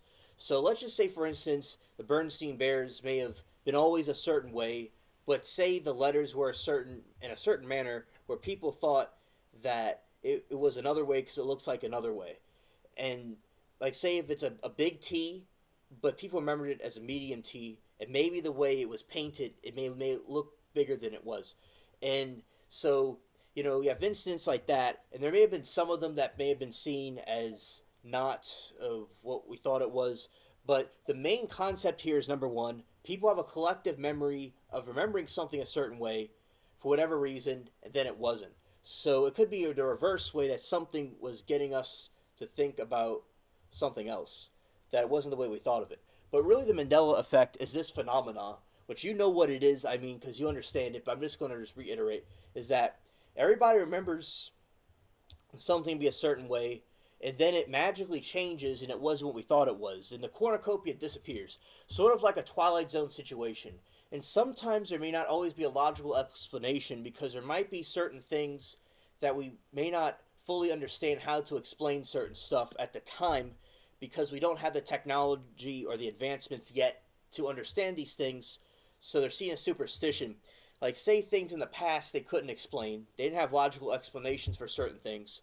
But as time went on, they were able to have logical explanations. I think in the future, the phenomenon given being true, let's just say if it was true, which I believe there's truth to it, we'll eventually, find out a logical explanation for this. One of my callers before thought that it has to do with some sort of a brainwashing or some sort of a weapon, a psychological weapon. But it's important to know that there's something odd about this that did not happen before, I don't think. So it is still a concerning situation, even if it's, may not be as it seems. Thank you, Marie, for your question. Yeah, there's a handful of them that are, and there's a handful of them that are considered but aren't. Like, I'll give you one that is considered but isn't one. And the reason why for this one is international filming. The Demolition Man, Pizza Hut, and Taco Bell. Don't ask me why, but the American version has Pizza Hut. If you get a European version, it will say Taco Bell. If you watch the American version, the lips still lip Taco Bell. Right. Understood. That's a not Mandela effect. Right. But the Chick-fil-A, the Starbucks crown changing, my dude, bro. The cornucopia, the Monopoly monocle, bro. Like, goodness, man. There's crazy ones out there that's like, wait, Whiskers and Whiskas. That is a brand spanking new one, by the way. Yeah, absolutely. And Marie was saying, yes, but sometimes they really change the title, like Smila's feeling for snow and Smila's sense of snow, just an example. Yeah, there could be an incident where people change a name about something, but you see, Marie, we would know that the name was originally something else. And a lot of times, with some of these Mandela effects that were seen as not true, you'll have an incident like that where they'll say that it was, the wording was something, and then it was something else, and everybody just had a collective memory of it being what they thought it was, but it wasn't true. We have some incidences where there's a character, and we all remember it as being a certain way, but it really was never that way at all to begin with, and everybody's just kind of confused. So it doesn't mean that there's a logical explanation or not. It's a mystery. We're not too sure what's going on here. Like another one is the Luke, I'm your father. Everyone is saying that. No, Luke, I am your father. Right. And it's like in the movie he said it a different way than what everybody remembers it being. It goes for movies too. So how did that happen? Like, did people paraphrase what Darth Vader say and all had a collective memory about it? Or was there some other phenomena that we don't have an explanation? And there may be a logical explanation, and there may be right in front of our face, and it may be something we don't have a way to explain yet, or maybe it's something else we could be overlooking, but it's still an interesting concept how the human beings can all collectively remember something not the same way. That is an interesting phenomenon with humans. And the crazy thing, I'll bring up one in a movie film, is the first Harry Potter film. I was lucky enough to see a lot of things in movie theaters whenever I was younger. Mm-hmm. I saw an actual scene where he was upstairs in a separate bedroom. But I remember only seeing that part in theaters because whenever I'd see the movie on like a VHS player or later on in a DVD player, that scene not be there. And an example a lot of people really know is that Tinkerbell disappeared from the Walt Disney logo. Right. Exactly. And I watched Harry Potter all the time when I was a kid. I love that movie, those movies. And when I wore glasses in school, I had the same type of glasses he had. And there's a Harry Potter type scarf right over here next to me. So basically that's an example of it. Basically what you're saying, when you remember a scene being a certain way, but it's not for whatever reason, it's not what it seemed to be. Or it's not even in there anymore. Yeah, it's not even there, and you remember it there. And say there's other people that would collectively remember it like that, but it's not there. It's like, there's some type of It's kind of like, I can give you the example from the Grinch movie, but I don't know this one personally, but I've heard this one. There was some kind of contest about the lights on a house contest, but that's no longer in the movie anymore. The Jim Carrey version. Go ahead. Yeah, and also, for instance, it's that the concept of a false memory, and even if people, and there's nothing paranormal or about it, I think that it's okay, Marie. It's all right. So basically, a concept about how people can all be told something or believe something a certain way, and it's not what it seems. So I think that is in human psychology. It's a very interesting concept because that could be used for something nefarious, possibly by people that want to divide us. Now I'll say what Marie's point is. Play it against Sam, or play it Sam. Yeah, I know the phenomenon, or beam me up, Scotty, which is something we use in the channel here. But the fact is, one person starts quoting something the wrong way, and simply spreads. And that could be an explanation for it, Marie. And one thing that I would say, then that may be an explanation for that.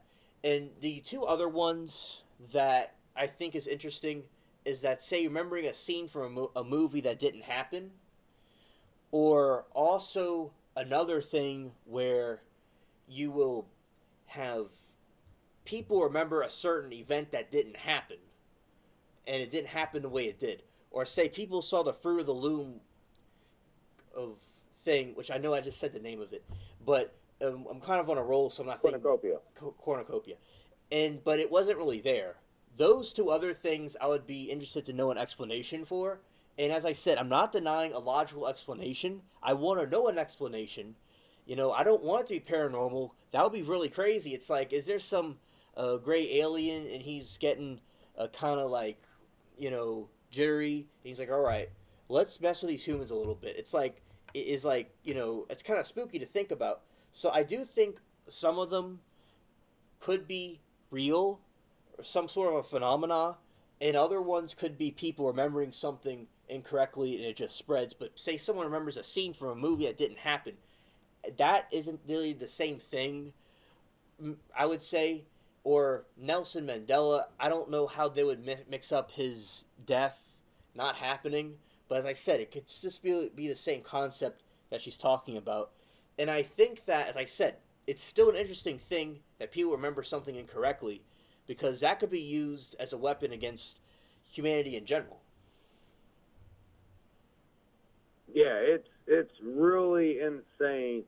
The things that that have been declassified, and the stuff that you're noticing going on this day and age, whenever you're keeping up with cutting edge things that they're actually allowing us to know about, because we all know that we're 5 years behind the military. We're at least 10 years behind China, and you daggum well know Japan's 15 to 20 years beyond us. Right. Yes. Yeah, and as I think about it, so, for instance, the internet was created by the military for them. But at some point, somehow, they put it for all of us to have. And they just, it was, and I could see how it works because I'm in touch with these people all over the country and the world. That's what it was intended to be used for. And then you have these other technologies that they have that we do not have yet. And it's like, imagine the stuff that they have. And I mean, for instance, I'm seeing these drones fighting wars and stuff. I think that's a new concept to me and all the things they could do. And like, imagine what these other countries and what the military has. It's something very interesting to think about. And like, could that get in the wrong hands? And for instance, I've always thought about what kind of weapons they could be having. Like, is there nuclear bomb type weapons that they have and then they never use because there's never reason to use them? Like, say if the World War II thing didn't occur, they would still have those weapons that never would have been used. And my dude, it's fact that the bombs, Little Boy and Big Boy, I think that's the names that we dropped on Nagasaki and Hiroshima. Yeah. We have bombs that are millions of times stronger than that this day and age. Oh yeah, definitely. It's literally mutually assured destruction. Not to mention the cloud seeding that they do to not control per se, just guide the weather, so to speak. Yeah, yeah, I see what you're saying. Yeah, yeah. I remember on Joe Rogan's show they were talking about. He had this guest on. He's really brilliant, and he was talking about in a couple of 100 years from now, they would be able to have the technology to control weather and different things. I'm like, maybe there's different groups that might have things like that to control weather, and we don't know it. I mean, we wouldn't really know for certain. So I think through a tinfoil hat point of view, I wonder there's these different things they could probably do. They either don't do them or haven't had the ability to use them, or they could be using them now for all we know. What my retort to that will simply be at Kardashev scale level 1, you have complete control of your planet, which means that you can control the weather, you can cause earthquakes, you can manipulate storms, you can control the continental drift, et cetera, dot. Yeah. We're like at a Kardashev scale 0.72, something like that. Yeah, go ahead. Yeah, and also, people, their lives are, like people don't live forever, and I think that people stay complacent, and people just stay, that if something's going to happen or some sort of a disaster or something's going to happen, they're not going to be prepared. Like, say, people in the past, they, worked very hard. They were able to, say, grow things, and they knew different trades and different skills. But as time has progressed, people are less and less invested in that. And I think that the future generations may have problems with it. So I think it's good to have different concepts of how things were in the past. Because, like, a lot of times they'll say the past was bad, but there may have been things about the past that may have been backwards, but there's some things about the past that they had right. Hey, man, I've dropped this prediction a few times, but I'm not sure if I've actually thrown it on the internet yet. Okay. Those kids that are like 10, 9, 8, and younger, they're immortal. They're not even, they're probably going to reach our age. By the way, technology's advancing. By the way, we've mastered AI to the level we have. By the way, we're playing with swarm technology, which is actually what the drones are, in my personal understanding. Because, yeah, I can bring up paperwork, but we don't have to right now because we're kind of on crunch time about why it's swarm technology. Being able to control over 200 things, devices, with a single unit, that's basically what was going on there. Go ahead. Yeah, exactly. And, people, I think, like, for instance, are so divided by all these different things that happen because they'll be put in a box if it's their, people be divided by religion, by politics, by all these different things, by their nationality, their country, their race. And that's the thing about America. Everybody could be united without just being American. And then you have these other groups that come in and like talk about, this and that. And when you do that, you cause more division. That's why when I was watching those trials, I would see in the chat, there's people from different political spectrums and different religions and all. And I'm thinking to myself, wait a minute. You see, that I'm not against religion. I'm not saying I'm against religion. I'm saying like these things are put there. The division we see was caused by these groups of people that want people to be divided. And when you have these certain events that happen, that brainwashing fog lifts up, the brain fog, their Timu brain fog lifts up, and they temporarily go back to how it was supposed to be. I believe God created humans to be, is to be a united human species with a common cause. And it would be nice, though, if people could just stay like that. And if people stay like that, they could see through the lies of the groups that are trying to divide us all. And that's basically what it's coming down to. Those in power, whether you want to think that they are there or not, those in power knew the moment that they allowed division is to be on the shelf, that it would be an infinite supply, and that's all they've been doing to us. If they can't divide us one way, they're going to divide us another way.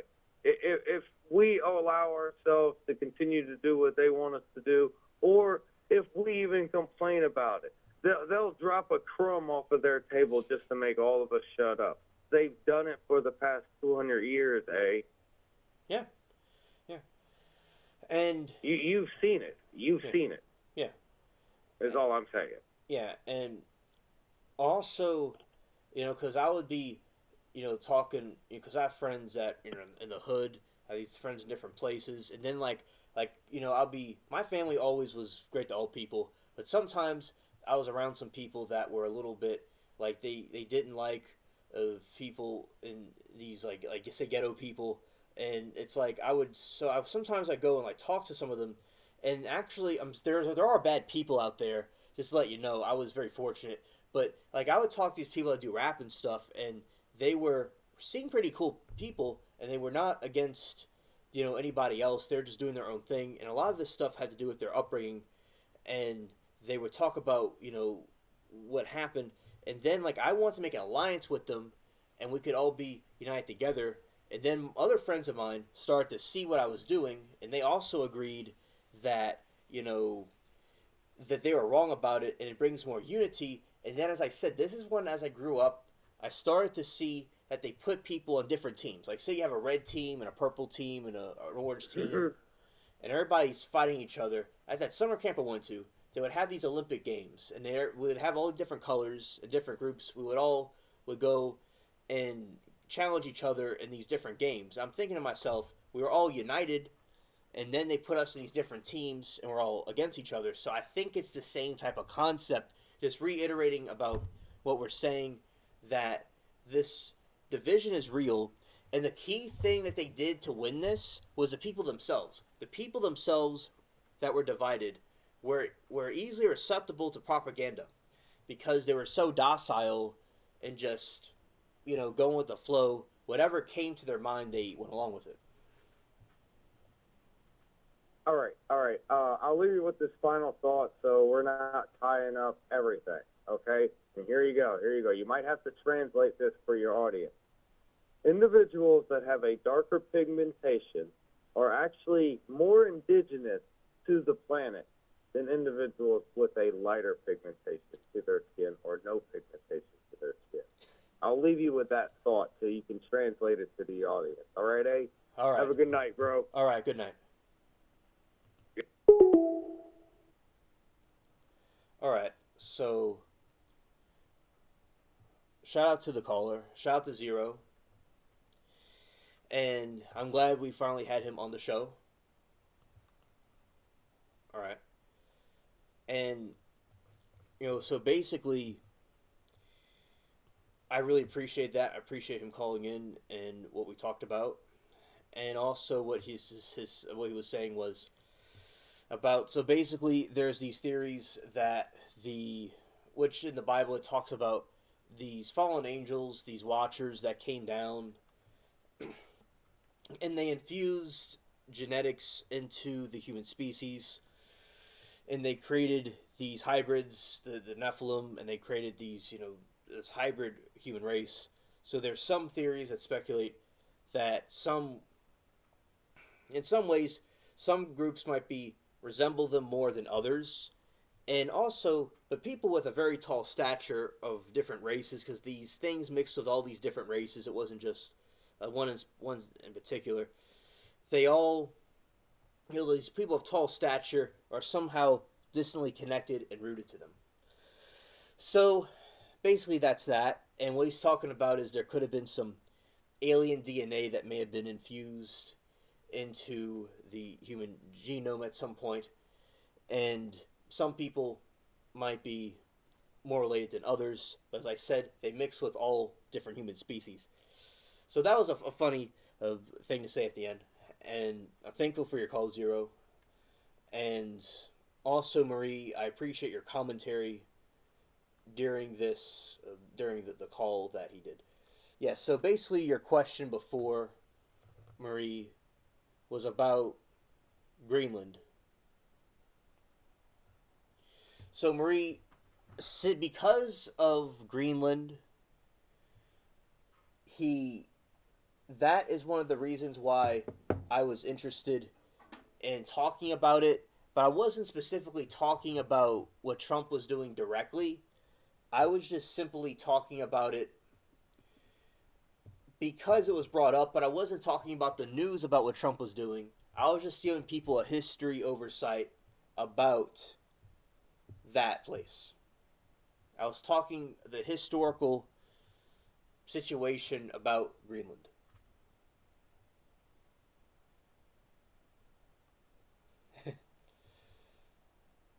And so I hope that answers your question. So it's basically, I was talking about the history of Greenland, from the start to finish, which we'll talk more about tomorrow. All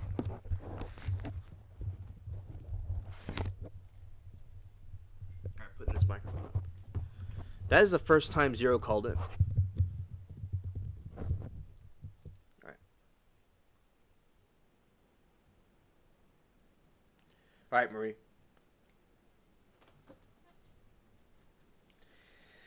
All right. So basically, all right. At this point, we have reached the end of the show. That will be it for tonight. And, well, it's really this morning. And also, I'll be live again. Everything goes well. I'll be live again tomorrow at 7 in the evening, my time. And also, Marie will see you at Creature Feature also. And I'm thankful, Marie, you got to see this stream. And also, Zero, I'm glad for your call. Tonight was spectacular. In spite of the horrid Wi-Fi problem, I hung in there and something great came out of it. What a great story.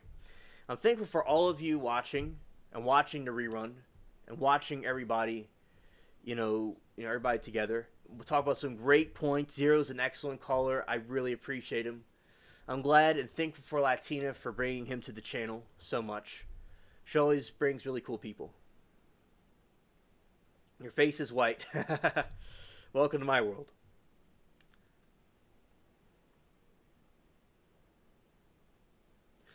All right, Marie. Understood. 81239. Facts, bro.